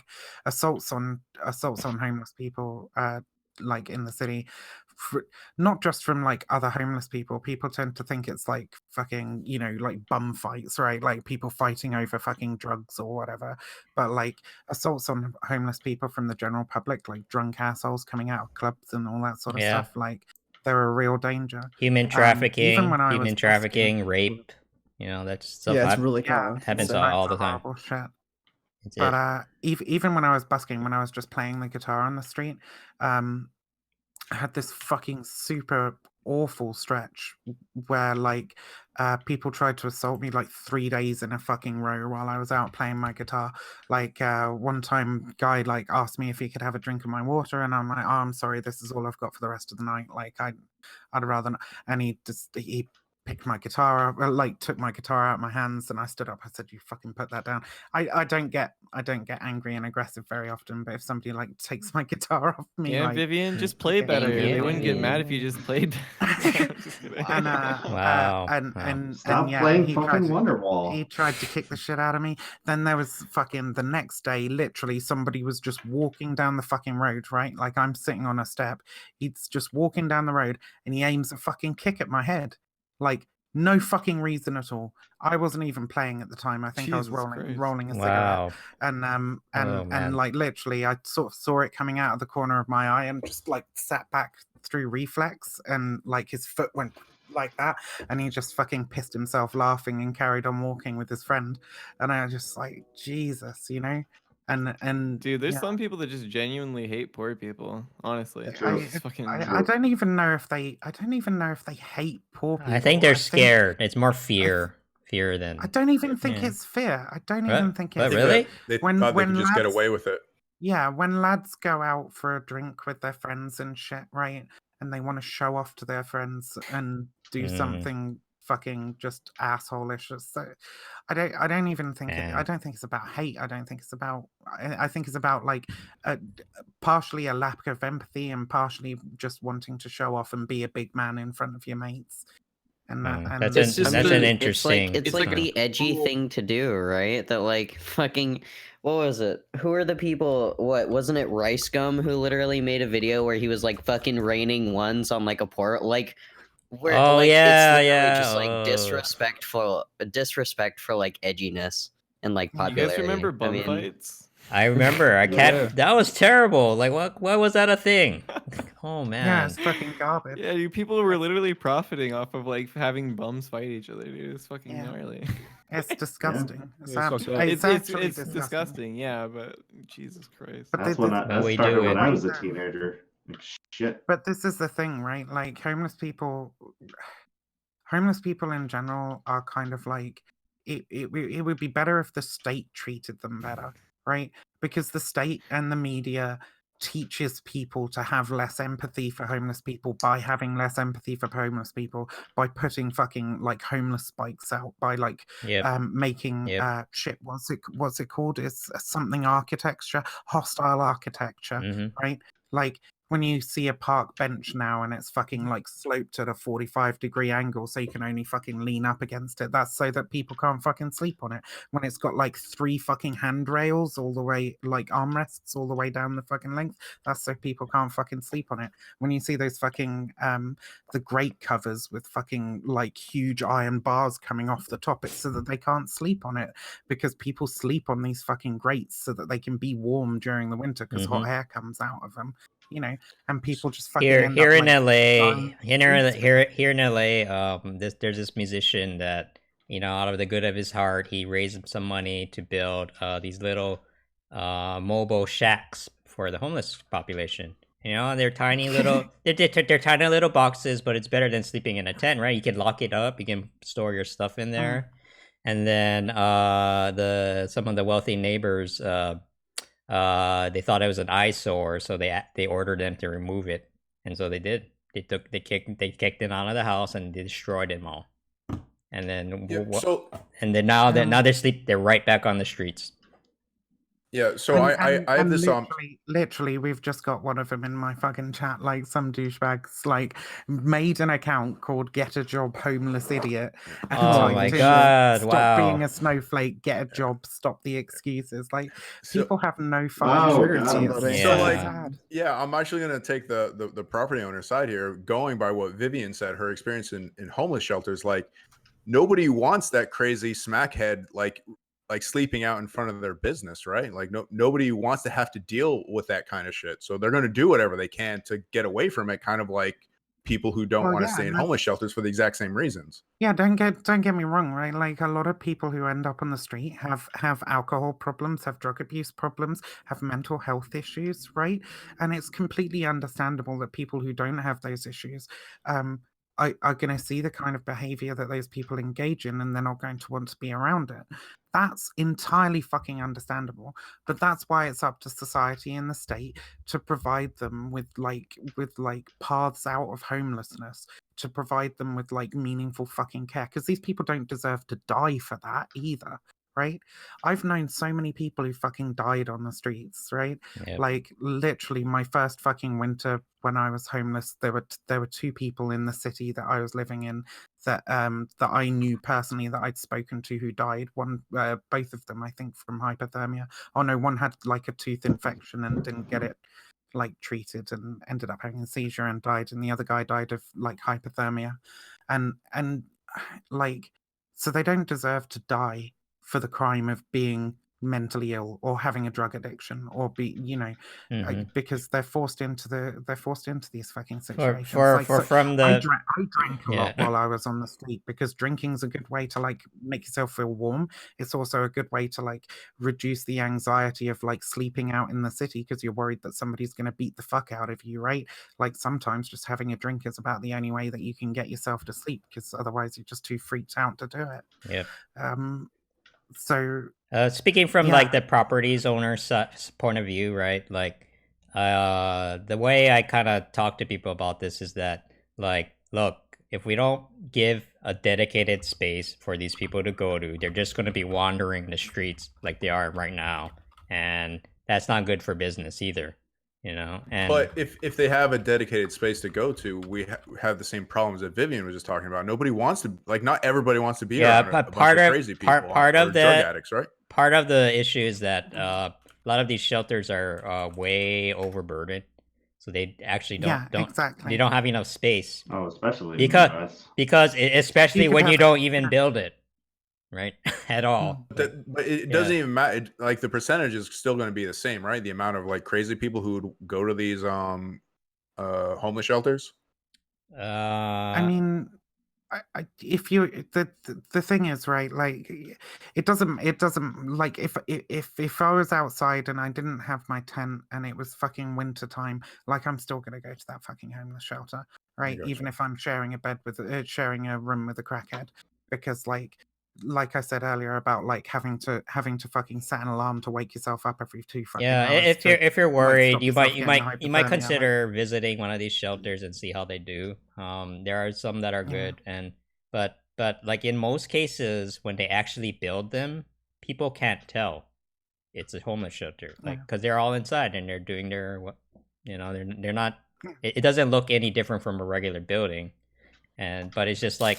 Kind of you get the peace of mind knowing that they are not wandering around everywhere. Where that's more scary. That's more scary to me. You know. The thing is also like from my experience, I mean, you'd get a little bit of help maybe, but not really all that much, and that's here in the UK where we don't have half the fucking problems that you do in the United States.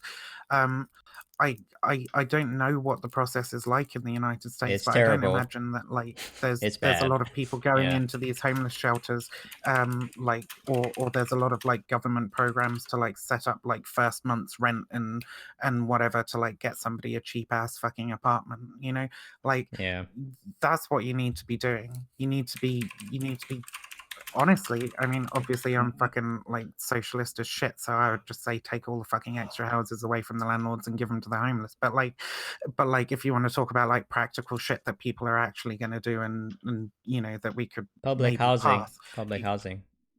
Yeah, you need public housing. You need grants and so on to allow people to like pay that first month's rent or whatever, or just fucking move them in if it's state owned housing. You need programs to get people out off the streets, out of homeless shelters and into a home, because the vast majority, this myth of like the happy drifter who just like, you know, that's not true at all. Feels like these Yeah, people. those don't- are meth heads. Yeah. These people don't fucking exist. Even your meth heads, right? Like when you're saying earlier about like the drug and alcohol problems and all that, right? You need more fucking free clinics and stuff. You need more organizations Yeah. out there like trying to help people with their drug addictions and so on. Because quite often the drug addiction or the alcoholism is like is a way of coping with mental illness, which is another thing that you also need to fucking like have more like facilities for helping people Yeah, with. it's a spiral, Or you it's know. a way of dealing with your situation of being on the streets, and it's like a self-perpetuating cycle. Can't get a house because you're fucking high all the time, and all the money that you get you spend on drugs, and you do that because you're fucking homeless. So all these things have to like kind of work in concert. You have to have good mental health services, good drug services, and good and a good way a fucking humanitarian way of Yeah. pulling people off the streets, like giving them a fucking house. Just give them a fucking house. Like the state has enough fucking money that they can just go, well, we're We gonna have the build some money. We fucking have the apartments money. and put people Yeah. in. But wait, if they get a house, why don't I just get a house? Your house might be nicer. Yeah, you'll probably But I get. mean, like, also, if you're, I mean, if you want a house, you could go through exactly the same thing as they did. You could go and fucking sleep Wait, on so the no, you're streets. Go for it. So you're rewarded with houses for sleeping on the street? But I'm not talking about some how fucking do you view it as luxury a- 4-bedroom fucking detached house with a fucking yard and a garage and a we were fucking just talking beautiful about driveway. apartments. I mean, when it comes probably. to people's livelihoods, I don't think we need to be like teaching them a lesson or like teaching them a life lesson. Like, make sure you don't be homeless again. It's just like we want to make sure they don't die. Yeah. I mean, it's Well, I it's mean, that essentially just means that. You might as well just tell them all, you're like, how about we just buy the bootstraps? Like that makes about as much Yeah, sense. Do you know the hilarious thing about pulling yourself up by your bootstraps? It's like supposed to be a that joke. it was supposed to be a joke. It's literally something that's impossible. You can't pull yourself No, up you by your realize it's a bootstraps. symbolic statement, right? Yeah, it's a symbolic It's statement. symbolic. Of course it it's is. a symbolic That's parody statement of also. how ridiculous it is to tell somebody to do that. Like No, like, it's because it means that you rise by yeah, tying your look, boots. I understand. Not I pull understand. yourself up. Jesus I Christ. understand what the saying means now. I get what you're I'm just speaking saying. about the irony. I'm saying the irony is, right, that originally it meant pretty much what it actually means now, which is that it was a fucking joke. It was to pull yourself up by your bootstraps was to tell somebody to do something impossible. Yeah. Yeah, I All do. right, guys, I got to head out. Thanks. Okay. gotta fucking All go right. work Thanks for now. coming by. Have fun, Grimace. Bye. Take Thanks, care. guys, for There, bud. All right, peace. Get a job, you bum. Yeah, I think we're in a state of emergency, though. Honestly, like it's really, really bad 100%. because our homelessness rate in LA has gone up 12% just this year alone. That's 24,000 people newly made homeless. That is fucking nuts. Like, it's out of control, and the people in power right now, they're not doing anything. In fact, they're making things worse because they're doubling down because they don't want to take responsibility for it, right? So something's got to change, and they're doing the homeless count this week. I'm scared to look at the numbers, but I don't think it's going to be good because I know they haven't been trying to fix it. So it is depressing, but that's where we are right now. I don't know what else to say. So you're trying to tell me that if we don't fix a problem, it's not just going to go away? What? That is what I signed up for. God damn it. All you need is to inject more freedoms, okay? Yeah, more freedom equals Directly into better. the penis. Yeah. That's how it works. You need more freedoms, you need more free speech and more guns, and everything will work out fine. Okay? Yep. Jeez. Freedom, not bad, not bad. Sounds like a Mad Max economy. I mean, who is more free than the man on the street? He has no responsibilities. He doesn't have to pay any bills. Yeah. The true American dream. The true. Honestly, the true Yeah, American Shanice would agree with you. Yikes. And this is what I meant earlier when I said that, you know, life, liberty, and the pursuit of happiness relies on a certain amount of economic stability. Oh yeah, definitely. Yeah, I think like the biggest issue that we need to worry about is just like making sure competition is as high as ever. I'm bad with word things. I'm dyslexic. The thing I was back to is I don't. Why do we have to care about competition? Like, what is the good in that? Because we work in free markets. Look, they went a little bit overboard in Right. 19th century with the competition meme. Kropotkin tried to save it with mutual cooperation and all that, but we still have yet to catch up. So, you know, Yeah. we're kind of suffering from dead ghosts and memes, you know. Well, isn't like competition like all-time low right now? Between Depends on how you would companies? define it, I where don't you're know what looking. competition Yeah, I was gonna means. say, Yeah. Depends what you mean by that. Yeah. At what level or what? Do you mean competition is stifled by oligopolies? Because you'd probably be right about that to a certain extent. I don't know if you're talking to your chat or if you've muted yourself by accident, dyslexic. Oh, I'm sorry. Yeah, I muted myself. Yeah, pretty much like we're to oligopoly and monopoly, all those fancy words. Like there isn't competition enough competition between markets right now. And that's like what's like really hurting us the most, I think, right now.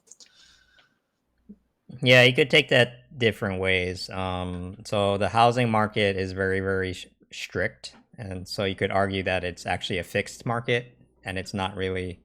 So, you know, when I'm talking to conservatives, I'm usually like, hey, let's deregulate the housing market, you know, and then, but when I talk to people on the left, I'm like, hey, let's build public housing. I don't care. I just build either one, you know, like I want both, you know, and When you say deregulate the housing market, okay, I so don't know what fucking US regulations are. on the housing so market, right but, now like, it costs about $750,000 to build 1 unit of housing in LA.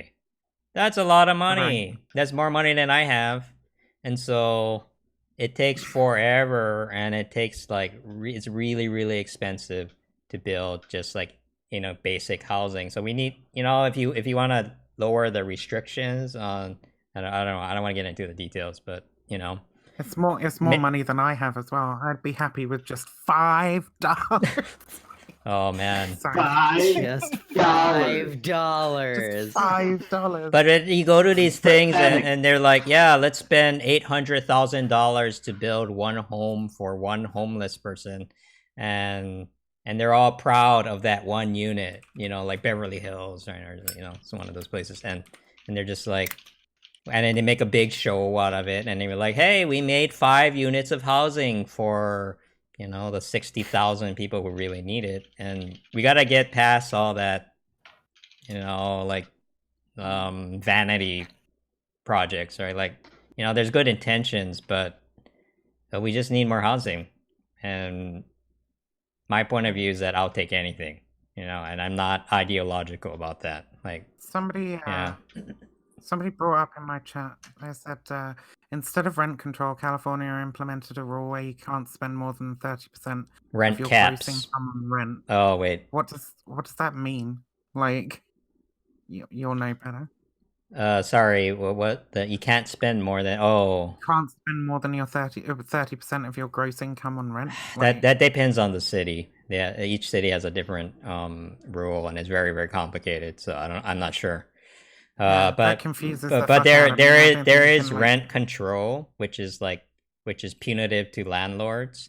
So I'm a little worried on that. And California actually rejected the Oh, I ruling. like Yeah. being punitive towards landlords. I know, but okay, but but the thing that everybody agrees on are rent caps, which is that you can only raise the rent year by year by only so many percent. So that's a compromise that everybody's unhappy with. So it must be a good idea, right? So,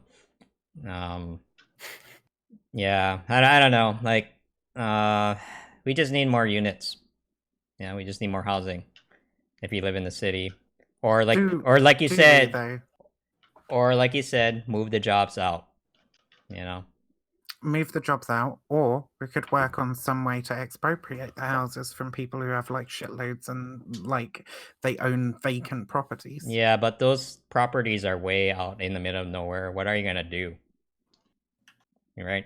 You'll have a house, Yeah. Okay. Fair enough. and then you'll just be like, well, here I am. Are you telling me there aren't a lot of vacant properties? Not in the cities. Not in the cities. Yeah, They are. like typically when there's high prices, they're pretty vacant. They're pretty full. It depends on where you're talking. It depends That's where. actually a problem that we have in Flint is, we have a lot of abandoned and vacant homes that need to be cleared out for blight clearing. But those are typically pretty cheap, right? Not if they decide not to sell them, which is kind of the problem. Like we can't speculative properties, or we can't do anything with the housing if they don't sell it to the city because they still own it.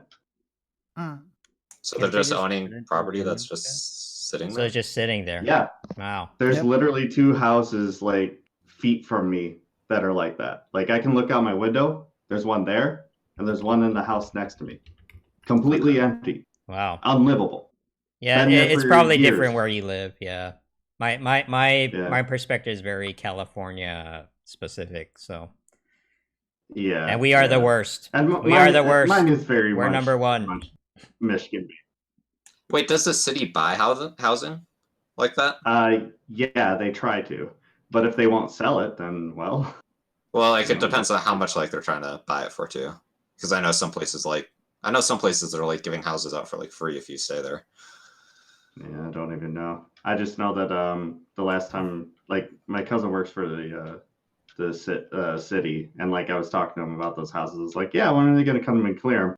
And he actually pulled up the zoning guide, and he's like, oh, we don't own that. Like we can't do anything with it until they choose to sell it to us, and if they don't sell it to us, well, it just kind of stays there.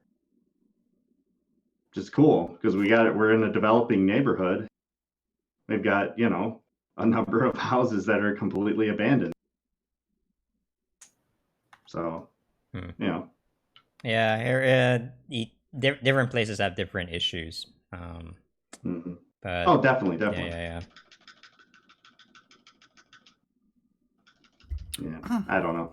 I just thought it was an interesting way of putting it that, like, oh, they can, just buy up the housing and blah, blah, blah. It's not that easy. And they don't always want to sell it. Yeah, I mean, and then we need a sort of like a percentage of vacancy, just just because how the business works, right? And like, not everyone is going to be living in a place all the time, so Like maybe a vacancy tax or something like that. Yeah, and that is something that they've tried to try to discourage foreign speculation, right? But oh yeah, that was a big problem. Yep. Vacancy Especially tax up through the sounds water. like a good idea, actually. Yeah, that's something we Yeah. support Go with that. as well. So, see, like, nobody especially nobody after the likes the water prices Chinese. are- Nobody likes the Chinese. They're like, hey, stop buying our shit. Chinese ain't coming here. We get just Canadians coming here. and buying Oh up their yeah, shit. oh, those Canadians too, man. Gotta keep an eye on them. Are there any Canadians here? Yeah. Sorry. Nope. I'm friends with a few. Okay. Yeah, I mean, like after the water crisis, the housing fucking Yeah, what happened to prices that? tanked. It tanked. Okay. So then, Yeah, so then a lot of so- people bought it after, like, speculators or. Yeah, Okay. and didn't do anything with it. Yeah, that's Like, all right, we bought this shitty house in a city that you can't even drink the water in. Cool. All right, what do we do now? I'll let it sit around, I guess. Yeah, that's frustrating too. Yeah, I get it. Yeah. 100%. 100%. Yeah. Yeah. So it just makes me sad to see, like, we get new houses built all the time in the area and trying everything we can to get everything set up, and like there's still these just disgusting houses that people refuse to sell to the city because they're way more concentrated on, like, well, how can I make it beneficial to me? Right, Like, right, well, right. Maybe some things are not just about you. There's kind of an issue though with the mechanics of how you buy a house. Okay, see, this is where actual inflation really comes from. Houses are usually huge purchases and they're financed. Okay, so every time a house is sold and you borrow, the prices of them always continue to rise until they don't, until you have a collapse, until you have like a 2007, 2008, where the underperforming assets don't perform anymore. People can't pay the mortgage, whatever. Okay. Yeah. The problem is we have to change the way, one, that you finance houses in the first place. There actually has to be an income requirement of how much you should be putting down rather than just borrowing a huge amount. And in order for that to work, in order for people to get houses, they have to have higher wages. There's a whole other side to this. But you had to address how banks work and how they work in the real world. This is a way for the richest part of the country to constantly capitalize on rising asset values. That's the name of the game. This is private commercial banking in America. These are the people who run it all. Do we have enough resources and money and land and stuff to make public housing? Absolutely. There is not a shortage of carpenters or people willing to be laborers to build these whatever kinds of public housing we want. We can build them in cities, outside of cities, near cities, build new ones, reinvent other ones. You can have community land trusts where people sell. For example, you get a neighborhood coalition together. Everyone sells their property to the land trust, but you still own your property. But when you sell it back to the trust. It's a way to control prices. It's a way to stop them from accelerating out of control. There's a million ways to do it. The problem is you only get fed this one story that there's just not enough supply. Well, there's plenty of supply. In fact, when housing prices were highest in America in 2007, there was an all-time high of supply. In fact, we had 5 years out of excess housing. That's how much we had, and yet we had the highest prices all time. And we're headed back there. Mortgages are hot again. They're popping off. This is how our version of capitalism works in America. Finance, insurance, and real estate. So if you really want to solve the problem once and for all, you have to address like several different institutions. Banking is one of them. Housing is another. Government and our power in government is yet another one. So it ain't easy. It ain't easy. Yeah, it's really complicated, and it's a multifaceted problem, right? And you have to solve it from different angles, and it's really hard to coordinate that. So yeah, I could see that. I don't know. I guess I just wish it was to do, because we're all tired of dealing with it. It's just one thing after another in this city. So I don't know. It's a very Flint-centric problem to complain about, but it's been fucking 40 years that we've been dealing with this. So it's probably happening. It's probably happening eventually. elsewhere too, though. You're probably not the only city. Oh, of course. Yeah. And Mark, yeah, you see people how they're actually, metaphorically underwater because let's say your water is no good or it's undrinkable or the schools are no good or you lose your main source of economic, like your employment in a place. What's your house going to be worth when the school districts are going down? What's it worth when there's no more business left in the town? There's no more industry. Well, you can't just take that equity and then transform it into another house somewhere because maybe your house is worth 100,000, now it's worth 50 after it's all said and done after deindustrialization or something. You can't just take 50 grand and get a house in Los Angeles. You got to start all over. You can't just frictionlessly move around America whenever you want to and just exchange your equity at whatever market value you want it to be. There's people who are trapped in rural America. Essentially, is what's happening. Yep. I totally see that. And I'm told all the time, it's like, well, why don't you just move? If there's one place that's constantly told, just fucking move, it's my city. And you're just like, why should I have to, first of all? Second of all, we can't afford it. What don't you understand about how much it costs to move into a new house? People don't get it. There's a percentage of people who are mobile, but you have to think of the kinds of people who aren't. It's generally older people. Yep. Could be even some Zoomers out there who have no money, who have to basically be working out of Walmart. And you can tell people take gambles, borrow. That's hard. That's really hard because, even with the wealthy homeowners, right? I call them wealthy homeowners, but a lot of them, on paper they're worth several million because that's what their homes are worth right now, right? But they don't have a lot of cash, and they ain't liquid. Yeah. See, they put 99% of their money into this one thing, and it's a fucking house, right? And they're stuck because, especially when they're when it's tied into their school districts, and if I live here, I can get access to this and that. Then they become kind of trapped, right? And telling them to sell their house is not reasonable either, for a lot of reasons, and so. That's why the politics is so ugly. Everybody's kind of 100% defending their, and that's why they get very territorial. Yeah. Well, it's really important. Everything is always framed in a monetary cost. What's this going to cost us over how much time? And sometimes, from a microfinance point of view from an individual, yeah, that makes sense. But we're actually in something more, in America at least, we're in what we would call technical debt. So if you lived in a house and you didn't fix the roof and there was a big hole in it, and you say, I'll get to it. Winter goes by, summer goes by, so on and so forth, and you got a hole in your roof. Well, that's going to actually compromise the whole house over time. The whole thing will fall apart, will fall down eventually. This is the way of nature. Okay, it's gravity and those environmental forces.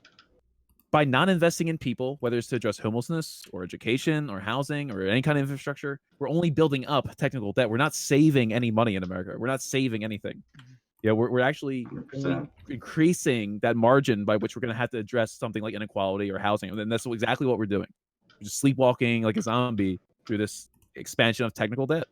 So, I don't know. It's a political solution. That's all I can say. Yeah. Do you think there's something to the idea that people view something like housing as like some sort of reward that you get as opposed to something that's necessary? Oh no, seriously, necessity. No, they do, man. Like that's the American dream, right? You get your single family home on a lawn, and you get a dog, and a car, and 2.5 kids or whatever, and that's the dream. And then that's what, like, especially a lot of the boomers grew up with, right? And they were kind of conditioned to chase after that pretty much blindly, I would say, And like for me, like I had to deprogram myself from thinking that way. I live in an apartment right now in one of those, ugly ass like monster tower things, right? And it's fine, right? Like for my current lifestyle, that works for me. But I had to there's in the back of my mind, I feel like, oh man, I'm a failure because I did not get this and that. And it actually takes a lot. It depends how old you are, but it takes actually kind of a lot to pry yourself away from it. And I think that's what makes it so hard. Oh yeah. Yeah, if you're American, I'm up there. I'm up there in age. Well, sort of, for I'm older millennial, so I definitely know how that is. I mean, I rent, but I you gotta just do what don't you gotta think do. it's. I think it's really sucky to expect people to just up sticks and leave all their friends and their family and everything behind. Yeah, man. I think it's an unreasonable expectation of people to do that, which is why you should work on regenerating these areas. Yeah, I suppose. so the suburbs suck, Smack. Honestly, have you been to a HOA meeting? Those people hate each other, man. Oh my god. Oh, homeowners So on bad. homeowners violence, right? If there's anything they hate poor people more is each other. It's a subreddit dedicated to horrible HOAs. It's pretty interesting. Yeah. I gotta check that out because Yeah, I think I'd enjoy it. Yeah. Yeah, there was. I think I had a topic on this. I'm not kidding. Oh, did you? I think I Ooh. did. I'll try to find it. Housing and housing action. Yeah, pretty well. There's a homeowners association that ended up kicking out a family. Pretty much, some teenagers' parents both died in a car accident, so they started living with his grandparents. Yeah, except it's a gated community where everyone has to be above a certain age. Oh, well, so the they kicked homeowners association actually voted to evict them. Wow. See, that does not surprise me. My parents live in a place like that in Florida, but so we actually when we went down for our honeymoon, we stayed at my parents' house because we would leave on the ship from the Florida pier just outside of Tampa. It's well, that's perfect, and then somebody called the cops on us when we were walking back from my grandpa's house. Now, of course, could have been a race element to it, my wife being black and walking through this retirement community.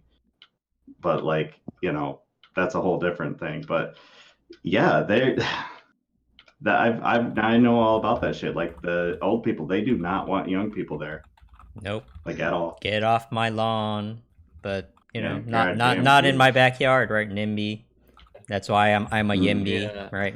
It's just yes, right? Just change the N to a Y. That's it. So yeah. Hey guys, I gotta take the opportunity here. I gotta dip out. I gotta head to bed. All right. So I gotta get some sleep for tomorrow. It's good talking to all you guys. Yeah. YIMBY, good meeting you. Yeah, I'll be around more. I'm gonna try to come through these more. So All right, yeah. Don't do it, I'd we're like- fucking cannibals. We'll eat you alive. This has been the nicest stream for fucking ages. This has been like a super amiable stream. Yeah. and very chill. You just wait till somebody talks about healthcare with me around. That's my bread and butter. Okay, you're a healthcare guy. Okay, got it. Cool. Oh yeah. Oh yeah. Did Also, someone I'm- want me to ruin the stream? Are we gonna? I'm gonna just take this stop? opportunity too. I actually have to go on a Doomer walk, and I want to do it before 2 a.m. So Okay. I gotta get walking. So, but I want to appreciate having me on, Leon, and thanks. I hope I can join again in the future. And Oh yeah, just stop by. You should try some Doomer runs. I've been going on Doomer runs. They're I'm nice. working up to it. I'm working up to it. Yeah. See you around, buddy. Hey, Is that just when you run with like a sad face, you're just like. I just put on the death grips and go. You know, I just put on the death grips and just Death keep on grips, walking. nice. It's been nice to see you again, though. Yeah. All right, Vivian, good to See see you you. later, Mindwaves, Puff Shake, Mark, Barento. Hey, see you, buddy. Hey, Yeah. take it easy, my man. Hey, Nice take to meet you care. guys. And Yimby and Dyslexic, the first time meeting. And Synth, can't forget Synth. Yeah, too. So, nice to meet you. Great seeing you guys. And have a good one, everyone. See you, Nate. Later, bud. Okay, do you want me to You ruin guys. this conversation? for Brento you? as well. Are you still dipping, Brento? Oh, I'm dipping too. Okay. As times is just so long going through all the names, but Mark, Dyslexic, Leon, Vivian, Mindwaves, Synth, and Yimby. Good meeting you Peace out, guys. Brent. Nice to meet you. Night to everybody. And night to everybody's chat. And if anybody would like to follow, you guys can go over to Twitch TV/BrentoBox and follow. I don't quite ask for subs yet because I'm not consistent enough. So, but anyway, thanks guys. Talk to you later. See ya. Bye. Yeah. Yeah. I'm gonna join the leaving train. It's 12:30. Oh, It's my no. bedtime. I'm sorry. I'm shouting I'm not gonna everyone go out to as bed they're early. leaving too. I'm so sorry. It is getting a little late. I don't mean to. Please, nobody else Hey, follow me. that's Don't do alright. this to Leon. Only the hardcore fucking intellectuals left. The big brains. Yeah, the Let's get true rid of all minds of this panel. The real. Actual fucking. Well, don't discourse speak so soon because I'm leaving too. All right, and then you guys are gonna be fucked, all right? Oh, You're fucking leaving. I my was way gonna for stay for like shit. another 15 minutes. I'm so sorry, Leon. I made it a thing. I've been here for My three. God, Like, once everybody's this is being a guy. I promised my chat I'd play more Witcher, so yeah. Oh, This I is didn't play literally this an one too hour long. and a half Okay, never earlier mind. than usually all fuck off. could have played Civilization then. All right, good night, guys. It's been good. Good night, Puff. I'm playing Sonic Follow Mania. me So. at puffshake.soy if you want to. That's cool with me. Good night. Nice. Later, bud. Is .soy like a website thing now? Yeah, it's my thing. It's where you can go. Wow. Holy shit, that's fucking awesome. I need mindwaves.soy. I really do think all the Twitch leftists should have .soy URLs at this point. No, I can see the .soy. issue. Wow. I want that. Those have got to be Let's cheap, see. right? It's only like $20 a How year. much is kind of. synth.soy? Yeah. I want avocado. Anyway, later. Dot avocado. That's the millennial. All right, yeah, I'm millennial gonna fruit. leave too, guys. I gotta play Witcher 3. I might be addicted. I'm not sure yet, but yeah. So Big Brain Podcast tomorrow on the 28th. Technically today, depending on what time zone you're in. But yeah, it's a good one. We got a lot of people. We got like Dan. We got Touring News, which I think is gonna be like his last time on stream. So that's interesting. I'm really important. Bastier, Lecture Fan, a bunch of other people. Oh, Dylan Burns as well. So a lot of regulars on this show, and yeah. Thanks, Leon. I'm out. Later, guys. Yep, See you see you later. later. Bye, There, bye. man. Have a good Yeah. one. Do you want me to ruin this conversation for you now that everybody's left? Wait, has everyone left? I thought Yeah. Yimby was leaving Most- too. most I think I might have to head out. I've been here 3.5 hours. Do you guys go all night, or how does this work? They do. We'll go for a long time. Wow. I think okay. I went for 9 hours yesterday. 9 hours. Okay, that's a bit much. I can't talk for that long. Let me put it this way: Leon wants to stream where he was. How long was it? 30. I did 30 and a half hours. 30 Yes. out. Wow. Okay. Two Yeah, I round didn't tables in a row. Stuff just kind of happened, yeah. So I'm here like almost every day. I try to stream 3 or 4 times a week, and basically it's just me working, and going on stream is a way for me to keep my motivation going because the chat is like, hey, don't do that, Ryan. Let me give you a follow before. So, Yeah. so Yimby Arts, that's my thing, and I talk about housing and Andrew Yang pretty much. So, but I'm looking. This was a lot of fun. So thank you for thanks for having me, and Yeah, no, I really like everyone here because I think we talked about things in good faith. You know, it's hard to find, like, so. The bad faith hours. My emote's bad faith. So Bad that's faith. Bad, what I do. bad faith. I need a bad faith. Nothing annoys me more than people talking in bad faith. I know, yeah, but Can yeah. I steal your bad faith emote, Mark Monkey? Can I steal it and just put it in another color? That'd be. I have no good. You gotta emotes. sub to me. You gotta sub to me. Get your account unfrozen and then sub me. What you do. Plus, you get that sweet ass Marks emote, the Marks Monkey emote, where you're shredding on a bass. I tell you what, if I get 12 more subs in the next 3 days, I will sub to you. All right. I'm not really pushing you on that. I gotta. I'll follow you. All of you guys right after this. So okay, thanks a lot. Have a good night, everyone. Later, bud. I got Wired's Grounded Axioms emote and gonna turn it gold. Okay, well, thanks everyone. That was interesting. Yeah, so apparently they do this pretty often, so I think it might be good for me to just kind of show face, you know.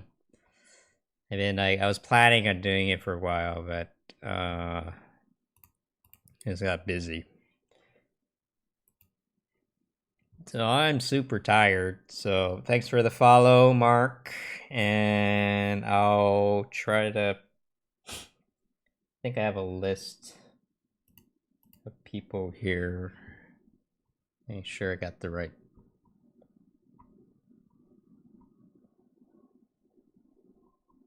Okay, so he has a list of all the streamers on there.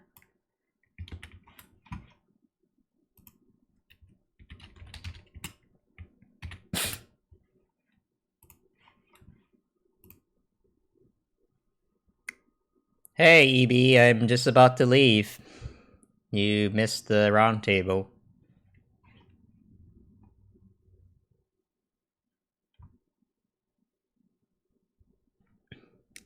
So, yep, good night. So, see you guys probably tomorrow. Okay. Yeah, we talked. We had a good discussion about housing. You just missed it. Yeah, it's never happening ever again. So, so sorry you missed it. Nah, I'm gonna do this all the time now.